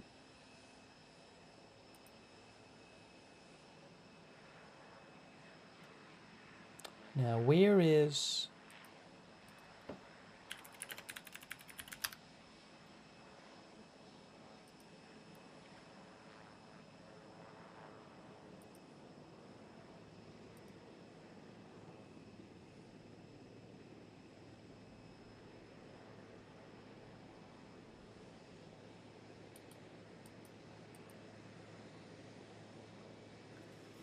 Okay, and I think President Trump is there on that helicopter. All right, about 10 minutes till the Fed decision.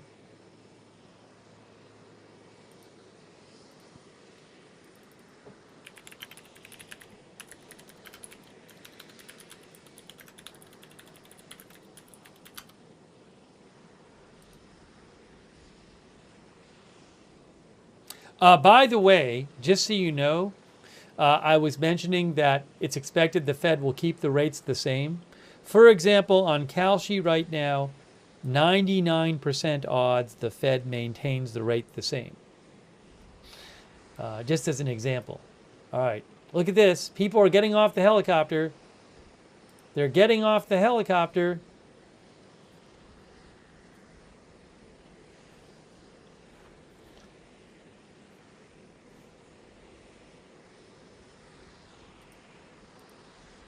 Why did someone say not true? I just literally looked up on Kalshi. Fed decision in June. Fed maintains rate, it says 99%. I'm looking at it right now.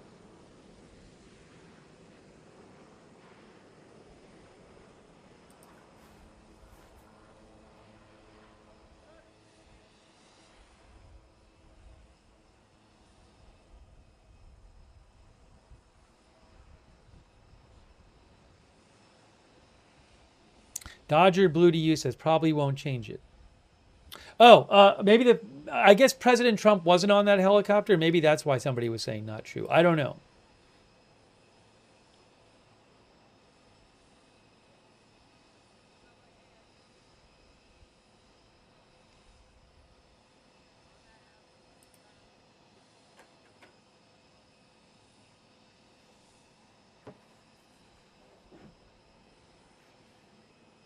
We have less than 9 minutes until the Fed decision. Yes, this is it the first public appearance of Warsh? I know it's his first press conference after one of the voting meetings. I don't know if he's done any speeches as the chair since he's been chair. That I don't know. He assumed office on May 22nd. Let me give you a little more on Kevin on today's Fed news as we wait for that decision.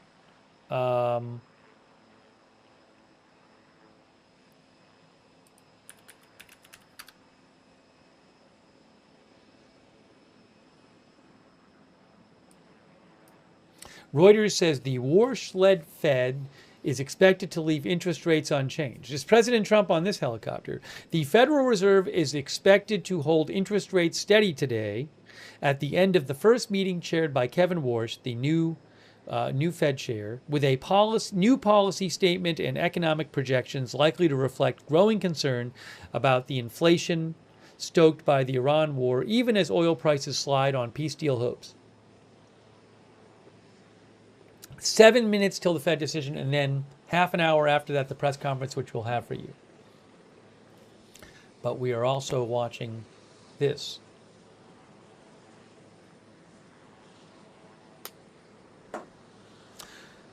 With recent data showing strong U.S. hiring, a relatively low 4.3% unemployment rate, and inflation well above the U.S. Central Bank's 2% target, many analysts anticipate the Fed will remove language from its policy statement about additional adjustments to its benchmark interest rate, a reference that had been used to indicate likely future decreases in borrowing costs, future rate cuts.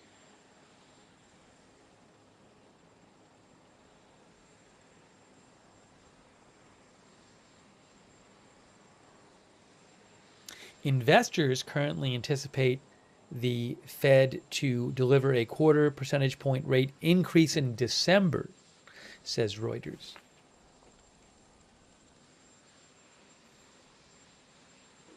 Markets are edging up, one of our viewers said. Yeah, so the Dow Jones is, there's the Dow. I mean, it went up about 70 points here. I don't know why I did that in recent minutes. This is TradingView. There's S&P. Yup, it went up about, I mean, again, we're talking about 15 points. I don't know why. You know, percentage-wise, not a huge amount, but certainly noticeable there in recent minutes, as one of our viewers said. NASDAQ, similarly, I don't know what's up for that. So one of our viewers is wondering if there was news. I don't know. Maybe there's, well, I'm not aware of it. I'll have to look and see. No, the rates decision is in 5 minutes. And I will have that for you as soon as it comes out.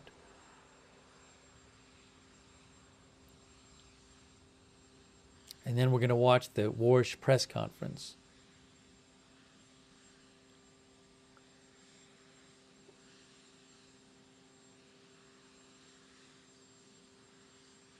Yes, we have a clock on the screen. Countdown clock.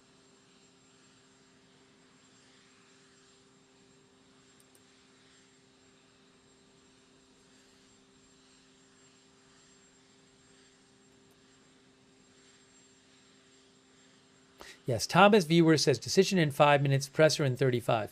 By the way, really, really big thanks to our moderators who have been here.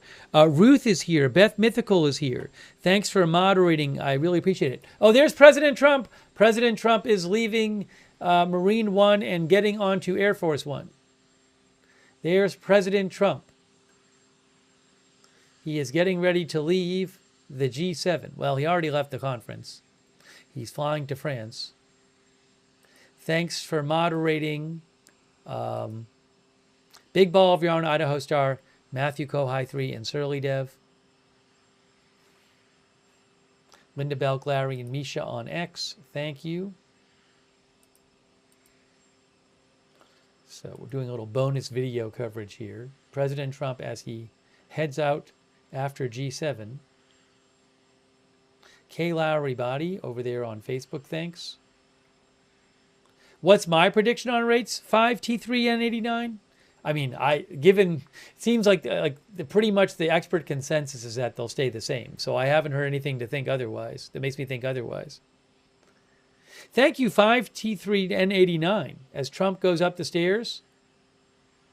The Ringa X, thanks for the membership. Thanks for the memberships. The Ringa X, thank you so much. President Trump is there. He is waving. He's pointing. He is waving and pointing. Thanks to Sticky Frog, our member. All right, that was President Trump. He's now on the plane. He's now on the plane.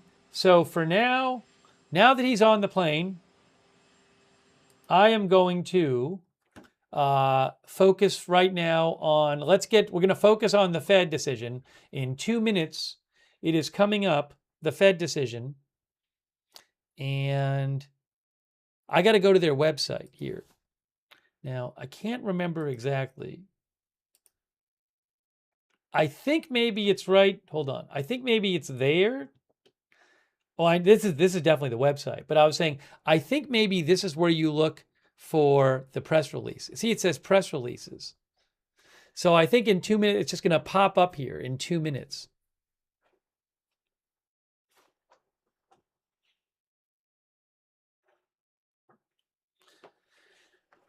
So we're bringing you live bonus Fed interest rates decision and Kevin Warsh press conference coverage. Yes, Kevin Warsh, the new Fed chair, is going to do a press conference in 31 and a half minutes.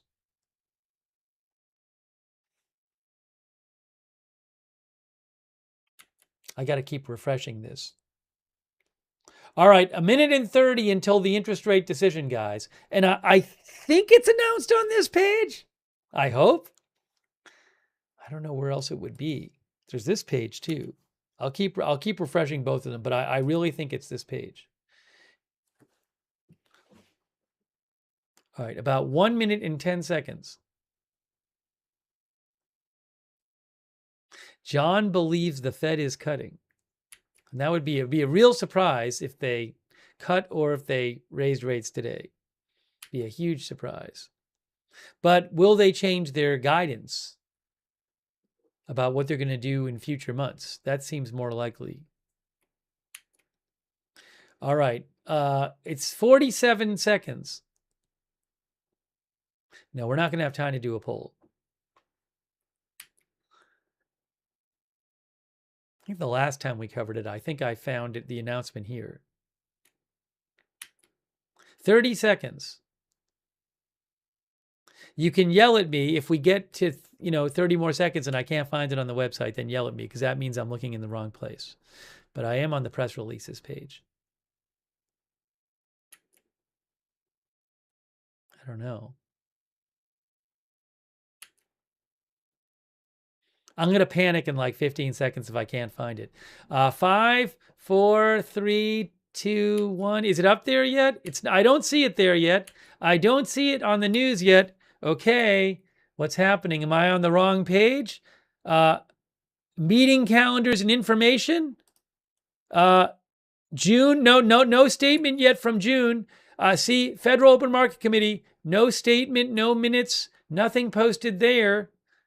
I don't see it anywhere. I'm still not seeing it. See, that's the meeting. The June meeting is the one. Oh, it's there. There it is. I got it. Okay. I got it right now. I got it right now. I have it right now. It says, that's projections. Maintain the target rate. Breaking news, there it is. The committee decided to maintain the target rate, same. So no change by a 12-0 vote. 12-0 vote. Fed keeps interest rates unchanged. So 12-0 vote. All right, so Fed keeps interest rates unchanged. Warsh presser soon. Okay, so let me actually get the clock. All right, the Federal Open Market Committee approved the following statement for release by a 12-0 vote. The committee, well, actually, yeah, I assume this means that, I assume the 12-0 vote isn't just for the statement, but it's for the whole thing. The committee decided to maintain the target rate for the federal funds rate at 3.5 to 3.34%. So I assume when they say 12-0 vote for the statement, they mean there was a 12-0 vote to keep the rates the same. In support of the Federal Reserve's dual mandate, which is keeping on their dual mandate is to keep job market good, keep hiring up, and job numbers up, and also, roughly speaking, to keep job numbers up and to keep inflation low. In support of the Federal Reserve's dual mandate, they're keeping their interest rates the same. The committee reaffirmed its policy of maintaining ample reserves in the banking system. Economic activity is expanding at a solid pace despite elevated uncertainty that owes in part to the conflict in the Middle East. Productivity growth and capital investment are strong. Job gains have kept pace with the workforce, and the unemployment rate has changed little. So if the economy is doing well, that they're going to be less likely to lower rates. Inflation remains elevated relative to the committee's 2% goal, in part reflecting supply shocks that have driven price increases in certain sectors, including energy, like from the war. The committee will deliver price stability. So what they're saying is, this is interesting, they're saying, look, inflation's elevated. Now, if inflation gets too high, normally what they would do is raise interest rates. So they're concerned about inflation, but when it comes to economic activity, they talk about how productivity growth and capital investment are strong, economic activity is expanding at a solid pace. So when I look at this, I mean, you could read into this and say that they're more worried about the inflation than the economy, which would make them more likely to raise rates than lower it. I don't know. I'm just reading the statement. He'll be asked this stuff at the press conference. So certainly they express concern about inflation, and they seem pretty upbeat about the economy, which both of those would suggest that they're not leaning towards lowering rates anytime soon. All right. So, and I haven't looked at the projections yet. All right. What I need to do, hold on a second. I'm going to take some of your comments. Let me get the clock up about the press conference. So Fed Chair Warsh press conference in, hang on, Warsh, I got to get our countdown clock up. Warsh press conference in, some of our viewers said the markets were impacted. Warsh press conference in 25 minutes. All right, let's look at the markets. Let's look at the markets. Okay. Oh, NASDAQ down. NASDAQ dropped. Maybe, all right, I got to look at, did they change their projection too about what's to come? So we haven't looked at that yet. So NASDAQ down a bit, down about what? Down about 1%, 300 points since this news came out. S&P, this is according to,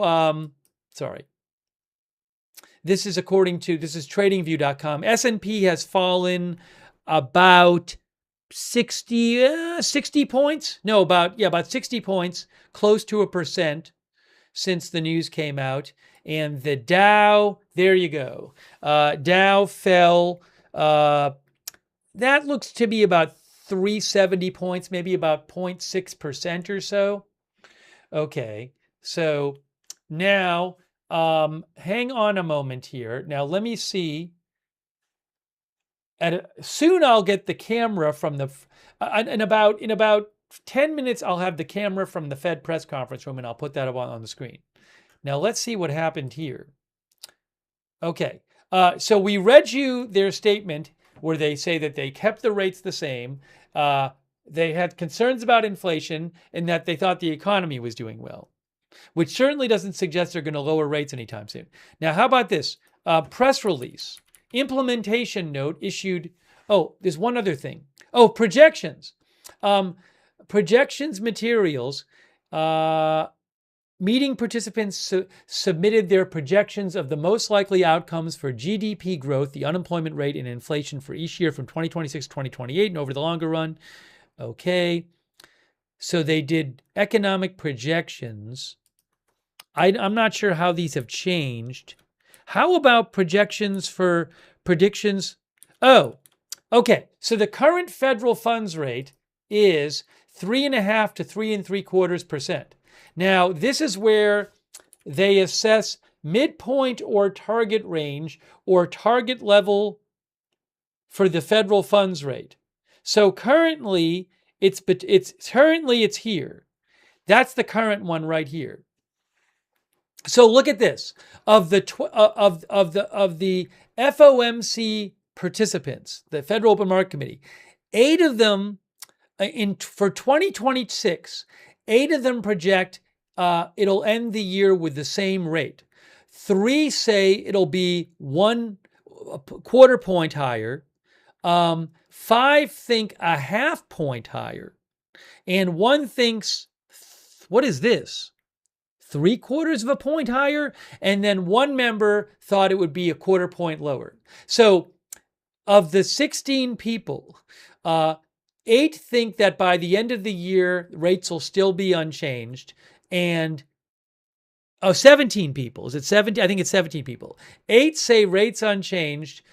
8 say, oh no, I can't do my math. My head is not working. This is actually 18 people. 8 think rates unchanged. 9 think it'll be higher rates by the end of the year. And only 1 think lower rates by the end of the year. Then if you look at 2027, it's more balanced where 2 think it'll be what it is now by the end of 2027. 8 think it'll end up being higher than it is now, and 8 think it'll be lower than it is now, if I'm reading this right. So those are projections. If I'm reading this right, this is the projections about what they think interest rates are going. But I don't know if markets are reacting to this where all but, again, 8 said, only 1 said rates are going to be lower by the end of the year. 8 said the same, and 8 said higher. Okay, so maybe people are reacting to that.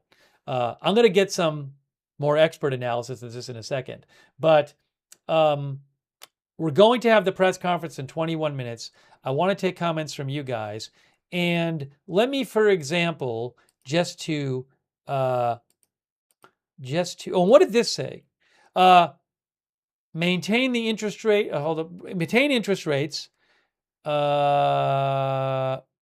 There's something about undertake open market operations to maintain the federal fund rate at 3.5 to 3.75%. There's some other stuff in here which I don't understand. All right, I'll have to find out more about that. Give me a second here. We're going to hear from Kevin Warsh soon. So what Bloomberg says is that oh, I didn't show you what Bitcoin's doing too. But Bloomberg says that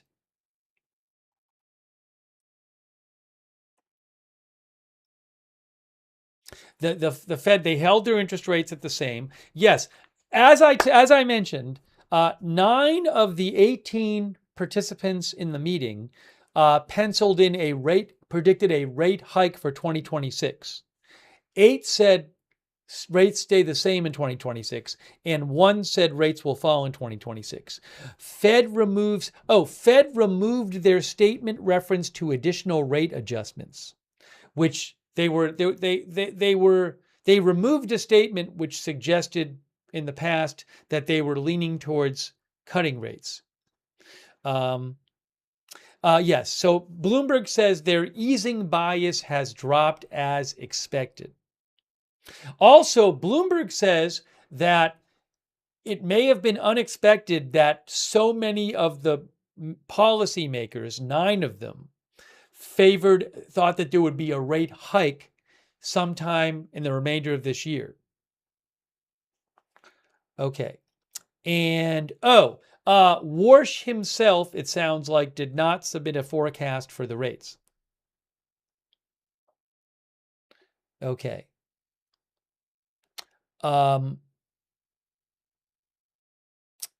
And so it's, I guess, a big deal from what I'm seeing on Bloomberg that about half of the policymakers said that they thought there would be at least one rate hike in the rest of 2026. Now, hold on a moment here. Also, I want to show you what Bitcoin did. So Bitcoin went down some, but then it went from 66,000 to right about 64,800, but now it's up to 65,331. It paired some of its losses. No, on YouTube we can't do closed captions. I'm sorry, because it's a YouTube thing. On YouTube, if you if I'm going to have closed captions on YouTube, I would have to use normal latency, which would mean there would be a huge delay between my talking with the chat, basically. So if you don't use that setting and you want less of a delay with interacting with the chat, there's no captions available. It's a YouTube thing. I'm sorry about that, but I can't control that. Now, Mongol Mama thinks a Trump True Social post will be incoming criticizing Warsh. That's what Mongol Mama thinks. We'll have to see. So, in a couple of minutes, I should have the camera from the room where that was from TradingView, by the way. Those the market information from TradingView.com. So shortly, I'm going to get the camera from the Fed room. I think in about 3 minutes, I'll have the camera from the Fed room. And I will put that up for you guys. So we'll see what Kevin Warsh has to say. And I just want to mention some of this stuff here. Hang on. Here, so look at that. Here's the headline. Here's the headline from AP. Federal Reserve keeps rates unchanged, but nearly half of policymakers would support a rate hike this year. The Federal Reserve kept its key rate unchanged today, yet almost half of the central bank's policymakers said they could support a rate hike later this year, an unexpectedly aggressive outcome that would disappoint President Trump and suggest heightened concerns about persistent inflation. In an unusually short statement after their two-day meeting, Fed officials dropped language that had suggested their next move would be to cut their key rate. The brief statement likely reflects the influence of new chair Kevin Warsh, appointed by Trump, who has previously criticized the Fed for commenting too broadly on the economy. In a set of quarterly projections, 9 Fed officials of the 18 said they expected at least one rate hike this year, with 6 supporting 2 rate hikes or more. It is a sharp change from March, when no policymakers predicted a rate hike this year, and the committee as a whole forecast one cut in 2026. That change is an acknowledgement that inflation is at its highest level in 3 years, and many officials have said in recent speeches that if inflation doesn't decline, higher rates may be necessary as early as the end of the year. Also, remember that the statement they released said the economy was doing well, which would be another reason to not cut rates. Because you'd cut rates one reason to cut rates would be to spur a big reason to cut rates would be to spur the economy. Okay, so let's see here. In about a minute or so, I should get the. Oh, hold on! I think I have the Fed room. I have the Fed room. Oh my gosh! Look, it's the Federal Reserve. I'm going to put it on for you right now. We have the room at the Fed. I think. Oh my gosh. Wow. There it is. Live in Washington, D.C.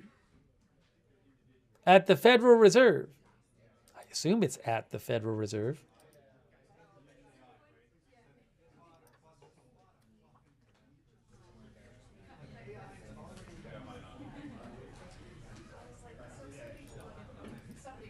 Let me put it up that it's live in Washington, D.C.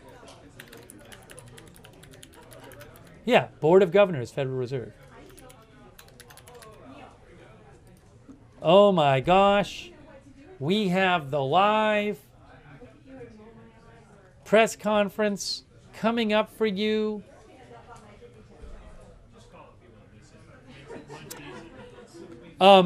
AP says there was another sign today of how Warsh may change the way the Fed operates. He appears to have not submitted a forecast for how the Fed might change its key rate in the coming years.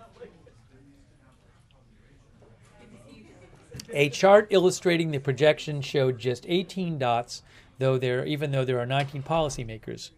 Warsh had previously criticized the projections for potentially locking in the Fed to a specific policy outlook.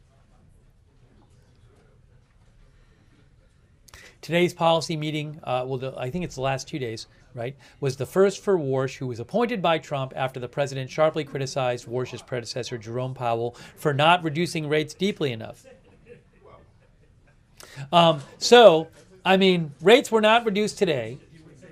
The board as a whole, Kevin Warsh himself did not say what he thought was appropriate for the coming years in terms of rates, but 9 of the 18 policymakers said that they thought one or more rate increases during this year would be appropriate.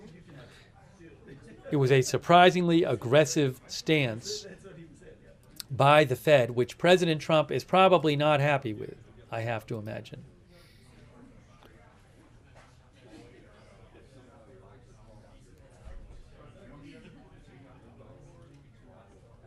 I'm going to take some comments on here. Hold on a moment here. Give me a moment.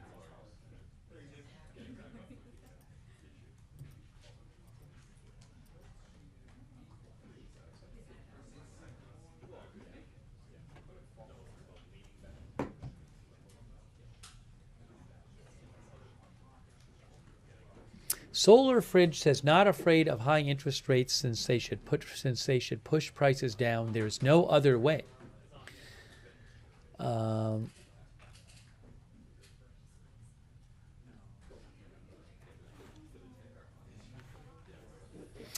Tinker says, I guess they will wait until December to raise the rates just so they don't have to do anything in January.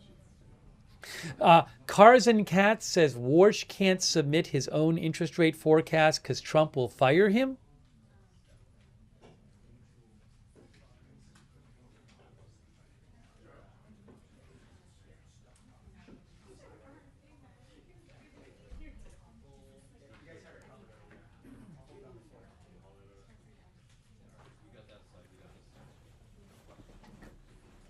So live coverage here.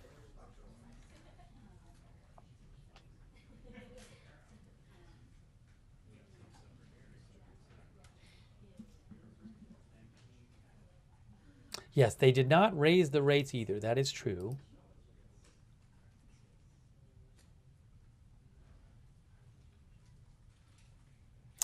Bloomberg says that traders are now pricing in more than 100% odds the Fed will raise rates by the end of the year, which is up from yesterday, when a hike was viewed as likely but not much of a sure thing.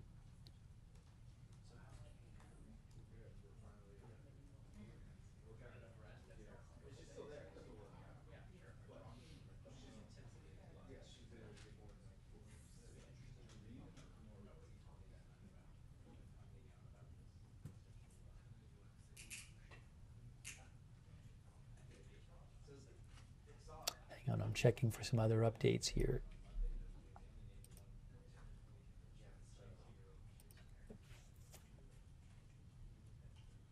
The headline of the Wall Street Journal now is, more Fed officials signal rate hike as next move. They say a significant cohort of the participants projected at least one increase in rates would be warranted by year's end. They also note that stocks have fallen since the Fed decision.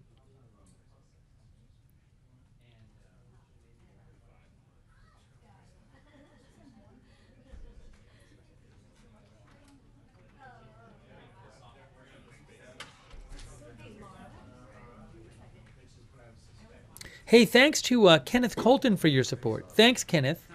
I appreciate that. Hope you're feeling better.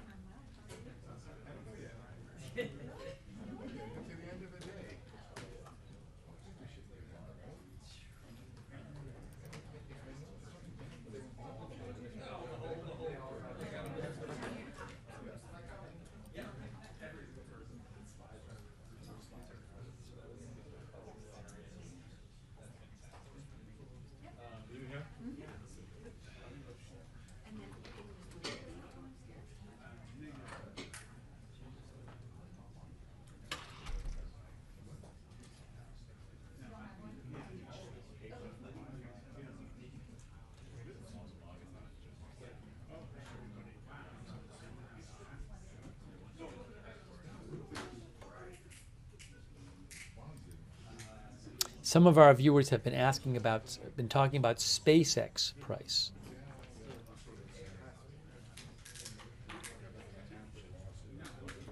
SpaceX is slightly down today, 196.49. The initial public offering was 135. This is the one day. It was actually earlier today. It was at 212. It looks like this morning. According to, it's about 196.79 according to TradingView. All right, so we have 7 minutes until the Kevin Warsh press conference. We're doing some bonus coverage today. Well, normally I think we would have done our own stream for this, but we were already on the air covering the Trump's press conference, and we didn't have that much time left, so so we decided to just keep the stream going and change the title of the stream.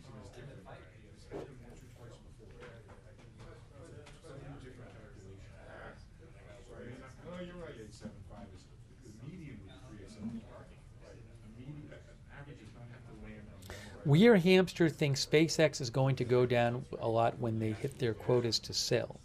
You mean like when insiders are allowed to sell?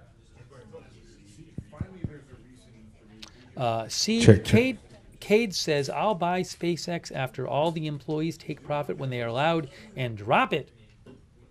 That's what our viewer Cade27 said.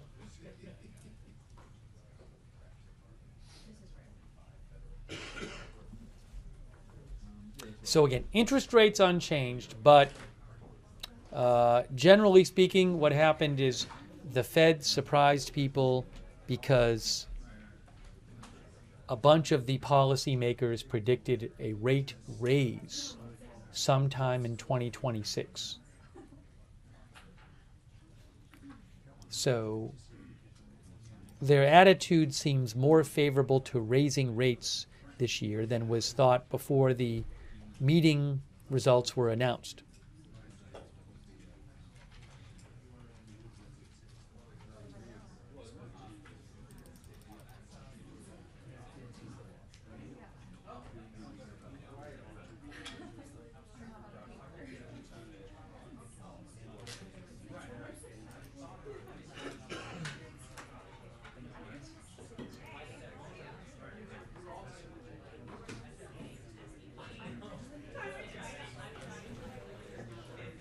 Yes, this is live. In 5 minutes, we're going to see Kevin Warsh, the new Fed chair, in his first post-interest rates meeting press conference. Now, what I'm going to do is, well, let me just make sure of something here. Make sure something is working. Okay.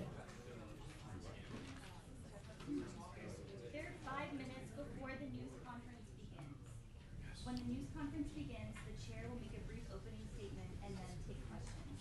If you have a question, please raise your hand, and Michelle Smith, who will be standing right over there, will call on you. When you're called on, please wait for the microphone to be passed to you. There will be one on each side of the room. Also, please take a moment to silence your phones.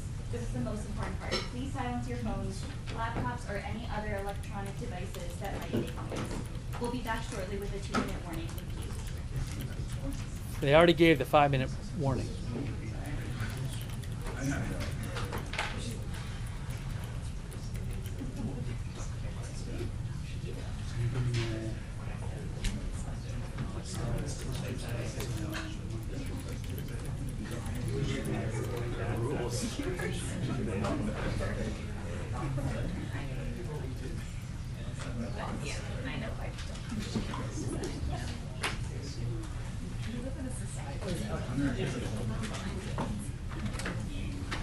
They're very on time here, as you can see.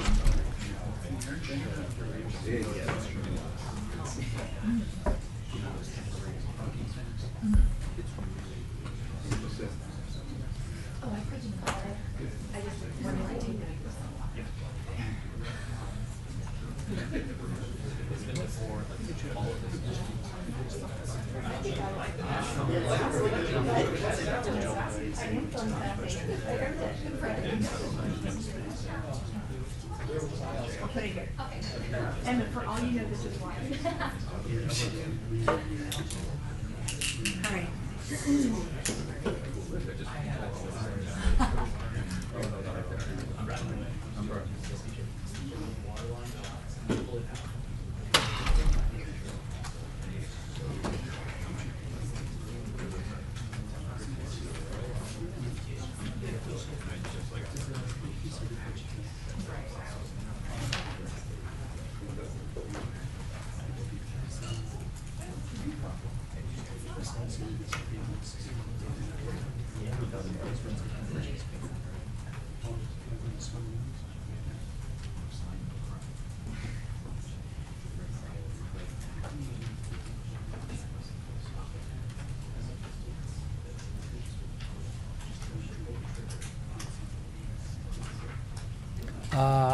About 2 minutes until the press conference.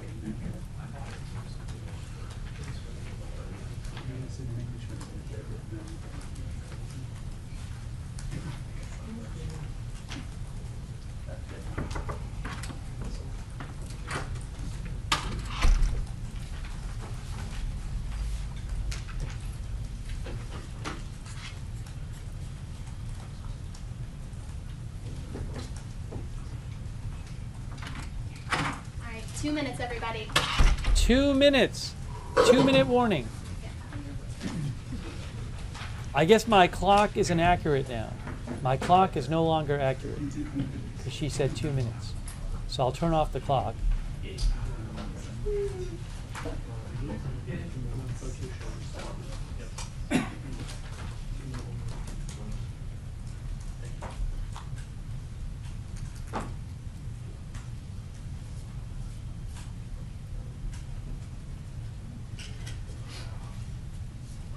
Here we go.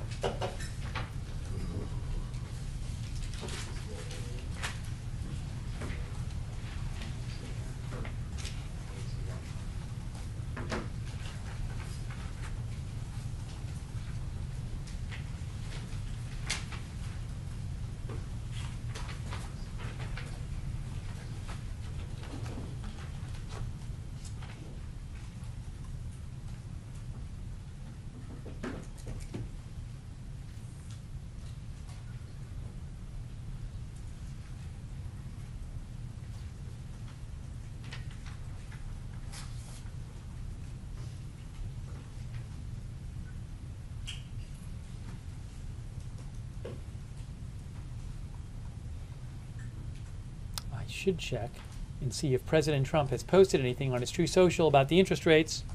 Nothing yet.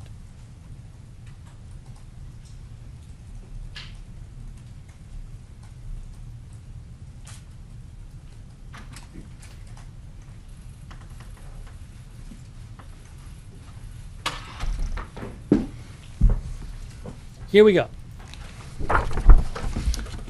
Good day. It's an honor, a true honor to be back at the Federal Reserve and to take up this duty at a time of such consequence. I've been especially heartened by the warm welcome of old friends and new colleagues both. And I've listened closely to my fellow FOMC members, heard a lot of new ideas, new thinking, and genuine interest in moving the Fed forward. This week's FOMC meeting exemplified the very best of the Fed's traditions.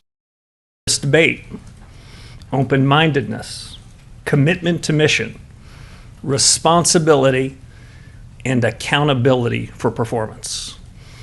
In this business, they all add up to one thing: getting monetary policy right, or as near to it as we can do. That is our North Star. My colleagues and I are here to serve our legislative remit, which you've heard us say before: price stability and maximum employment. And these objectives guided our business in the meeting just concluded. As you saw a few moments ago, the committee decided to maintain the target range for the Fed funds rate at 3.5 to 3.75% in support of the Fed's dual mandate. The committee also reaffirmed its policy of maintaining ample reserves in the banking system. Economic activity is expanding at a solid pace, despite elevated uncertainty that owes in part to the conflict in the Middle East. Productivity growth and capital investment both strong. Job gains have kept pace with the workforce, and the unemployment rate has changed little. We recognize that inflation has been running well ahead of the Fed's long-stated inflation goal of 2%. That's been going on for more than 5 years. Persistently high prices are a burden for the American people. But the recent past need not be prologue.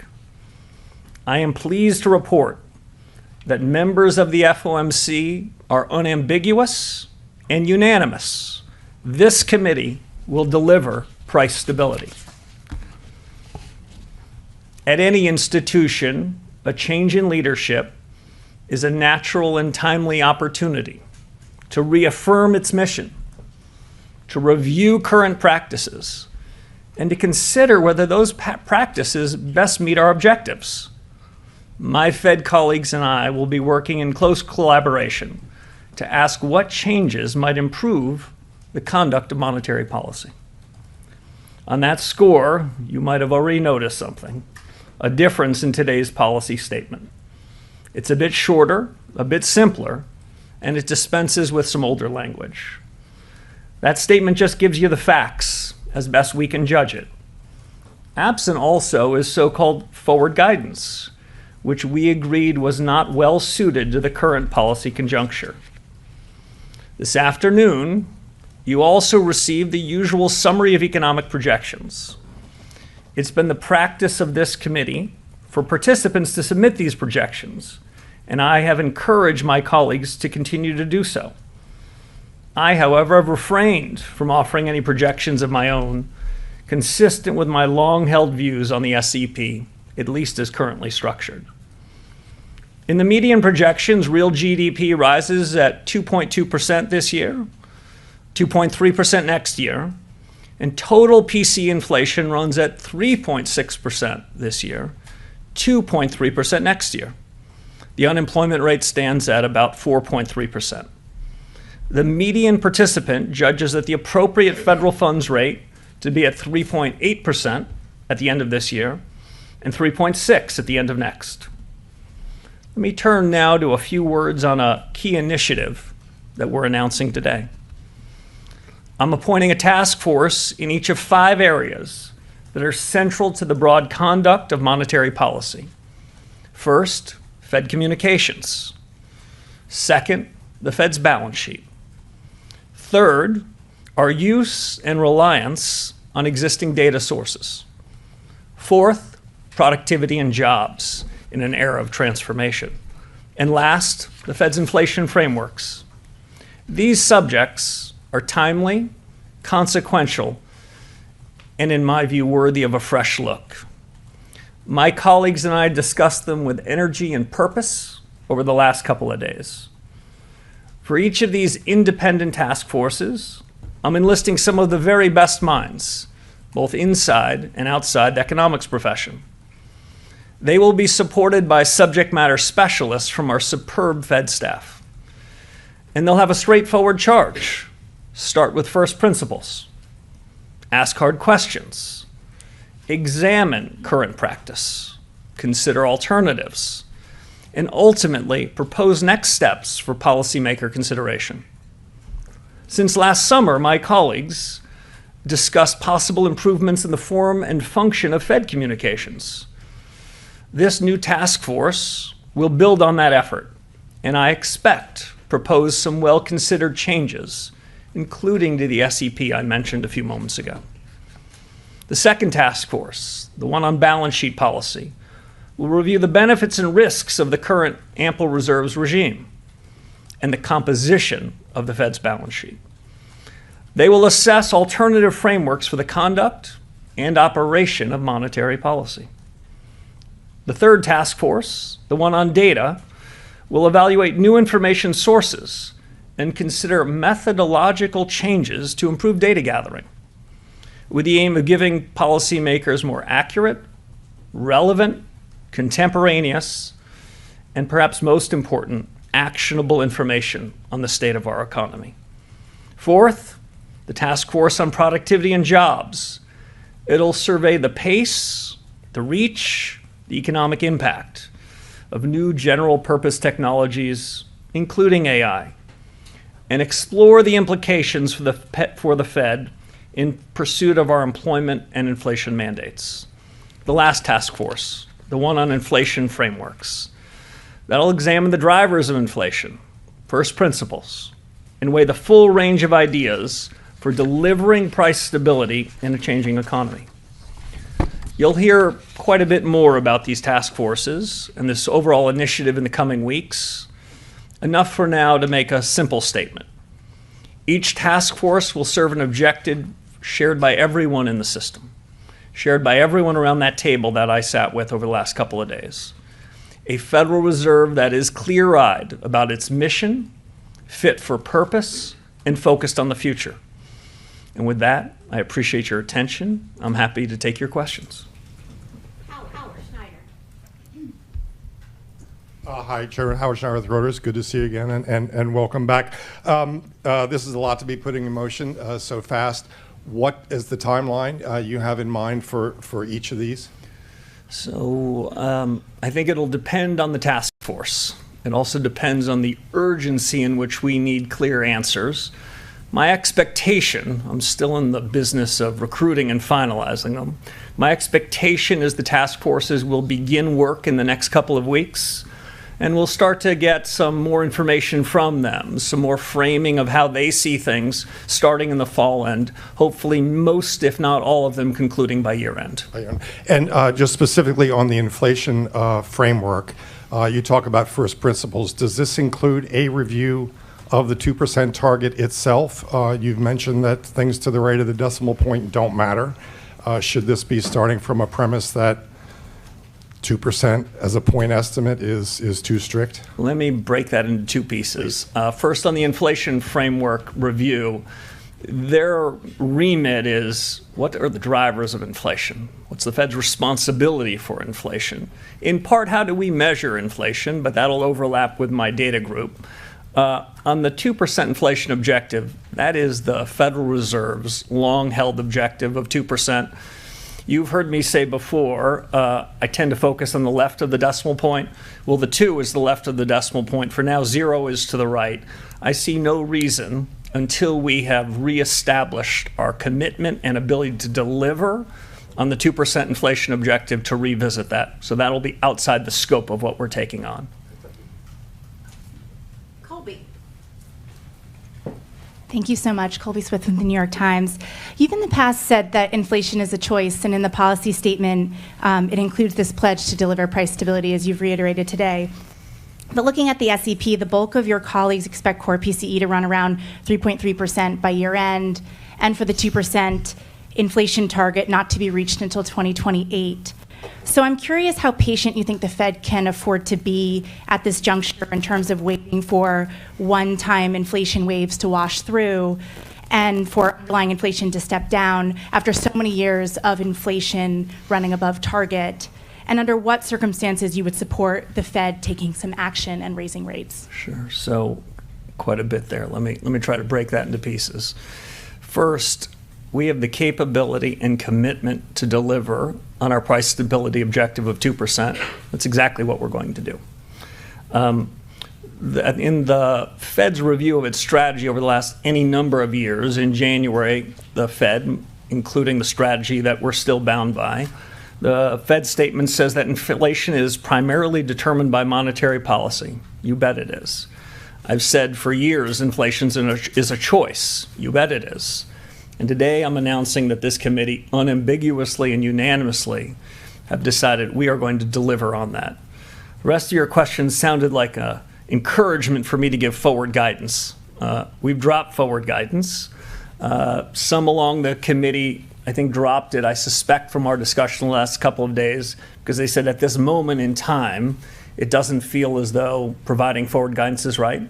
Others have, I'd say, different views and think as a general proposition, forward guidance isn't the business we should be in. But that'll be taken up by the Task Force on Communications and my policymaker colleagues. We're going to listen hard to what the experts say and make our own decision. But I can't give any forward guidance about what we're going to do next. The good news is we'll be meeting in 6 weeks. So just following up, I guess, on the current policy settings, then I am curious how restrictive you think things are at the current moment, given the flow of data that we've seen and forecasts that are coming down the pipeline. Yeah, I've heard characterizations both inside and the Fed about that. I'll give you my own. It's uneven. If I look at the housing markets as one example, Fed policy isn't the single determinant of the state of the housing market, but broadly I would say Fed policy appears to be somewhat restrictive. I would have a hard time managing to say those words if I were to see what's happening in financial markets. So I'd say it's uneven. That's perhaps a function of different transmission mechanisms of monetary policy, whether monetary policy is coming from our interest rate tool or our balance sheet tool. But the good news, we have a task force on that too, and the balance sheet task force will be looking more at that subject. You've said you don't like forward guidance. You dropped it from the statement this time. But with the dot plot, 9 members suggested that they want a rate increase by the end of the year. And the markets have taken that as forward guidance. So what does this mean in terms of how you guide the markets and in terms of what the dot plot's future is? I'm going to have to give you the same answer I gave to Ms. Smith. We've got a task force for that. I'll give you a little bit more. I reviewed the dot plots, and when I saw the submissions, I noted that all the submissions were coming in with pencils, those kind with the big erasers. That's to say that I think my colleagues around the table, when they submitted their dots, understand the world is changing quite quickly. And they didn't feel bound by them 6 weeks from now or 6 days from now in the event that their circumstances change. I'll note a couple other things. What I heard around the table was, as they submitted their modal forecasts, to be clear, weren't this was more likely than not. This was more likely than their other scenarios. So I didn't hear tons of conviction. What I heard was the kind of humility that I think we should have. I did not submit a dot. For me, it's not helpful in the conduct of policy. I suspect by year end, as I mentioned in my opening statements, there'll be a review about communications broadly, press conferences, dots, meetings and the like, transcripts, minutes. This will be part of that. I don't want to prejudge the outcomes there, but I'm pretty open-minded about what they could be. And I was just incredibly impressed over the last couple of days. My colleagues over the last 2 days, and frankly, over the first 3 weeks I've been here, they've been very open about changes. Change isn't easy, change is filled with risk, but our number one goal is to get monetary policy right. The way to get monetary policy right is to deliver on the remit that Congress gave us, to deliver on price stability, and there was no disagreement on any of those points. At the risk of possibly getting the same answer about task forces, communications, what is your feeling about these news conferences? Are you going to continue one after every meeting? Do you find them useful?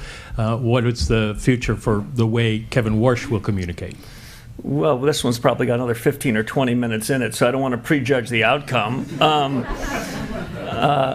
Press conferences can be a very useful way to communicate with households, businesses, and more broadly, through using the likes of you. I had a great old mentor named George Shultz, and his mantra was press conferences are useful, but when you have one, you want to make sure you have something important to say. Today, I think we had something important to say about our commitment to deliver on price stability, our commitment to rethink practices with an eye of moving the Fed forward, and to give you and the American people a sense that these aren't idle thoughts, these are concrete thoughts, that we're going to seek out the best minds, both the best thinking inside of the Federal Reserve And the best people I know in business and economics and the academy and technology and the rest to share their views. That's what we're going to be doing here, the pursuit of truth. I think we're going to come up with some new and interesting things. We made some changes today. I expect more changes to come. And some of those might well be worthy of a press conference. Chris Rugaber. Hi, Chris Rugaber at Associated Press. Thanks for taking our questions. Could you give us a sense of how you see inflation more in the long term? I know you may not want to comment on the ups and downs, but is this mainly driven by energy prices in the Iran war at this point, or do you have any concerns about underlying inflation pressures in the economy? Thank you. So I can't do much better than the committee just did, so let me restate it. Inflation remains elevated relative to the committee's 2% goal, in part reflecting supply shocks that have driven price increases in certain sectors, including energy. The paragraph goes on to say, but to be clear, the Fed will deliver price stability. My own judgment is the committee spent quite a bit of time, not just in 2 days, but over iterations of a couple of weeks. That's what we're prepared to say about inflation, but the commitment to deliver is strong, unanimous, and unambiguous. And that's, I think, an important message. We've missed for 5 years, and we're going to fix that.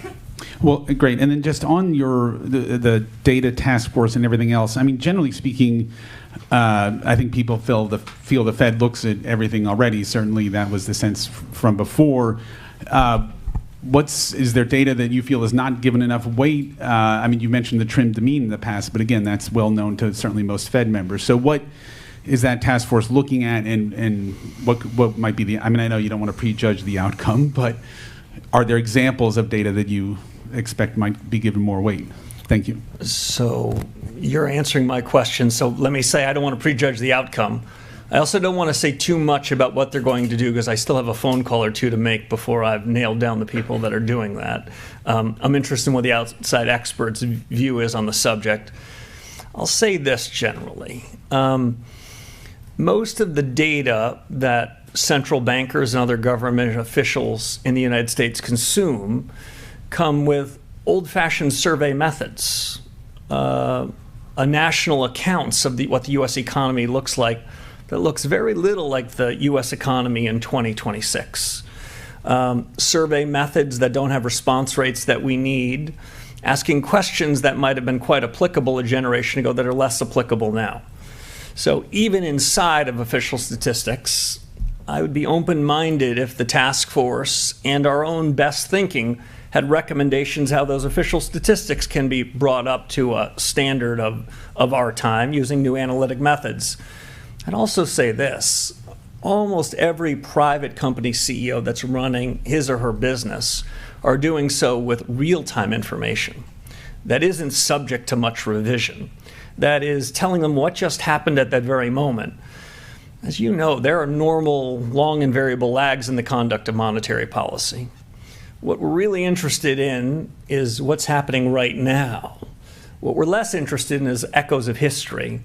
And you're hearing from my answer that some of the data that we receive, that we're waiting on, the first Friday after the month, the payroll index or something else, that might be an echo of history that's quite useful on its third revision. We need to take those error bounds down because we have to make hard decisions in real time. I'm really open-minded that there is a lot of new data sources that we can learn from the private sector, from reforms in the official sector, and new analytic techniques that are far more refined than asking a simple question about whether something was core or non-core. Edward. Thanks. Welcome, Mr. Chairman. Edward Lawrence with Fox Business. So if you don't give a lot of ongoing forward guidance, won't the markets have more volatility, and shouldn't Americans have more access into what you're thinking going forward? So I think financial markets perform best when they react to incoming data. I think the financial markets work less efficiently when they ask a question, how will the Federal Reserve react to that incoming information? The more that markets are paying attention to what's happening in the real economy, deciding what's good data and what's less good data, the more financial markets can price what they believe is the most likely and what are the tail risks. Financial market prices are probably the most important source of information to guide central bankers.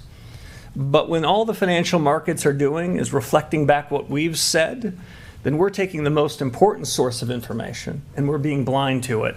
I'd like us to create a system where those blinders come off, where markets are following data that they efficiently think is reliable, and they'll be watching data, we'll be watching data, they'll come with better information through market prices to us, we can make more informed decisions, with ultimately the goal that I said at the outset, deliver on the price stability objective that Congress told us to do, and that we've got to get in the business of doing. Yeah, if I could take you in the meeting a little bit. This is your first meeting. The board members seem fairly hawkish when you listen to, in general, when you listen to what they're saying. Was there any discussion of a rate cut going forward today? There was one proposal on the table. There was no discussion of any other proposals. The discussion on that proposal, I would say, was quite limited. The group was unanimous and unambiguous on it. It has been the practice of this central bank and others to have a range of alternatives.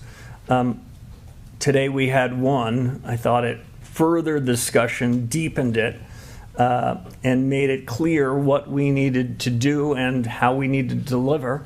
I wouldn't prejudge what happens in the future, but there was only one big subject for us. We took it on. We had a good family fight on it for a couple of days, and we ended up, I think, in a better place. Claire. Thanks a lot, Claire Jones, Financial Times. Coming to this blind, reading this very nice short statement that I think we've all appreciated in the room, one might wonder why you didn't raise rates today, considering what you're saying here about the risks to US inflation and your mandate. I guess, why not, and what would you need to see in order to get to that place?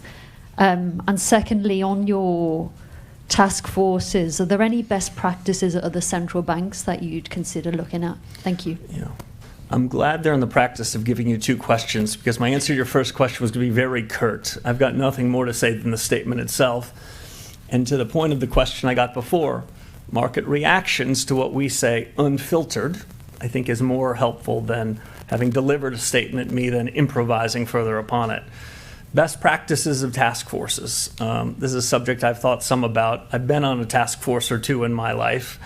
Best practice, find the best minds. Ensure that the task forces have a range of people, both by backgrounds and predispositions, so they too can have a bit of a family fight. Make sure when you establish a task force that the group that's going to be the recipient of the information feels as though they've got some equities in it too. That's why we're looking for, haven't done the final roll call, some of the most significant talent we have in the building and across the reserve banks on each of these, and in some sense seconding them to this group for a period of some number of months, so that the leaders of the task force know what the most analytical central bank in the world thinks about that.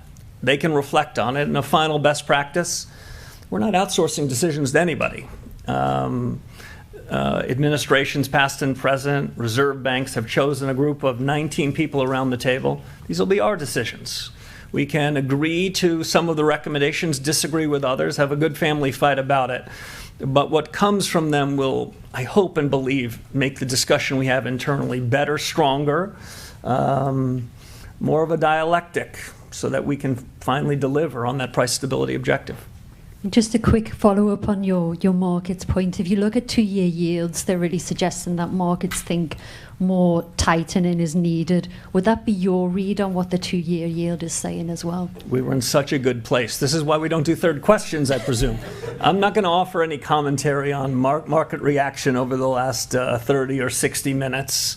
What we've given markets is a new chapter for the central bank, some fresh thinking. What we've given markets and households and businesses, I think, is a commitment to ask ourselves hard questions such that we can deliver on the promises that we've made before, This is a lot of change for financial markets to digest. I wouldn't be particularly intrigued by how they react in the first several minutes or even first several days. What I think is most important is that financial markets, and at least as important, households and businesses know that this central bank will deliver on price stability. Hi there, Chairman Warsh. Brian Chung with NBC News. Thank you for taking our questions. So when you say that we've dropped forward guidance for the layperson, that might sound like the Fed's going to say less or offer less insight into where their borrowing costs might go. So for the person that maybe you might run into at the grocery store, where the price tags are rising at a faster pace than their wages at the moment, how would you explain it to them? I don't know if task force might be the answer there, but how would you kind of communicate this era, this chapter of the Fed? If I told somebody in the milk aisle that I had a task force for that, I think that would be doing a very poor job, so I appreciate it. If I saw somebody in the grocery store, what I would say to them is that we cannot have a very significant effect on particular prices. The price of oil in the markets today, or even the price of a dozen eggs, that does not have first-order consequences to what we're doing. But we do have a really important job there. And it's to make sure that those changes in oil or beef or eggs or milk don't broaden in the economy, don't have second and third order effects. That's our job, that's our commitment, that's our capability, and we're going to deliver on it. And then is the Fed's relationship with the Treasury also under review? There was the normal breakfast meetings with the Treasury Secretary. Is that something you intend to continue doing? And have you had conversations with the President since you're swearing in? So on the President, I don't have anything for you. With respect to the Treasury Secretary, he has been posting pictures of our breakfast, so I don't think I can deny that. The long tradition at the central bank is that the Fed Chairman and the Treasury Secretary meet weekly. I think we've pulled off 3 of those so far. I believe he's overseas this week, so this will be the exception to the rule. I think they're very useful discussions. The central bank's objectives and our roles and responsibilities are quite delineated from the fiscal authorities. And in my view, monetary policy is independent in the conduct of what we do. But that doesn't mean we're not interested in what's happening with the fiscal authorities. The way I think about it is this central bank needs to have a wide lens, but a narrow remit. We need to be quite interested in what's happening in the world. I won't be breaking any news here to suggest I'm quite interested in what's happening in the Middle East. That does have some effect on our day job. It doesn't mean it's our responsibility, but I think we're going to keep a wide lens, and my meetings with Secretary Besson to this point have helped widen that aperture. So we're aware of things that could affect our day job, even if it isn't. Steve Leisman, CNBC. Mr. Chair, thank you. Mr. Chairman, thank you for taking my question. You had said in the before you became chairman that you thought productivity was a reason why the Federal Reserve could lower interest rates. Do you still believe that to be the case? So the committee had a discussion of productivity today. AI came up. The way I thought about it before and socialized with the group is that artificial intelligence, the latest generation of general purpose technology, is perhaps as important a change in the economy and business and households that we've had in my adult lifetime. It is filled with both a huge opportunity and with risks. I take both of those very seriously. You may have heard me say before that AI is shorthand perhaps for American ingenuity. That doesn't mean that it's going to be easy. That certainly doesn't mean it's not going to be disruptive. But over the long term, my conviction, and I heard quite a bit of support for this around the committee today, is the United States is a winner as we go down this. The United States is ultimately going to be better off in that. Now, to bring that back to the conduct of policy, timing, scale, speed, implications for output and employment, it's one of the things we have a task force to do. If you don't mind, a follow-up from the other side, which is that when you look at the strong job growth that's out there, the elevated inflation, GDP seems to be going pretty good, and the stock market seems to be soaring. Do you look around this economy and see the funds rate being restrictive? So That's your second question. I'm going to give the same answer that I gave before. I'd say as I think about the conduct of policy, what matters is what's the effect of policy. Not what do we say, but what happens. And the best way I can describe is it's uneven. I do see some restrictiveness in things like housing. It's hard to use those same words anywhere else. I'll just make one other point. You talked about one of our dual mandates on the employment side. I don't believe that we have a cruel choice. I don't share the view that was expressed a few generations ago that Federal Reserve chairmen show up at a podium like this and say, you got to choose. And you're going to have to decide whether you're willing to tolerate higher inflation to put more people at work. I don't believe in that. What I believe is if we do our job, we can make strong growth, low prices, and strong employment mutually compatible. And so what you heard from the committee today is we've got some work to do on the price stability front. Nick. Thank you. Nick Timmeros with the Wall Street Journal. Chairman Warsh, you've said repeatedly credibility is earned by delivering. If credibility requires delivering, the move would be to tighten or at least to threaten to. Now, you didn't do that today. Why not? That judgment you expressed was not expressed by any of the 19 people around the table. We'll be meeting in 6 weeks. We'll take up the issue again. And if I could ask about AI, the build-out is generating enormous demand right now, CapEx, data centers, power.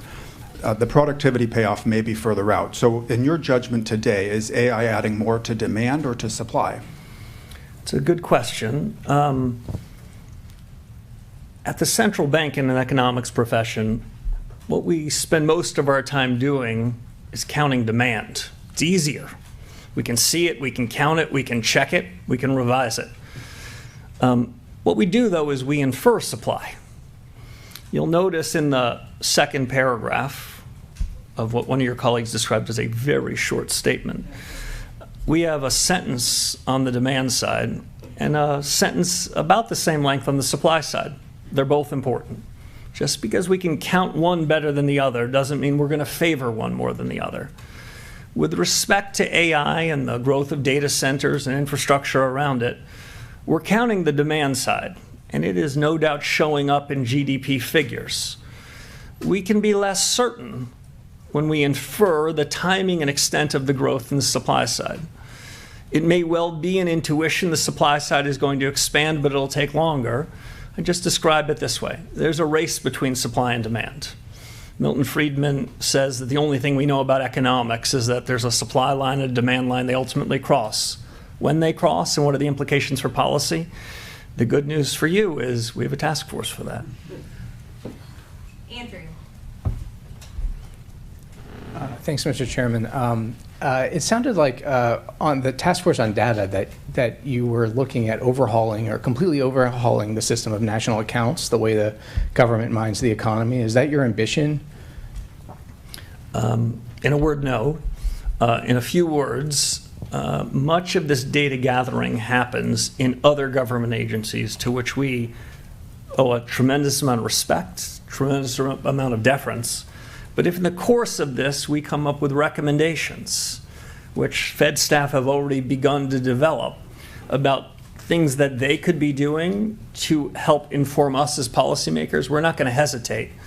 Again, I don't want to try to delineate the four corners of the research of the task force on data, but I do think there will be a review of official statistics, and at least as important, a view of bringing the best practices from the private sector and new analytical tools made possible by AI so we can forge these into a fabric that gives us better real-time information. So as I mentioned before, when we're making decisions that we'd say are real contemporaneous data, not data that we call contemporaneous, that's really an echo of history.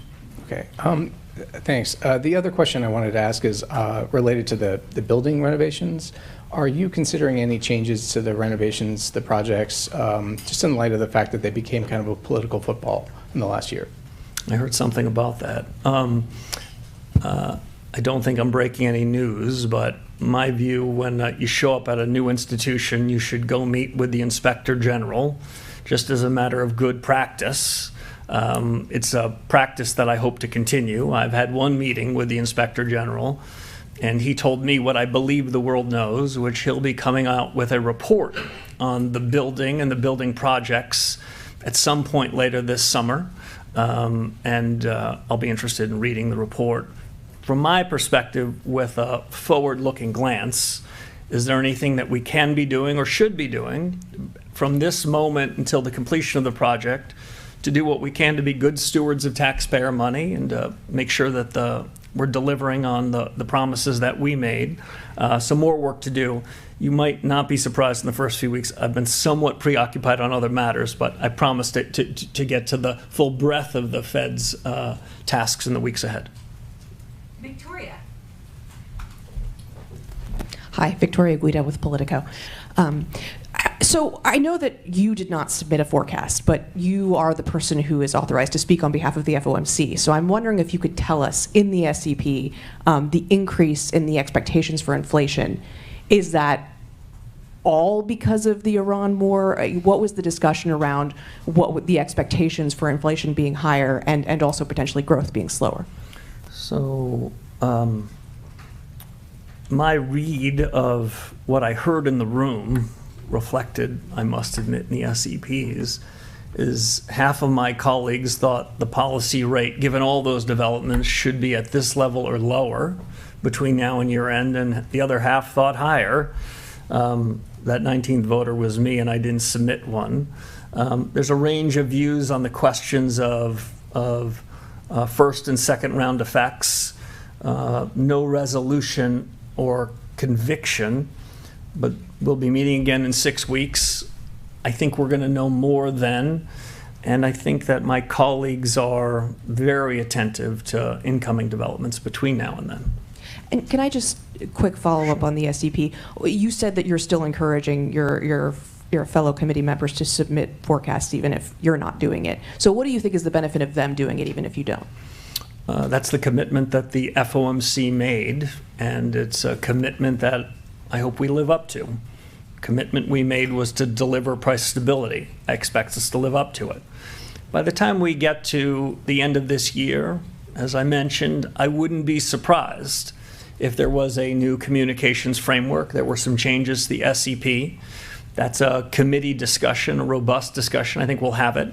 I believe we're going to come to a better mix of communications to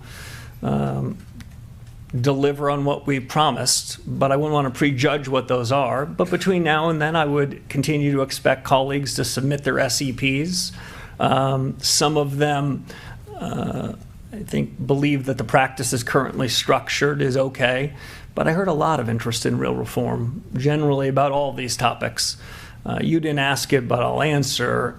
It was a pretty gracious couple of days, and it's been a pretty warm few weeks.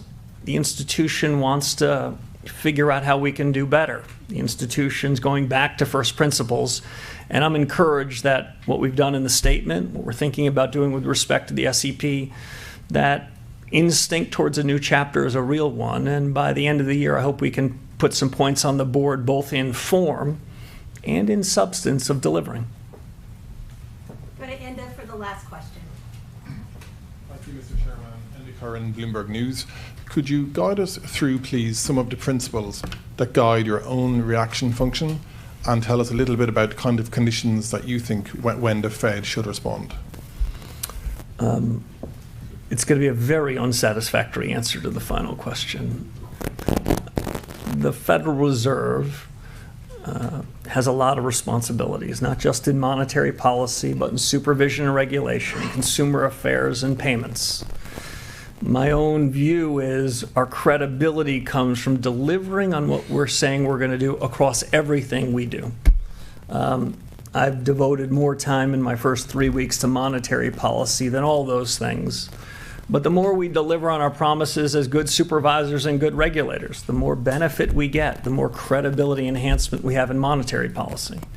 When we deliver on our price stability objectives, which we will, the American people will feel as though the hardships that they've been living through, in part because of inflation in the last 5 years, are in the rearview mirror, and that credibility will have dividends across what we do, and the institution will come to press conferences like this, always with an impetus to reform, always with an impetus to do better, but we're going to put some points on the board. And Mr. Chairman, we've had strong labour data in recent months. How would you sum up the labour market right now? Do you see it as stable and as potentially a source of inflation? Thank you. Yeah, so the committee, if I were to try to capture how the committee thought about it, the committee thought that the labor markets were stable. There were some people around the committee who thought that it was trending better than that. Trends matter more than data points. What's happening over 3 or 6 months matters more than any one data point, any one data release. And I'd say the jobs data has been moving in a good direction. If I heard one other thing around that subject over the course of the last couple of days, what I heard was that strong productivity-led growth is not something that we fear, but something we embrace. Thank you all very much. All right, that was Kevin Warsh, the new Fed chair. We got to see his press conference. Oops, I have the clock up. So again, the Fed today held interest rates unchanged as was expected, but 9 of the 18 policymakers who submitted a prediction about interest rates this year said that they thought interest rates would go up sometime this year, which was more than expected.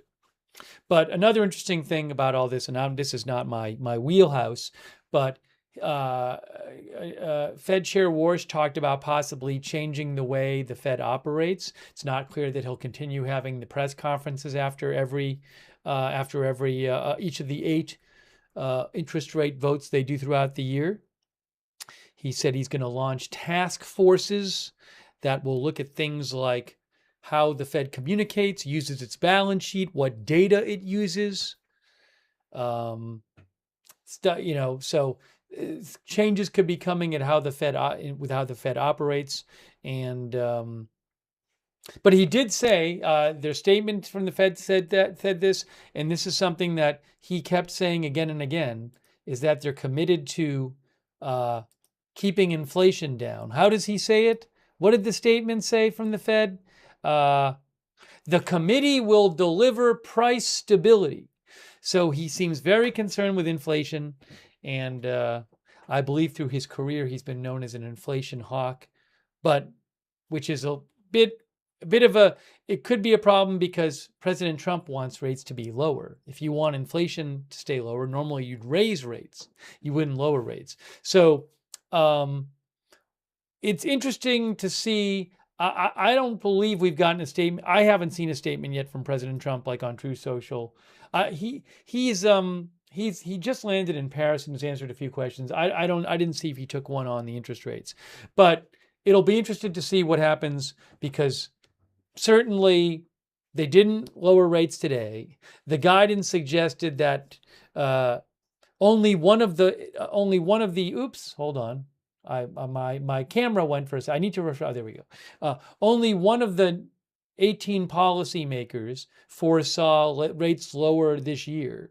So I don't know if President Trump's going to be upset about not having rates being foreseen as being lowered in the near future. So we'll have to see. Sirens at Dawn says it's a hawkish hold stance.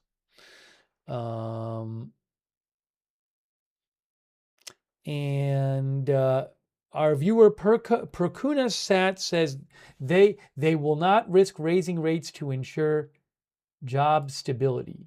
Inflation will persist for the time being. You mean they won't want to threaten the labor market by raising rates, I think is what you're saying.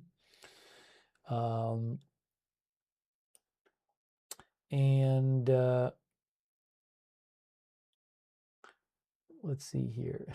Chris M says, who cares what Trump wants? The market went down a bit. After the speech, what happened? So just to show you where the market's at, I mean, I can't at this point tell you what's from the speech and what's not from the speech. This is the Dow Jones. When the Fed decision initially came out, it went down about, maybe 0.7% or something like that. And it went up a bit during the speech. Again, I don't know if any of this is due to the speech, but it's down today 0.3%, 0.35%. But it was at about 52,200 and it went down to 51,800. So, which, if you do the math, I think is about a 0.8% drop, I think I'm right on that, 0.7% drop. And then S&P, kind of similar. It dropped dropped a bit when the Fed decision came out, and then over the last hour and a half, it went back up some and then back down. And NASDAQ, I assume, is the same. There's the NASDAQ. This is all from TradingView.com. Bitcoin went down some, kind of similar to stocks. Went down some when the announcement was made. Then during the last hour and a half or so, it's gone up some and then gone down some. And so that's how it's looking right now. But yeah, I'll be interested to see how President Trump reacts. And over the longer term, if they don't lower rates for months, is that going to get President Trump angry? Something else interesting is talking about this possibility that they might in the future. He seemed to be against releasing a lot of forecast information by the Fed. And talking about the possibility that maybe they wouldn't even make interest rate predictions, even give guidance on that, which is interesting. He seems to be against that kind of thing. Let's see here. Can I find something about this?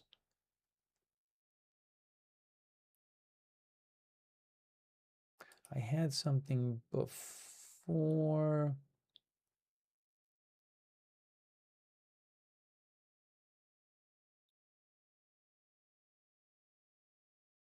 Yes.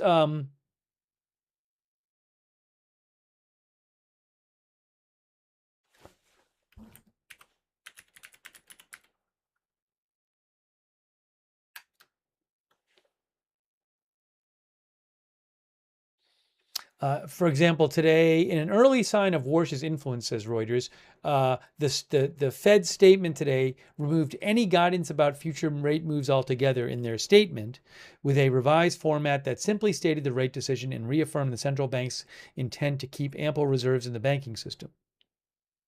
Warsh said the policy statement refrained from providing so-called forward guidance because it is not well suited to the current economic moment. But it's kind of sounded like maybe at some point they might not even release the dot plots.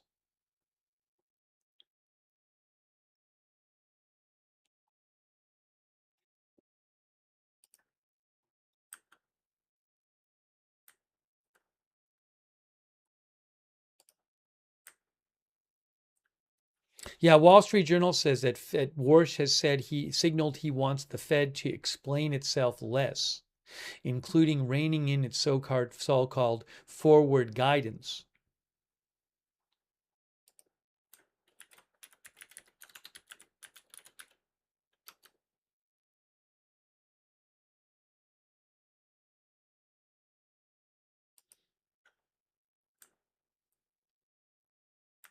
I was trying a little more to get a little more perspective on this.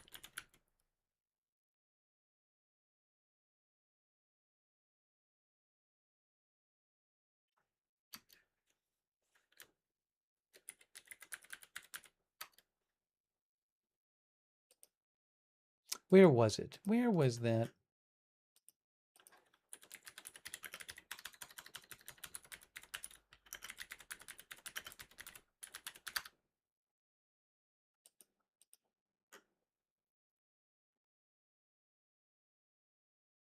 Yeah, CNBC says that Warsh has argued that officials may provide too much forward guidance and place excessive emphasis on mapping out the future path of monetary policy.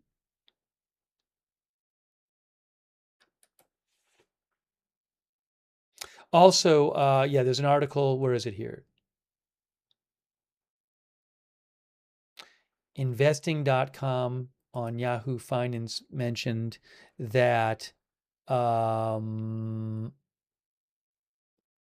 Warsh has argued that forward guidance commits policymakers to a specific rate path without proper consideration of changing economic data. Anyway, so it'll be interesting to see if the Feds do they keep doing these press conferences or not after every one of these meetings? Do they keep doing the dot plot where they predict what the interest rates will be in the coming years? We'll have to see. For now they are, but we'll see. Okay, let's see here. Oh, and then one of our viewers mentioned, oh, and by the way, just to, yeah, so I can't say why this is. I mean, these are not, this is not a huge, in the last, 15 minutes, S&P has gone down by like 40 points, which is like 0.5% or something, like a 0.5%. I don't know why that is.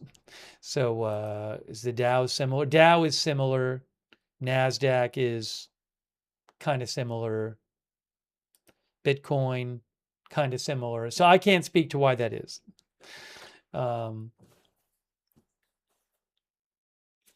Citizen John Public said, Warsh said the current assumptions are 2.2 growth in 2026 and 2.3 in 2027. That is paltry, says Citizen John Public.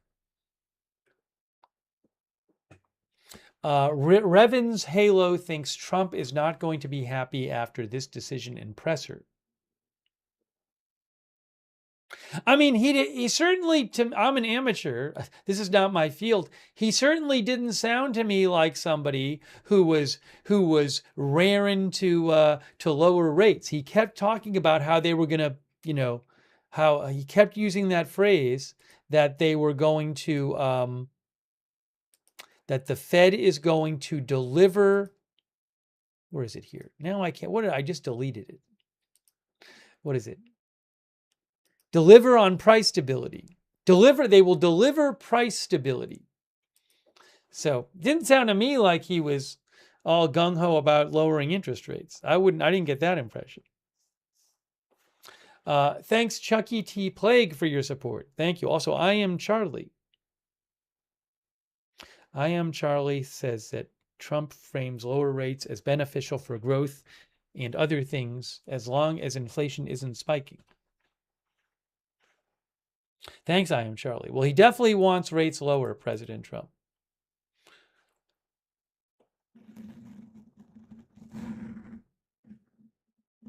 David Joe Klotz thinks he won't do anything with the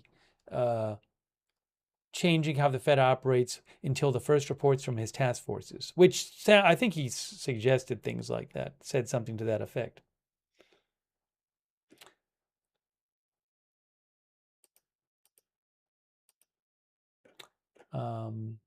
Anyways, that was interesting. And let me just check here.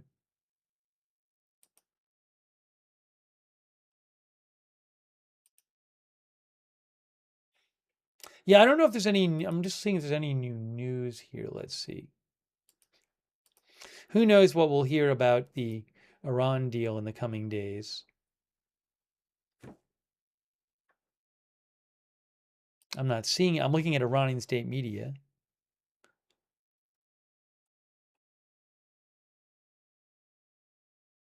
By the way, Iran state media has posted a text of the Iran deal. The texts I've seen, the U.S. officials read it to reporters today. Eyeing what ISNA has come out with here, I don't see it as so different than what has been reported, but I can't get into all this now. I'm just eyeballing it right here, and it seems similar to other reports about what's in it. But I'm not going to go through it with a fine-tooth comb right now because we've been on the air for a while and I need to take a break and eat something. So if need be, we can do another stream later. But I got to eat something. I got to take a break because we did another stream before this and we basically kept it going so we could do the Fed stuff. So I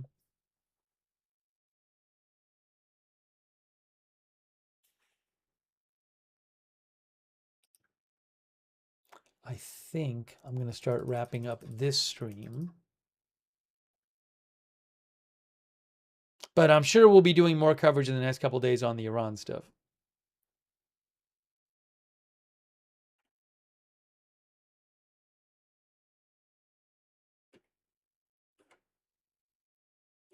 All right, let me take a break now. I'm going to eat something. But I really appreciate people tuning in. One of the viewers, Night Owl, says, markets are closed Friday, so we will see how markets react tomorrow for the weekend. Markets are what? You mean, you said markets are closed on Friday?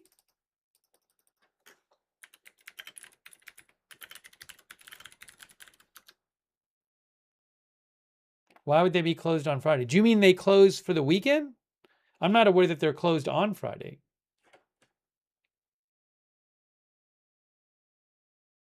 Let's see. Hold on a second. Let me see. I'm asking, AI said they're open. AI says it's open. NASDAQ, stock market schedule, holidays. Look, this is from NASDAQ. Here's the website. NASDAQ holidays. There's no, Juneteenth. There you go. Juneteenth, NASDAQ closed. How about that? All right, well, there you go. I assume it's the same for, is it NYSE too? Let's see. There you go. NYSE holidays, Juneteenth. There you go. You're right. Night Owl's right. I didn't realize that. It says, there you go. And New York Stock Exchange site, Juneteenth, Friday, June 19th.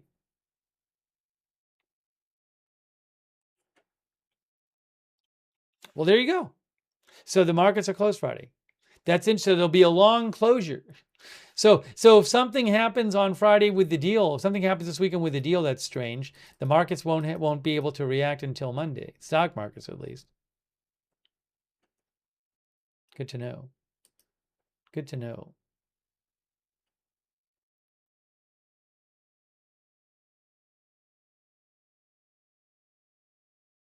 Nuclear power plants says there's shorter hours on Friday for the oil markets.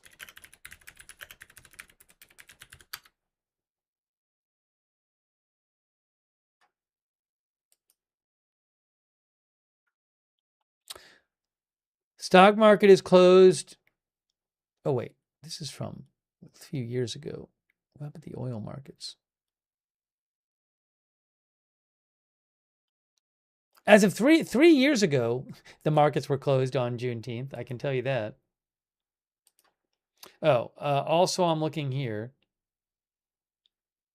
NASDAQ closed, NYSE closed.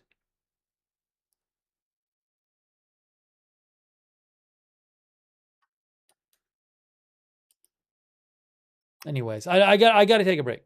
I got to eat something. But that's good to know. All right. Hey, look, I really appreciate you guys being here for the stream. And if you missed it, we covered President Trump's press conference from G7, where he talked about Iran a lot. And we covered the interest rate stuff and the Kevin Warsh press conference. So I really appreciate you guys being here. And we will come on the air again as the news warrants. So, subscribe, follow Agenda Free TV. We cover all kinds of live breaking news without an agenda here. And I would suggest you turn on our notifications because you never know when big news is going to happen and I'm going to rush on the air. So if you want to get sent a notification whenever we go live, before we go live, sign up for our free notifications. They work really well. The mods will post a link to the notifications in the chat. And you can also find the notifications link in the description of this video on YouTube and Facebook. But sign up for the notifications. I would suggest doing that. I will post updates about the news when I'm off the air on my X account, which is @Lookner on X. You can follow me over there, @Lookner on X, for breaking news. And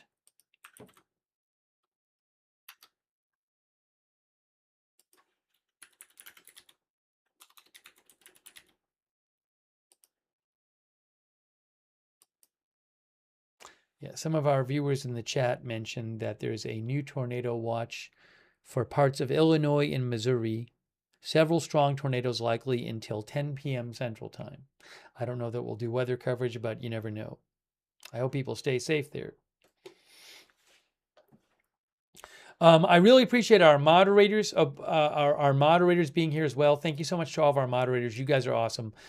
They're the ones who allow us to have chat rooms. We couldn't have it without our moderators, keeping things civil and under control there in the chat. Ruth in bite mode over there on YouTube. Beth Mythical, thank you so much for moderating. Also over on Twitch, Bastion Girl, Big Ball of Yarn, Idaho Star, Matthew Kohai, 3 Surly Devin, all of our moderators there. Thanks also Java Jenkins for subscribing on Twitch, and Night Owl for subscribing on Twitch. Thank you. And I think I owe Big Dog Gaming a thanks too. Big Dog Gaming and J Dread, I owe a thank you too on Twitch. JDread 3800. Thank you. Also, thanks to our moderators on Facebook. Kay Lowry Body has been moderating over there. Thanks so much, Kay. Linda Belk, Lowry, and Misha on X. All of our moderators. Big thank you to you. I really appreciate it. Thanks to everybody who supported the channel today. It's really nice of you guys. That is how this channel stays on the air, is your support. So huge thanks. I think I thanked everybody. Sorry for the delay in getting to some of you. Also, a reminder for those on X, another good way to find out when we're going live is follow us on X @Agenda Free TV. I always give you a heads up there when we're going live beforehand. I post updates about the channel there @Agenda Free TV. And we do have a chat where you can chat with other viewers when we are when we're not on the air. We have our free Discord chat where you can chat with other viewers there. A bunch of our viewers like doing that. Check out the Discord chat. It's free. It's the same link as the free notifications link. And big thanks to our Discord moderators who help out with our Discord chat. Thank you, Discord moderators. One other thing for people who watch on YouTube, I would suggest turning on the YouTube notifications as another way to find out when we are live. The way to turn on the YouTube notifications is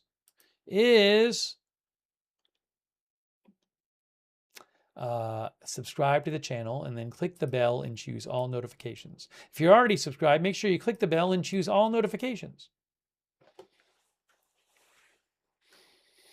Also, shout out to our Twitch subscribers like Wall Street and Shaggy and Night Owl and Java Jenkins and Jack's Animals, Big Ball of Yarn, DJ Saltlick, Strong One, Simp Nasty Scrimp, Sandy Doggo, My Mind Spray, Bite Town, and all of our other Twitch subscribers. Big thank you. And our Facebook subscribers, like Diane Allworth, Dolly Clark, Kristen McConnell Gates, Brian Davio, Kay Lowry Body. Hey, and thanks Paul Anderson for moderating over there. Thanks, Paul. And all of our other Facebook subscribers, huge thanks for supporting the channel. And our YouTube members, people like Thomas Darwin, Jeff Buddington, EIM 207, J.K. Senar, Gary Barnes, Gary Baines, CAC 813, Chucky T. Plague, Platinum Dose, Elijah Denton, Stacy TW, Stormy Dude, Red Girl, Tanks a Lot, Confidence in God, Michael Sterling, David Joe Klotz, Lolly Lollipop. Thanks for being members. And everybody else for watching. Sue Shelton, thanks for being a member. Thank you to Weezer B. McD for watching. And Sarah Smile. Brian Daviow. Gary Jones, thanks for watching. Over there on Facebook. Christy Claft, thanks for watching. Junior Pruski. Godsagan, thanks for watching. Diesel B, thank you. And, oh, thanks to Shaft. Shaft gave 5 people memberships right now. Make sure you thank Shaft if you got a membership from Shaft. Thanks, Shaft, for the memberships. That's really nice of you. All right, I got to take a break. I got to eat something. I really appreciate people joining us for our double stream with the Trump press conference and the Fed interest rate decision and press conference. So that is it for now. Thank you for watching, and we will see you soon with more live breaking news coverage right here at Agenda Free TV.